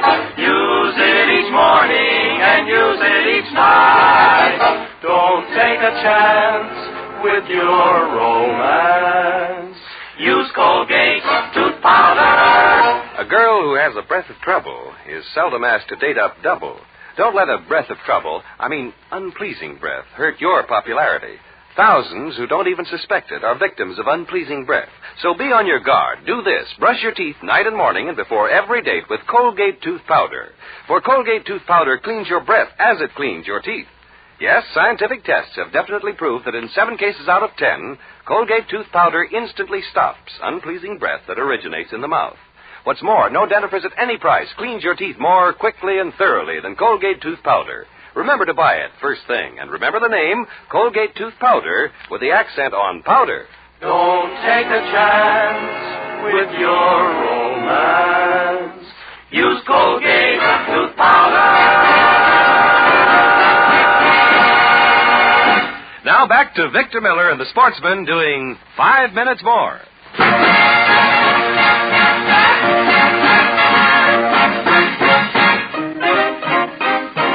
Give me 5 minutes more, only 5 minutes more. Let me stay in your arms. Do-do-do-do, here am I begging for only 5 minutes more, only 5 minutes more of your charm. All week long I dreamed about our Saturday date. Don't you know that Sunday morning you can sleep late? Give me 5 minutes more, only 5 minutes more. Let me stay forever in your arms.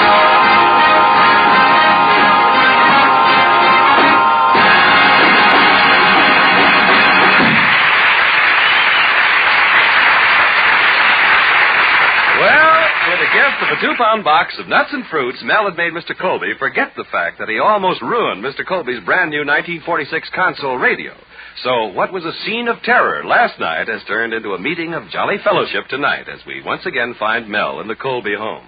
Try this one, Mr. Colby. It's a liquid cherry. Oh, no, Mel. I know a caramel, and I see one. It's a liquid cherry, Mr. Colby. Don't tell me. I know it's a caramel. Here, I'll squeeze it.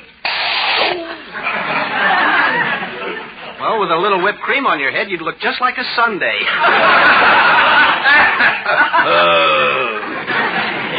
You know, Mr. Colby, that's a wonderful radio you got there. Yes, and I've waited 5 years for it. I can hardly wait for the repairman to come and hook it up. Gosh, it's a beauty. 8 push buttons, and all you have to do is press it like... Mr. Colby, get your hands off my throat. Well, you keep your hands off that radio. Oh, but Mr. Colby, I'm the handiest man in this town. Even when I was a kid, they called me Kid Fix-It. I'll never forget when I was 10. There was a gas leak in my neighbor's house. Right away, they called me. So I went down the cellar looking for that gas leak with a candle, a box of matches, and a cigarette lighter. I'll bet they threw you out of the house. What house? But no kidding, I can really fix that radio. Oh, hello, Mel. Hi, Betty.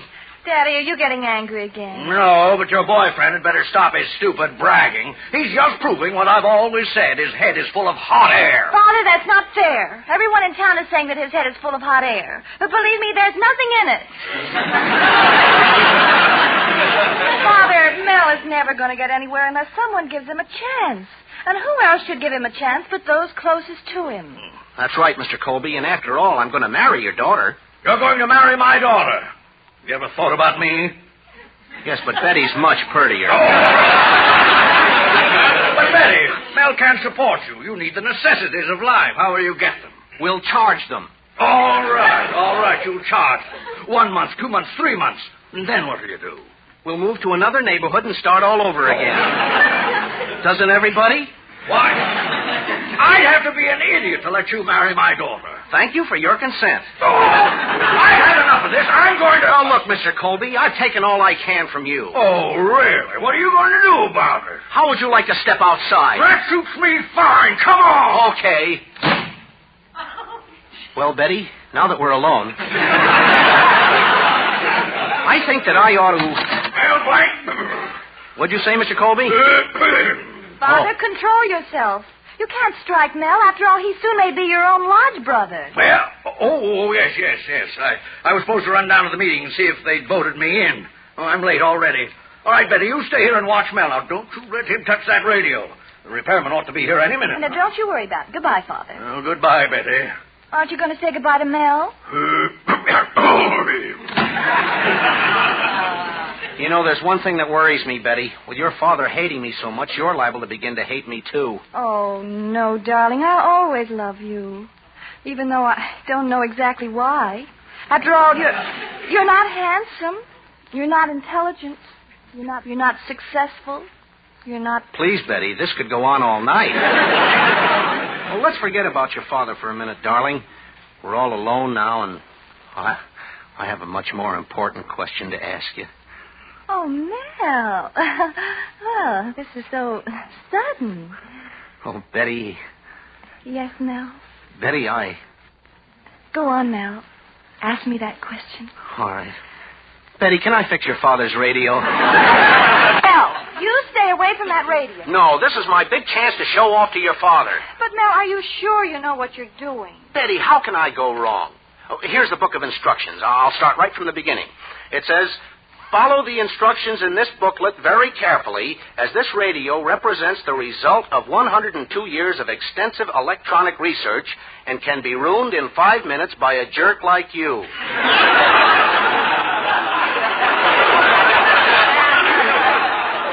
Betty, your father wrote in this book. Who needs this book anyway? Betty, bring me a hammer and a corkscrew. Just a minute. Oh, Mel, it's the repairman. Oh, we don't need him. Send him away. But the radio's all fixed. I'm sorry you had to come. But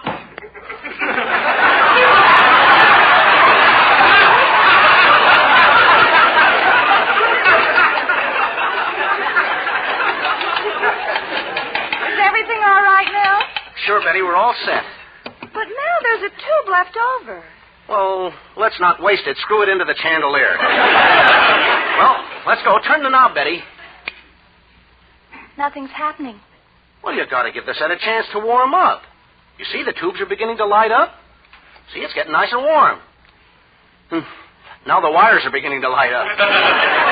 Hey, now the set is beginning to light up. Shall I call the mechanic? Call the fire department. Oh, don't be silly. I'll pull out the plug. Oh, gosh, you've ruined the radio. Oh, Betty, this is the darkest moment of my life. Well, it's the same for me, Mel. Well, you're a little better off. I left my life insurance policy in your name. Oh, Mel, here comes Father. Why don't you try to get away? Oh, it's too late. Oh, wait a minute. Why should I die without a struggle? I got an idea. I'm a born actor. What are you thinking of, Mel? I'll get in back of the radio set and act. Whatever your father tunes in, I'll do. Oh, Mel, that's ridiculous. Well, sure, I could do it. I'll hop in back of the set right now. Oh, Father. I didn't expect you back so soon. Well, I haven't finished voting at the lodge yet, so I came back. Where's Mel? Well, he's in back of the, went back. Oh, went back. That's good. Well, Betty, I just saw the mechanic's truck pull away from the house. Now I can listen to my radio. Oh, but Daddy... Step aside, Betty. It's time for my favorite program, the Movie Guild Playhouse. And tonight they have 2 big stars. I'll turn it on. Oh, Sherry, I love you. I love you. I love you. Oh, Pepe, do you really? Really, do you? Do you really? Oh, Sherry, you know I do. I do. I do. Really? I'm so glad you do. Really, I am. Really. This is dreadful. I'm going to write to the Movie Guild Playhouse people. Address all letters to 160 South Vista Street. This is unbelievable. I got to get some music. Oh, yes, the Philharmonic is on. The Philharmonic? Oh, but Daddy, he can't. I'll just push the button here. And now the house lights dim in Carnegie Hall. The spotlight picks up the conductor as he mounts the podium. And now the orchestra plays the overture from Tristan and Isolde. Good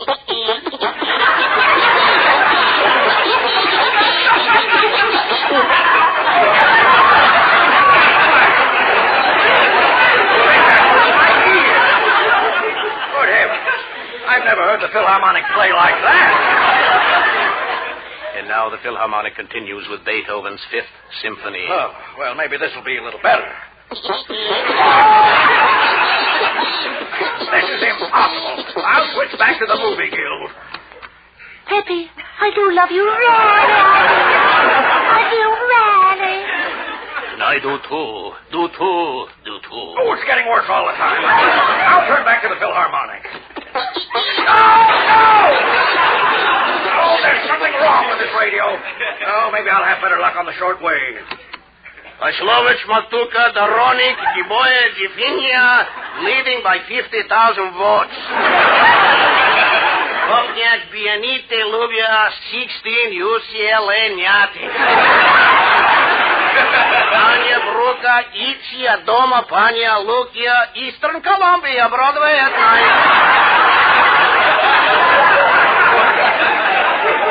I've never heard anything like this in my life. Something is wrong with this radio. Father, I'll just feel around in the back of the set. Now, let me,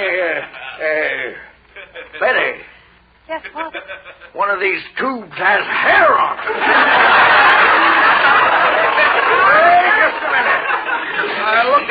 stand up.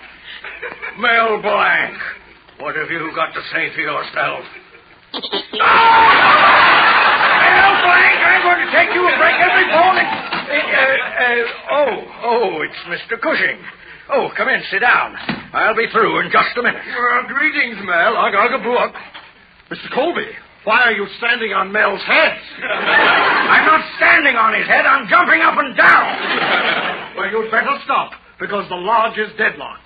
12 for you and 12 against you. And Mel has the deciding vote. He has? He has? Well, Mel, my son, come on, get up off the floor. Are you, going to vote for me? Well, get your foot out of my mouth first, Mr. Colby. Mel, my boy, tell me, am I in the lodge? Mr. Cushing, let me whisper my decision in your ear. Well, am I in? Mr. Colby, allow me to be the first to say, ugga-ugga-boo, ugga-boo-boo, ugga. Mel, my boy! Ugga-ugga-boo, ugga-boo-boo, ugga.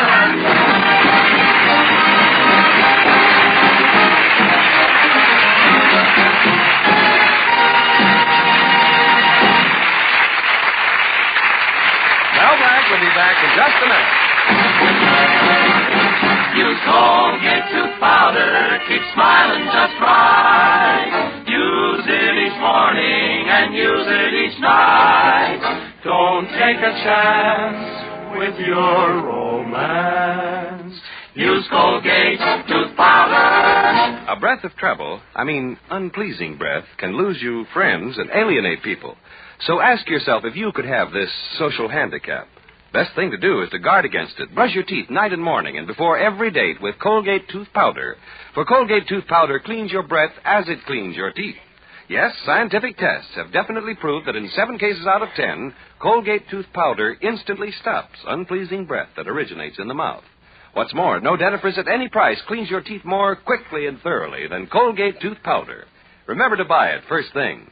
And remember the name Colgate tooth powder with the accent on powder. Don't take a chance with your romance. Use Colgate tooth powder.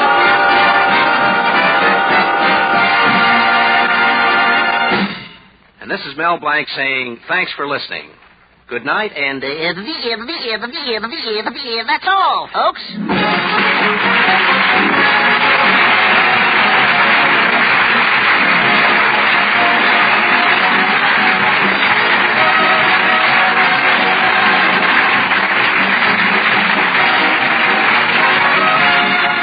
This is Bud Easton reminding you that Colgate tooth powder for a breath that's sweet and teeth that sparkle brings you the Mel Blanc Show every Tuesday at this time. Be sure to join us again next Tuesday night for more fun with Mel and the people you'll meet in Mel Blanc's Fix-It Shop. Say hello to Halo Shampoo for naturally bright and beautiful hair. Remember, even finest soaps and soap shampoos hide the natural luster of your hair with dulling soap film. But Halo Shampoo contains no soap, therefore leaves no dulling soap film. Even in hardest water, Halo makes oceans of rich, fragrant lather, quickly banishes loose dandruff and dirt. Halo needs no lemon or vinegar rinse. Say hello to Halo and goodbye to dulling soap film. Get Halo Shampoo at any cosmetic counter. Remember,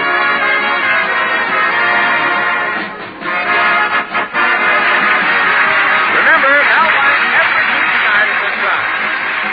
This is CBS, the Columbia Broadcasting System.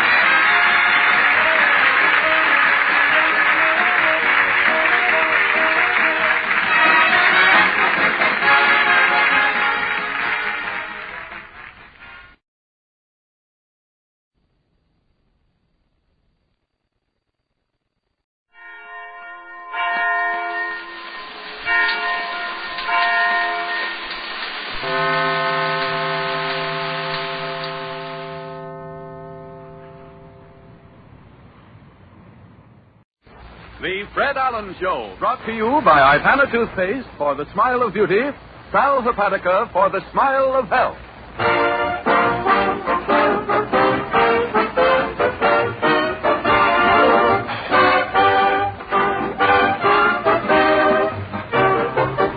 An hour of smiles with Fred Allen, folks. 3,600 seconds of fun and music.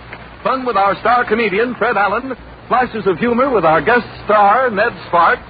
Music with Peter Van Steeden, the Merry Macs, and Win Murray. And the time has come. It's the Fred Allen Show.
Gentlemen, we celebrate the opening of our new fall series by bringing you that lovable buffoon, that man-about clown.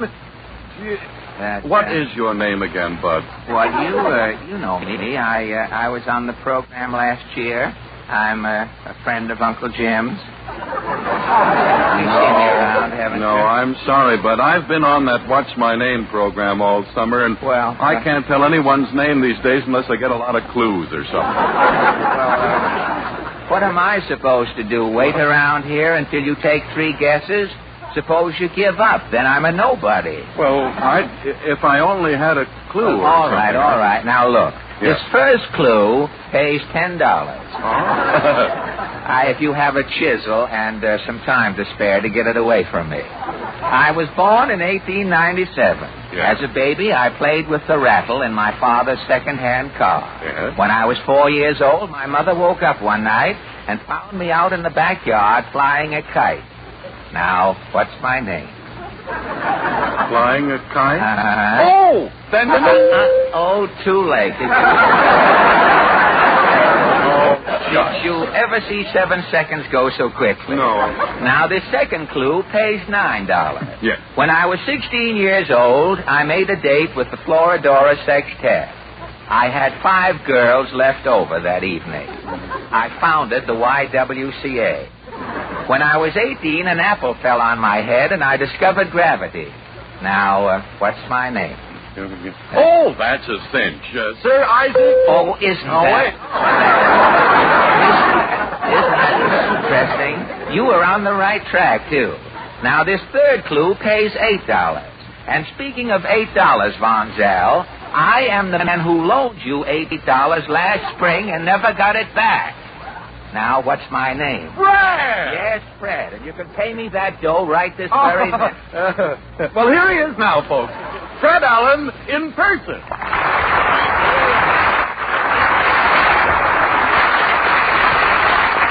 Thank you. I was christened in half that time, Harry. Thank you, and good evening, ladies and gentlemen. Well, it sure feels strange to be starting back at the weekly chores, Harry. Well, your vacation certainly did you a lot of good, Fred. What became of those 2 little bags you had under your eyes? Oh, you missed them, huh? They turned into one big bag down here by my stomach. You see? Yeah, no wonder I didn't recognize you with that double chin you're wearing. It goes way down to here. Yes, the cooking in that summer hotel this year went to my neck, I think. Most of it I couldn't get down any farther. If I get another chin, Harry, I'll have to stop wearing collars and get a snood for the front here. Well, snood or no snood, Fred, it's certainly snood to have you back. Nice of you to say so, Harry. Now, how about getting started? Is everybody here? Yeah, I guess so. I'm on deck. Well, that takes care of the trivia, doesn't it? Now, what about the joke writers? Are the boys here, the 2 boys? Oh, Mr. Allen, and are we hot, eh, Sam? Hot ain't the white, Sam. I'm telling them, Sam. Yeah, Sam. All right, Sam? Check back. I'll never be the Sam after this. Wow, I'm in mid-season form already. Have you boys got plenty of new jokes for the program? Have we? Take it away, Sam. Okay. I just got a letter from a debutante. What do you hear from the snob? You get it? Something tells me this is going to be a short season, boy. He didn't get it. Now, who else is here, Harry? Well, Mrs. Trask is waiting, Fred. Mrs. Trask? Mrs. Trask, you know, the woman who starts the laughs in the studio audience. Oh, yes. You are on the qui-vive, of course, Mrs. Trask. Yes, sir, Mr. Allen. I'm fit as a hyena and ready for Smurf. Well, that's fine. No, not that... Not yet, Mrs. Trask. You know, you don't have to laugh. Look in your contract. You don't have to laugh until the program starts. I know. I'm just warming up. Well, fine. You get back in the incinerator, and we'll baste you on the half hour. Now, let me see. Is anyone missing? Are we all... Hello, Mr. Allen. Oh, Portland. I had forgotten all about you. Well, you certainly are the picture of health, Portland. Yes, I'm trying to take off 10 pounds. Oh, I'm in the same boat. You're the picture of health, but you're overdeveloped. You've overdeveloped yourself, as it were. Mrs. Trask, you bad girl. Not yet. You mustn't rush into those things. I wasn't laughing at you. Oh, you were improvising, were you? No, I happened to think of the salary you're paying me. Quiet. Now, where did you spend the summer, Portland? Mama and I were at the World's Fair. All summer, were you? Yes. We've been in that line for the General Motors exhibit since June. Finally got in today. You just made it, didn't you? I'll say. The fair's closing this month. I know. They say if the perisphere was an aspirin, Grover would probably take it. Well, thanks for popping in, Portland. I've written a speech to welcome you back to radio, Mr. Allen. Well, it's very nice. I appreciate it. Huzzah with salutations and welcome back today.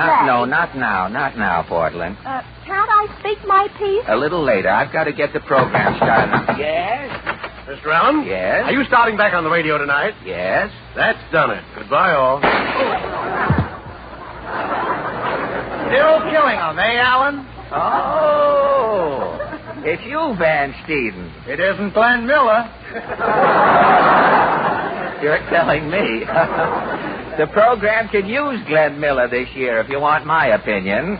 If you want my opinion, the program can use Bob Hope. Now, look, you fugitive from an audition. No, wait. Well, he started it. Well, Fred, I know, but this is the first program of the season. Let's all start off friends. It's this a shame by me, as the saying goes. As the saying went. That crack got so ripe it fell off the hit parade 6 months ago. Well, overlook it, Fred. Come on, let's have harmony in the cast. Well, it's more than we ever got from Van Steeden's welding outfit. All right, now come on, fellas. Shake hands. Press the flesh, Allen. Bragging, hey? Well, all right, Oh, well, now that's more like it. Now you're friends. Wait a minute. I've been robbed. What do you mean, robbed? All I did is shake hands with you. Come on, Allen. Where's my hangnail? Well, Huzzah with salutations and welcome back today. No, not now, Portland. But when do I welcome you? Later in the program. This is later, isn't it? Well, it's later than it was, yes, but not late enough. Now, I've got to start the show now. Things are... Oh. Yes, you'll catch on when I get going. Are the mighty Allen Art players here? To be or not to be? And that's just one of the questions tonight, folks. We're all set. A fanfare, Van Steeden. Knocking already, and I haven't even started. Come in. You, Mr. Allen. Yes, if you're looking for the Woodlawn Cemetery... No. Oh, now, you're just kidding me. You've just given your pallbearers the slip, I can tell. No, honest. I'm here on business. What business? Who are you? I am the Caldwell Sprague, radio program creator. I'm here to start creating. Well, who says I need a program created? Your sponsor. Oh, the sponsor? Yeah, you've been doing the same program too long. Newsreels, people that didn't watch us, the same actors. Oh, and you are here to create. I'm creating a whole new program. The West Van Steeden. Right here, Mr. Sprague. The York Fires. What? Now we're getting someplace. Mr. Sprague, my orchestra's perfect. You and that poor man's Philharmonic. The public today wants swing. But I've got a new swing band this year. Well, okay. I'll start creating a good swing quartet to go with the band. We don't need a swing. We've got the best swing quartet in the country, Mr. Sprague, the Merrimack. The Merrimack, eh? Are they hep? Are they hep? I tell you what I'll do. I'll just have them run through a number for you. It's called Good Morning, Mr. Zip, Zip, Zip. Good morning, Mr. Zip, Zip, Zip, with your haircut just as short as mine. Good morning, Mr. Zip, Zip, Zip, you're surely looking fine. Ashes to ashes and dust to dust, if the camels don't get you, then the lucky must. Good morning, Mr. Zip, Zip, Zip, with your haircut just as short as your haircut just as short as your haircut just as short as mine. Good morning, Mr. Zip, Zip. Mr. Zip, Zip. Oh, you went to the barber shop and got your hair cut short, just like mine. Good morning, Mr. Zip, Zip. Mr. Zip, Zip. You came out of the barber shop and you were looking fine. Ashes to ashes and dust to dust, if the camels don't get you, then the luckies must. Good morning, Mr. Zip, Zip, Zip, Zip, Zip, Zip, Zip, Zip, Zip, Zip. Good morning, Mr. Zip, Zip, Zip, are you gonna take a trip? Good morning, your haircut short as mine. Good morning, Mr. Zip, Zip, Zip, take a tip and hack your grip. Good morning, you are looking fine. Ashes to ashes and dust to dust, if the camels don't get you, then the lucky's not. Good morning, Mr. Zip, Zip, Zip, with your haircut just as short as, your haircut just as short as, your haircut short as mine.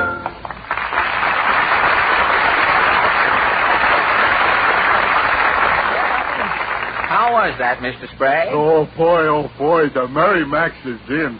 All four of them? Yeah, they're very well. nice. Now, let me see. What are you creating next? I think I'm in the mood for a short commercial. You're in the mood for a short commercial. Well, fine. You go right ahead and create. Well, gee, I don't think I can right now. You see, I got an awful headache, and I feel so dull and low-key. Well, we can take care of that for you, Mr. Sprague. We have a very special service that's meant for everyone who feels like you do. Now, you just listen to Harry Von Zell. Well, the truth of the matter is that nearly every one of us at some time or other feels sluggish and under the weather, or we have a dull headache resulting from a stomach that's upset because of overindulgence in eating or drinking. Well, now that's when a glass of sparkling Sal Hepatica helps give you a faster comeback. We say Sal Hepatica because if you take something with a laxative action only, you do nothing to counteract excess gastric acidity. But Sal Hepatica does both. As so many physicians will tell you, Sal Hepatica not only brings you speedy yet gentle relief, it also counteracts excess gastric acidity, which chases that sickish feeling fast. So get an inexpensive bottle of Sal Hepatica at your drugstore tomorrow. Remember, the better you feel, the better you look. And you feel better faster when you take gentle, quick-acting Sal Hepatica.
was swell. What was that, Mr. Allen? Peter Van Steeden and his new swing band played Jump and Jive for you, Mr. Sprague. That's okay. Now, let me see. What'll I create here? Huzzahs with salutation. And welcome back. No, not yet, Portland. Later? Yes, later. All right, I'll go back and rehearse it. Yes, it's got to be letter perfect, Portland. Now, what's next, Mr. Sprague? The public today is crazy about quiz programs, Mr. Allen. The sponsor wants a quiz, does he? Yeah, or a reasonable facsimile. Or a reasonable facsimile. Yeah. Well, we've beaten the sponsor to it, Mr. Sprague. We've already prepared a midget quiz. Oh, boy. Uncle Jim has selected a committee of 3 from our studio audience, and I see the folks are taking their seats at the conference table, so I'll join them over here. Good evening, lady and gentlemen. I don't have to tell you that our quiz is entirely unrehearsed, ladies and gentlemen. I know that you'll get the idea as we go along here. Anything is apt to happen, even I can't tell you. First, in order to make sure that people do not confuse our quiz program with information, please, I'm going to... You can't tell. Kieran may be in the woodpile.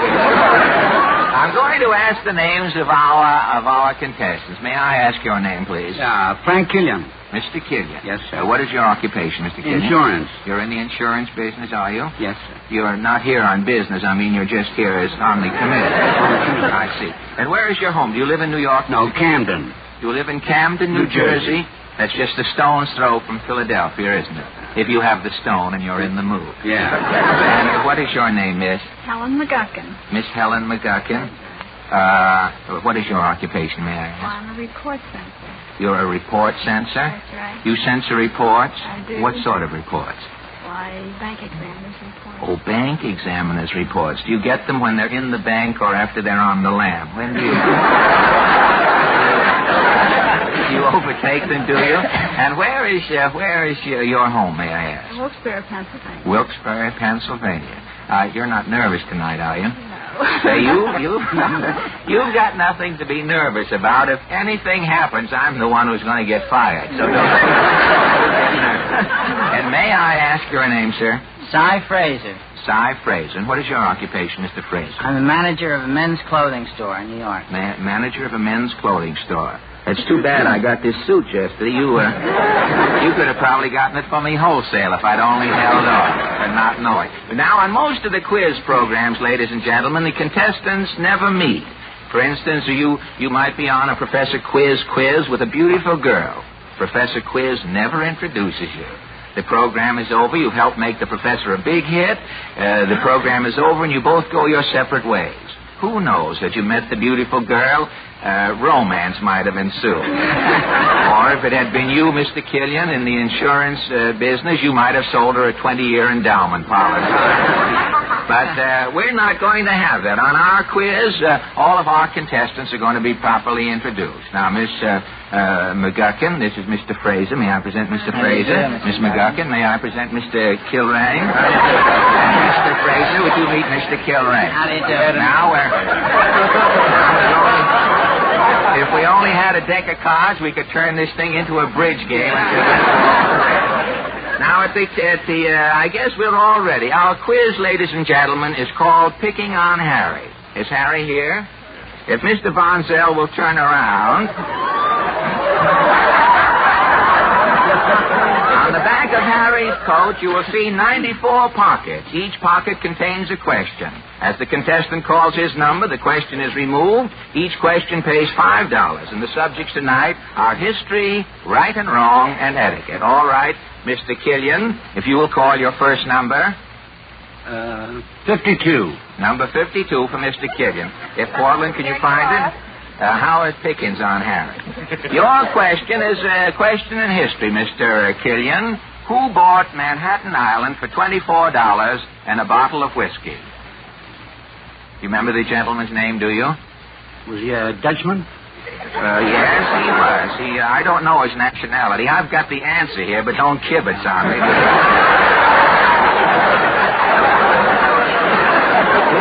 I didn't know it myself till I opened this slip here. Do you know the gentleman's name who bought the island of Manhattan? Oh, I know, but I just can't... You can't think. You want to pass? I think I'll pass. All right. Miss McGuckin, would you take a number, please? 55. The gentleman's name, incidentally, Mr. Killian, was Peter Minuit. Minuit. He bought the island for $24, and if he was around today, and male LaGuardia could find an Indian, or if an Indian was around, a male LaGuardia could find him, he'd probably sell him the island back for $24 and throw in Tammany Hall if he could get it. But, Miss McGuckin, your question is also a question in history. Abraham Lincoln had two nicknames. Now, what were they? Do you know? Two nicknames for Abraham Lincoln. Two nicknames he had. One of them was not Raymond Massey. One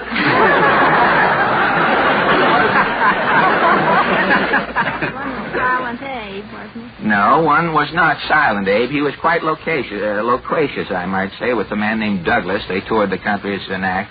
Number 2, as I recall. Do you know the names? I'm afraid I can't give you any more time. Honest Abe and Father Abraham. Geez, I'm doing better than information. Haven't lost anything up to now. And Mr. Fraser, if you'll take your number, please. 60. 60, that's also in history. The questions are history. Thank you very much. You're doing very well. I hope nobody goes over 100. We'll be down on Harry's legs and there aren't any pockets. Mr. Fraser, if George Washington was the first president of our country, who was the first vice president? John Adams. That is correct, Mr. Fraser, and you are about to relieve me of $5, which I shall give you as soon as we're through here. Is this your, Mr. Killian, would you take your second number, please? 83. 83. Mr. Killian wants 83, if we can have it. I don't know how long the quiz will run. Of course, we haven't timed it yet. We're all breaking in tonight, so if we're all written up in Variety, the committee will get panned along with me, so... Now, right or wrong, this is a right or wrong, Mr. Killian. A franking privilege is a license to sell hot dogs. Right or wrong? Right. This is a right to send mail free. That is why you get so much mail from your senator and your representative. Miss McGuckin, we have another minute. Would you take another? 82. 82. This is also a right or wrong.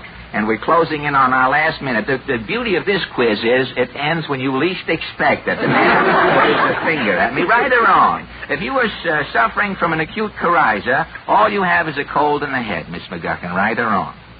Wrong. No, that is right. Acute coryza is simply an inflammation of the mucous membrane of the nose and adjacent sinuses. Now, Mr. Fraser, we'll just have time for one more for you. 90. Number 90 coming up for Mr. Fraser. We could go on all night if Harry had a Bal McCann. We could just... Right or wrong? The book Gone with the Wind weighs more than Anthony Adverse. Wrong. No, Gone with the Wind... no, wrong. Wrong is wrong.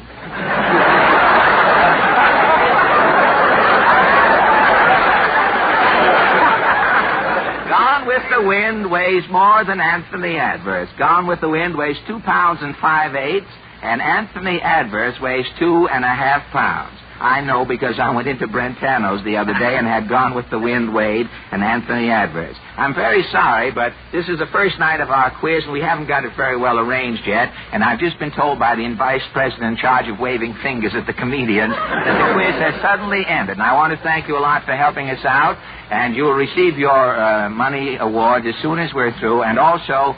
Each one of our committee will receive a handsome gift box containing all of the products made by the Bristol-Myers Company, including our two, Ipana and Salopatacrin. Thank you a lot for helping us out tonight. Thank you.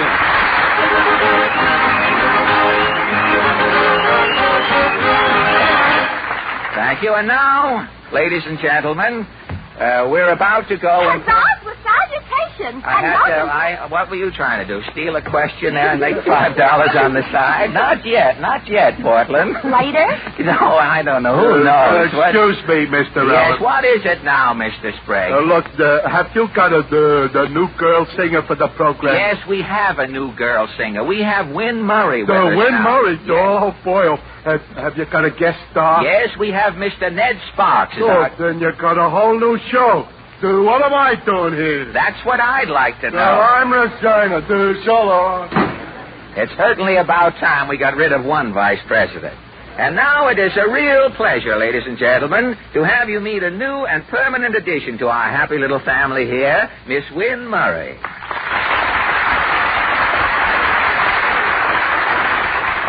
Thank you. Thank you. Isn't she cute? That's all you, isn't it, Wynne? What are you going to sing tonight, Wynne? How would you like to make your first appearance for us, singing that number you did so well on The Boys from Syracuse?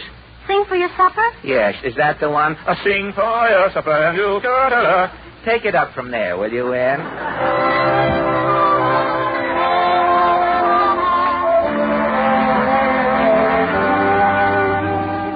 Hawks and crows do lots of things, but the canary only sings. She is a courtesan on wings. So I've heard eagles and storks are twice as strong. All the canary knows is song, but the canary gets along. He'll dead a bird. Sing for your supper and you'll get breakfast. Songbirds always eat if their song is sweet to hear. Sing for your luncheon and you'll get dinner. Dine with wine of choice if romance is in your voice. I heard from a wise canary trilling makes a fellow willing. So little swallow, swallow now. Now is the time to sing for your supper and you'll get breakfast. Songbirds are not dumb. They don't buy a crumb of bread instead. So sing and you'll be fed. Sing for your supper and you'll get breakfast. Songbirds always eat if their song is sweet to hear. Sing for your luncheon and you'll get dinner. Dine with wine of choice if romance is in your voice. I heard from a wise canary trilling makes you willing. So little swallow, swallow now. Now is the time to sing for your supper and you'll get breakfast. Songbirds are not dumb. They don't have to buy a crumb of bread, a spool of thread, just sing instead. You don't have to buy even a crumb of bread instead. You'll be fed if you sing. Da da da da da da da da da da. If you dance, so sing and you'll be fed.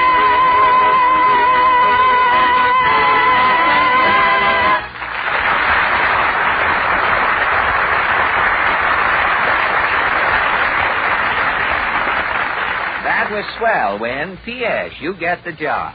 And now, ladies and gentlemen... The correct time is now 29 and 53 seconds to the very minute. And it's the very minute, too, if you're beginning to catch a cold, to take Sal Hepatica. Recommended by so many physicians because it gets after colds in two prompt ways. First, as a laxative, Sal Hepatica is quick, yet gentle acting. And speed is mighty important in fighting a cold. Second, Sal Hepatica helps nature counteract the acidity that so often accompanies a cold. So get an economical bottle of Sal Hepatica at your drugstore tomorrow. Then whenever anyone in your family starts sniffling or sneezing, see if they don't appreciate your showing them this intelligent, modern way to help ward off a cold faster. With sparkling Sal Hepatica.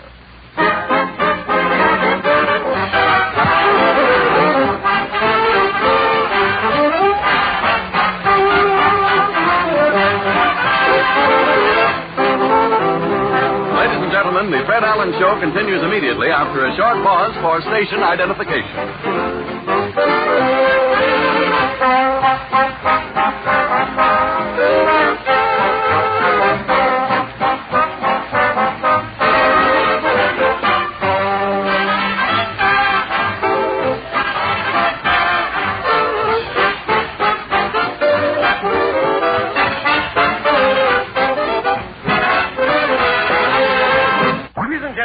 attention, please.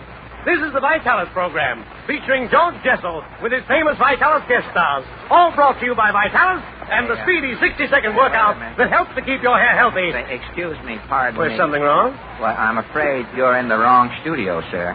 Well, this is Wednesday night, isn't it? Yes. It's 9:30, isn't it? Yes. Well, I'm the announcer. This is Vitalis time, isn't it? Oh, no, not anymore. This is Fred Allen time. What became of the Vitalis program? Well, the Vitalis program is now on Friday nights at 9:30. Oh. Well, why doesn't somebody tell me these things? Say, Harry. Yes, Fred. Harry, if you see a cigar outside with Georgie Jessel dangling from the end of it, tell Georgie he's on Friday nights from now on, Right, will you? Fred, I will. Thanks. No, not yet, Portland. Later? Yeah, any minute now. Tonight, ladies and gentlemen, to start our guest star policy, we have intercepted a star on his way to Hollywood. His face is as well known to you as the face on the barroom floor. He is a melancholy chap, a sulking pantaloon, who has probably made everyone in the world but himself laugh. Meet that tycoon of gloom, that past master of raucous invective, Mr. Ned Sparks.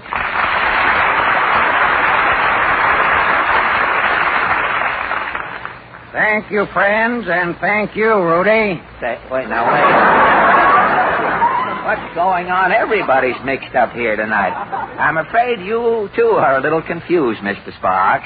This is the Rudy Valley program, isn't it? No, I'm not, You're talking through your nose, aren't you? Yes, but I'm not Rudy. It just so happens I talk through my nose. How do you whisper? Talk through one nostril? No, I hold my nose. With some of those jokes you've been telling El Fideldo, you should. Now, look, Mr. Sparks, my nose is my business. Your business is in the red, brother. Now, wait a minute, Ned. Let's start this interview over. Not me. I got on my nerves the first time. Well, now we've got something in common. One of us is slumming mentally, Rudy. Not Rudy. But look, one thing at a time, Mr. Sparks. First, this is not the Rudy Valley program. Rudy went off the air last week. Rudy's out of work, eh? That explains it. Explains what? Rudy in the auto match yesterday. He was singing to himself. Rudy singing what? My time is my time. Why, I didn't know you sang, Mr. Sparks. What do you think of my voice? And keep it clean.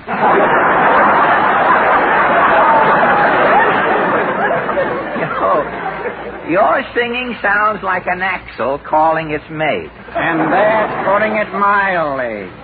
What became of our interview? Oh, that's right. I was wondering why you were here. Well, to tell you the truth, Mr. Sparks, I am always a little embarrassed in the presence of you Hollywood celebrities. I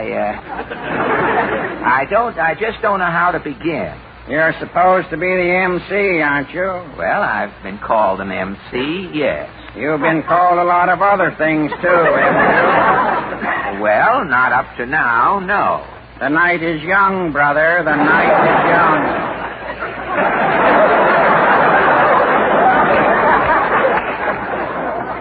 You know, it seems funny. You here at the microphone looking at me. I'm here looking at you. We're both looking at each other. Yes, and I'm getting the worst of it. To me, you look like a little boy who grew up in a bottle of alcohol. To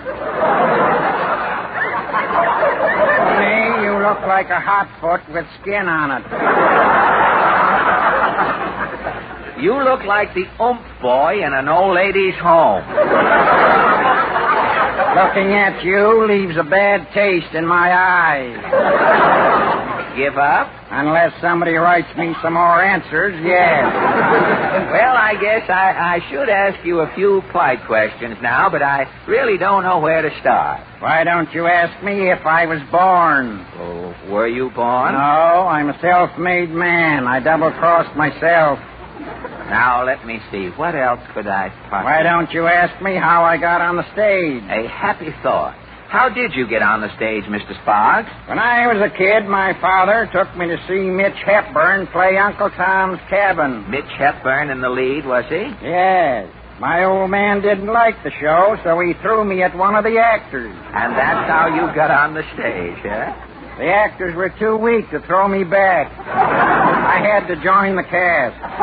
Well, how long were you with Uncle Tom's Cabin? 2 weeks. When they started using fireflies for footlights, I resigned. Well, how did you happen to go to Hollywood? My grandfather died and left me a burlap muffler and a pair of high-button shoes. Where else can you wear a burlap muffler and high-button shoes? Well, you've been out in California a long time. I guess you've seen a lot of changes in Hollywood. Yeah, when I first went into pictures, an actor was an actor. Well, what is an actor in Hollywood today? He's a straight man for a set of dishes. What is your opinion, speaking of pictures, what is your opinion of the double feature policy? 2 wrongs don't make a right. Well, do you think the moving picture will eventually replace the old-fashioned sleeping tablet, Mr. Sparks? Not unless you make another one, Mr. Allen. Oh, you saw my last picture, did you? Yes, I have insomnia. I saw it all.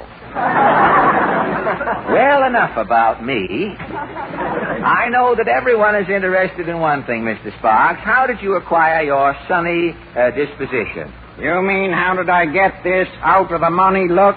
Yeah.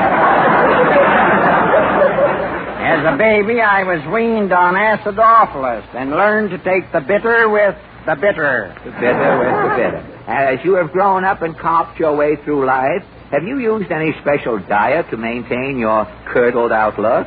Yes, my stomach gives me a lot of trouble. I keep eating the wrong food just to get even with it.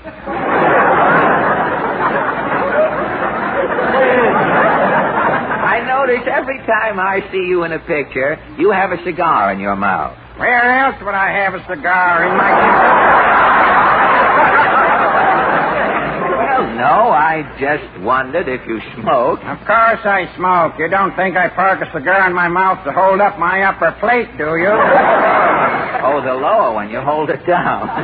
But you must enjoy smoking. Not me. I dip my cigars in gasoline. They taste like they're backfiring. I like them that way. Well, cheer up, Ned. The outlook isn't so bad, you know. Remember that old saying, let a smile be your umbrella? Yeah, did you ever look up and smile when it started to rain? No. I did. What happened? I got a mouthful of soft water. Well, I guess that mouthful of soft water about washes up our interview, Ned. It's been nice having you leer at me from across the microphone. Yeah, I've suffered a lot, too.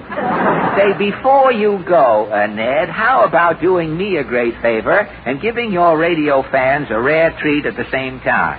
You want me to sing again? No. I'm a friend of Tibbetts. We've heard you sing, but no one, as far as I know, has ever heard you laugh. Now, how about letting us bring America your first and perhaps your last laugh? Well, I know it's sort of short notice, but you can scare one up, can't you? All right, are you ready? Okay. Ha, ha, ha. Well, thank you.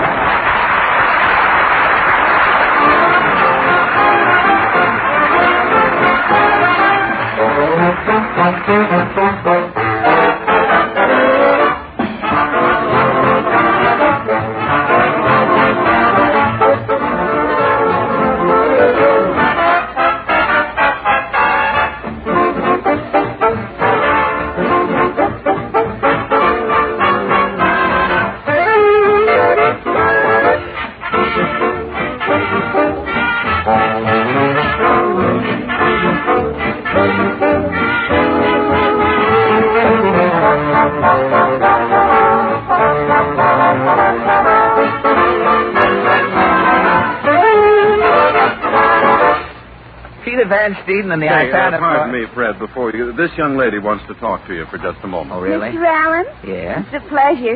Look, me and my sister have a restaurant right close to the studio, see? Well, not from here. I don't know, but go on. Well, we thought, like days when you're rehearsing, you could order your dinner from us and we'd have it here in 5 minutes, smoking hot. Well, the idea of a sizzling platter wending its way through these vast corridors appeals to the pixie in me.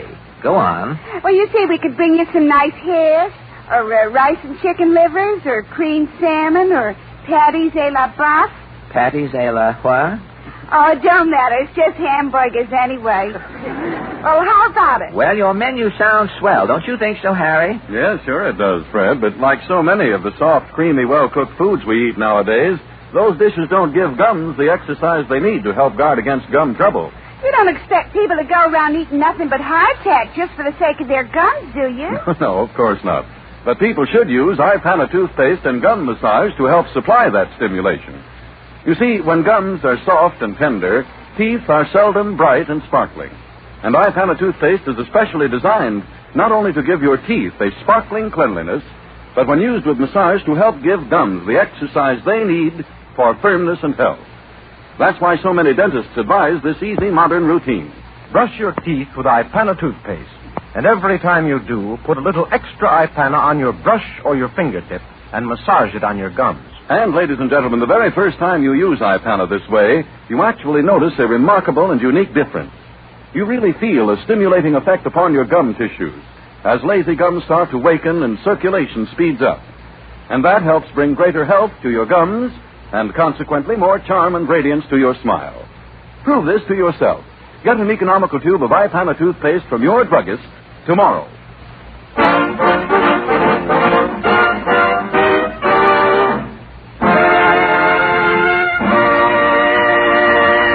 And now, ladies and gentlemen, the mighty Allen... Huzzah for salutations! No, not now, Portland.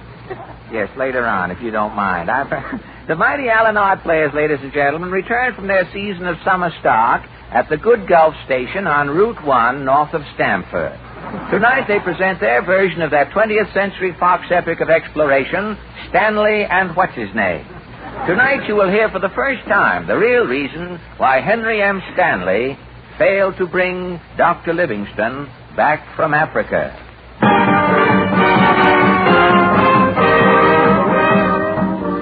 Introducing our cast of characters. I am Henry M. Stanley, American newspaper reporter. In 1876, the editor of the New York Herald sent me into the heart of darkest Africa in search of Dr. Livingston. Hello, I'm Dr. Livingston. Since I'm not going to be found for 8 minutes yet, I think I'll pop out for a spot of tea. Cheerio. Me African native. Me not in the play. Me just here to play the hot tom-tom. Listen. That jumping guy. This is the true story of Stanley and Livingston. On April 1st, 1876, I, Henry M. Stanley, sailed from New York to find Dr. Livingston. When I met him in the jungle, I was to make a remark that would echo down through the ages. Day and night, as my boat plowed through the bounding main, that sentence I was to say ran through my brain. Dr. Livingston, I presume. Dr. Livingston, I presume. Dr. Livingston, I presume. Dr. Livingston, I presume. Yes, when I found the lost missionary, I would say, Dr. Livingston, I presume. Africa, the land of cannibals and cobras, mystery and mumbo-jumbo. No sooner had we landed at Zanzibar and started inland than my assistant Jeff and I had a taste of Africa's terrors. Our first hideous experience occurred the second day. We were walking through the underbrush. Jeff spoke. Well, Mr. Stanley, I reckon we're in the suburbs of Africa, all right. Yes, Jeff? Gad, what a desolate country. And somewhere in this dismal interior is Dr. Livingston. You're sure going to a lot of trouble to pull that crack of yours on the dock, Mr. Stanley. What's that line again? Dr. Livingston, I presume. Yeah. Gad, how I have rehearsed that line. Well, you sure have. Hey, say, who's this man coming through the grass? Say, it might be Dr. Livingston. I'll speak to him. Dr. Livingston, I presume. Bula. Hey, jumping jackals. He's a headhunter. Savage. Bula. Chief catch him 2 heads. Make bookends. My gun, Jeff. The guns ain't loaded, Mr. Stanley. Paleface, make ready. Die. Look out! Look out, that spear! There's only one thing to do, Jeff. What? Chief, kill white man. Oh, yeah? Look, Chief. Ah! Devil! Devil! Devil! Devil! Boy, you sure scared him, Mr. Stanley. What did you bring? My passport picture. Our first dilemma in hand, our little safari was quickly formed, and we forged ahead into the trackless wastes of the jungle. Onward we trekked to Tangahiki. Here we stopped at a tourist camp for supper and a good night's rest. I had just dozed off. A knock sounded at the door of my cabin, number 31. Come in. Pardon, Buona. Native runner outside asked to see Mr. Stanley. Bring him in, boy. He may have news of Livingston. I'll rehearse my speech. Dr. Livingston, I presume. Dr. Livingston, I presume. Here he is, Buona. Unga, bunga, unga, unga, umbi, fuckichow. What does this winded heathen say, boy? He ran 1,000 miles through jungle, see you. Unga, buona, pula, muk, runner, unga, unga. What was that afterthought, boy? He say, are you newspaper man from Yes, America? yes, I am the newspaper man. What does he want? Okay, bogele rangi tanga pula muk, kikibuk dingo chum chum, rigabung. Oh? Yes, boy, what does he say? He say, confidentially, you think he'll run for a third time?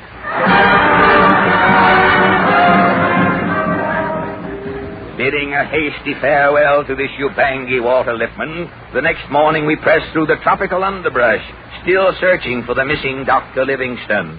As we crept through the dense foliage one morning, a solitary figure approached us. As he drew near, I spoke to him. Ahoy there! Dr. Livingston, I presume? Now, I'm Ned Sparks. How do you get out of Radio City?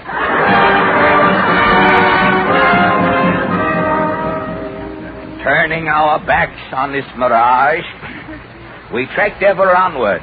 2 months later, in the little village of Tongabunga in Uganda, I heard that a white man had been seen only recently. Weakly rehearsing my line, I staggered into the native chief's hut. He spoke to me. Jambo, white man. Jambo, chief. Welcome, Congo Bungo. Speed limit 10 miles per hour. I'm looking for another white man, chief. White man? Him come here today, morning. This morning? Which way did he go? Him stop here. Chief have him for lunch. As your guest? As pot roast. Yeah, chief, you have eaten Dr. Livingston. No, not Dr. Livingston. The name on the menu, Frank something. Frank, I don't know any. Frank, excuse, Chief, indigestion beginning. Bring him back alive. Bring him back alive. Bring him back alive. Frank Buck, good cat. Yes, I, Henry M. Stanley, heard the last encore the great animal impresario ever gave. We drank a bicarbonate to his memory, placed a wreath on the chief's stomach, and went our weary way. Deeper and deeper into the grim African interior, we struggled on in our endless search for Livingston. Nights fraught with terror, days so scorching hot that rubber trees vulcanized themselves. Still, we struggled on. And then, one day, we came upon a little hut in the center of a clearing. Again, Jeff spoke. Well, look, Mr. Stanley. The sign on that hut. What does it say? Dr. Livingston. Yeah. Office hours 1 to 3. Thank heavens, Jeff. Our search is ended. Yes, sir. Now, what are them drums, Mr. Stanley? Look in through that window, Jeff. Oh, yeah. What natives? They're entertaining the doctor with a tom-tom jam session. At last I am about to make my historic remark. When he opens that door, I am going to say, Dr. Livingston, I presume. What understatement. What savoir-faire. That sentence, Jeff, will stand the test of time. Dr. Livingston, I presume? Yes. Boy, sounds like another what you dare, Charlie. Stand back, Jeff. I'll knock. Hello. I say, what do you want? Dr. Livingston, I presume. What? Dr. Livingston, I presume.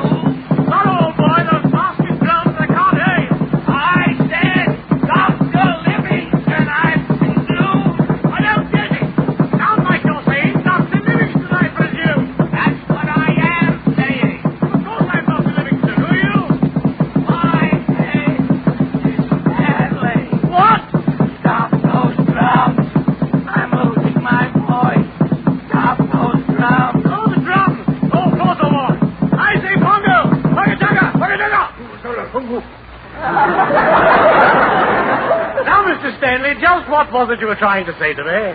Dr. Livingston, I presume. Ah, laryngitis, I presume. That'll be $2.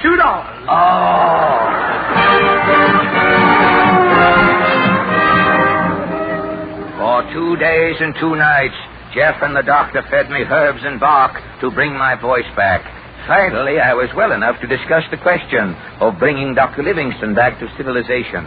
I left my hut one morning and crept to his office by appointment.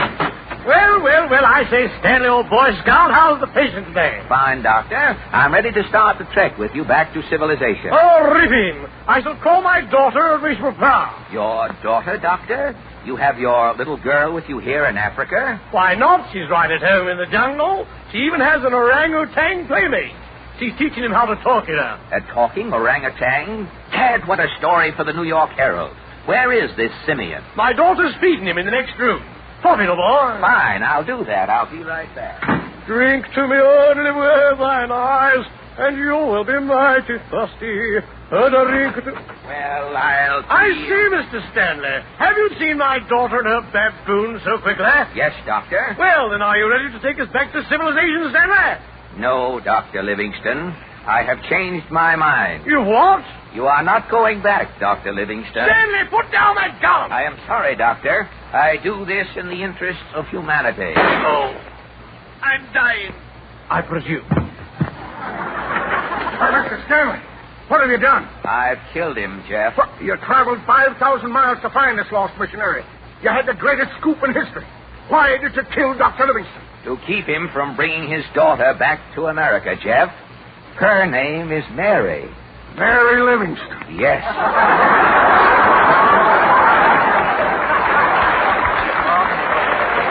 I couldn't bring her talking orangutan back to civilization. Look at him.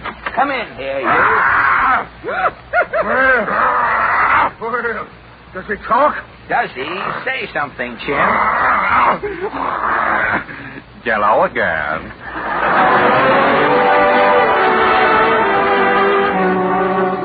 And so ends the tragic story of Henry M. Stanley and Dr. Livingston. If you doubt this authentic statement of the true facts, ladies and gentlemen, tune in next Sunday night, and you will hear Mary Livingston and her orangutan in a half hour of comedy, I presume.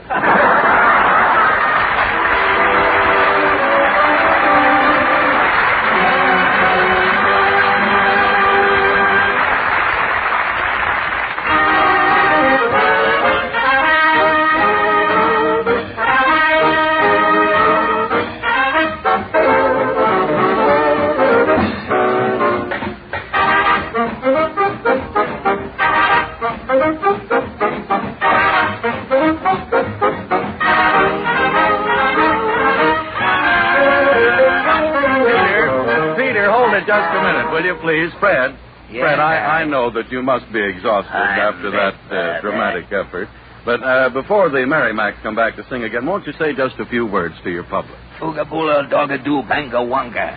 Huh? I'm still in Africa, Harry. Oh. Maybe you'd better say something that makes sense, but quickly. Well, none of us can ever look our best without an attractive smile. That makes sense. Yes, and so does the advice of so many dentists who say, for brighter teeth and healthier gums, use iPana toothpaste and gum massage.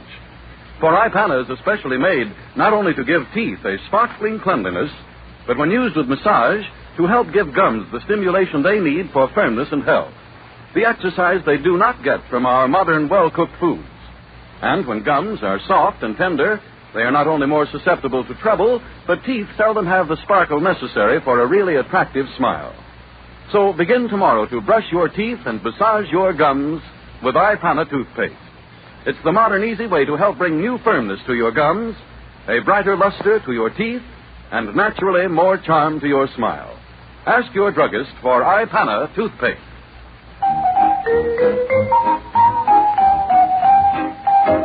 We were sailing, looking at the moonlight gleaming on the silent shore, dreaming till we meet once more. We were sailing alone on Moonlight Bay.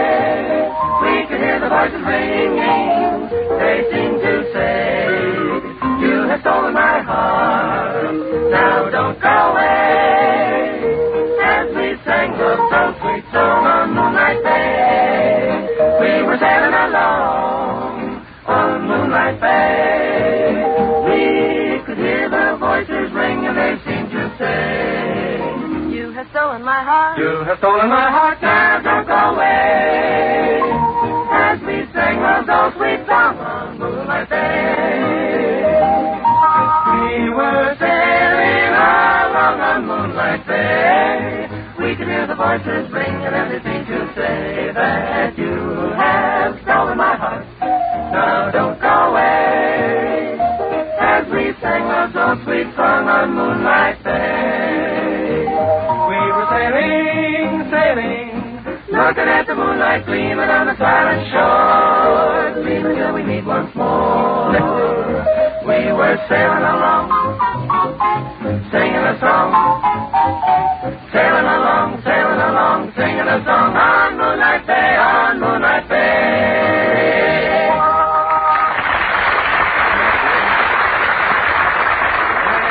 Just completed Moonlight Bay. And now, before our 4-star preview of next week's show, ladies and gentlemen, may we say that this program was brought to you in sincere appreciation of your friendliness toward our famous products. Ipana toothpaste for the smile of beauty, Sal Hepatica for the smile of health.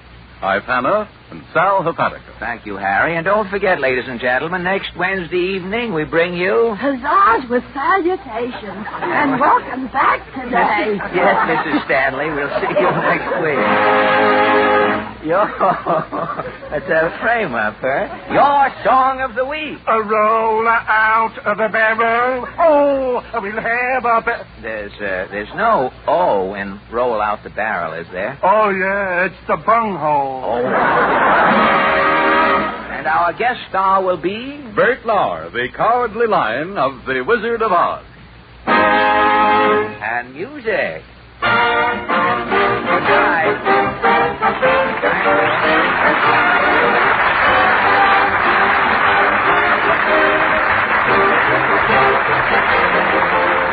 The selection, Are You Having Any Fun, is from George White's Kansas.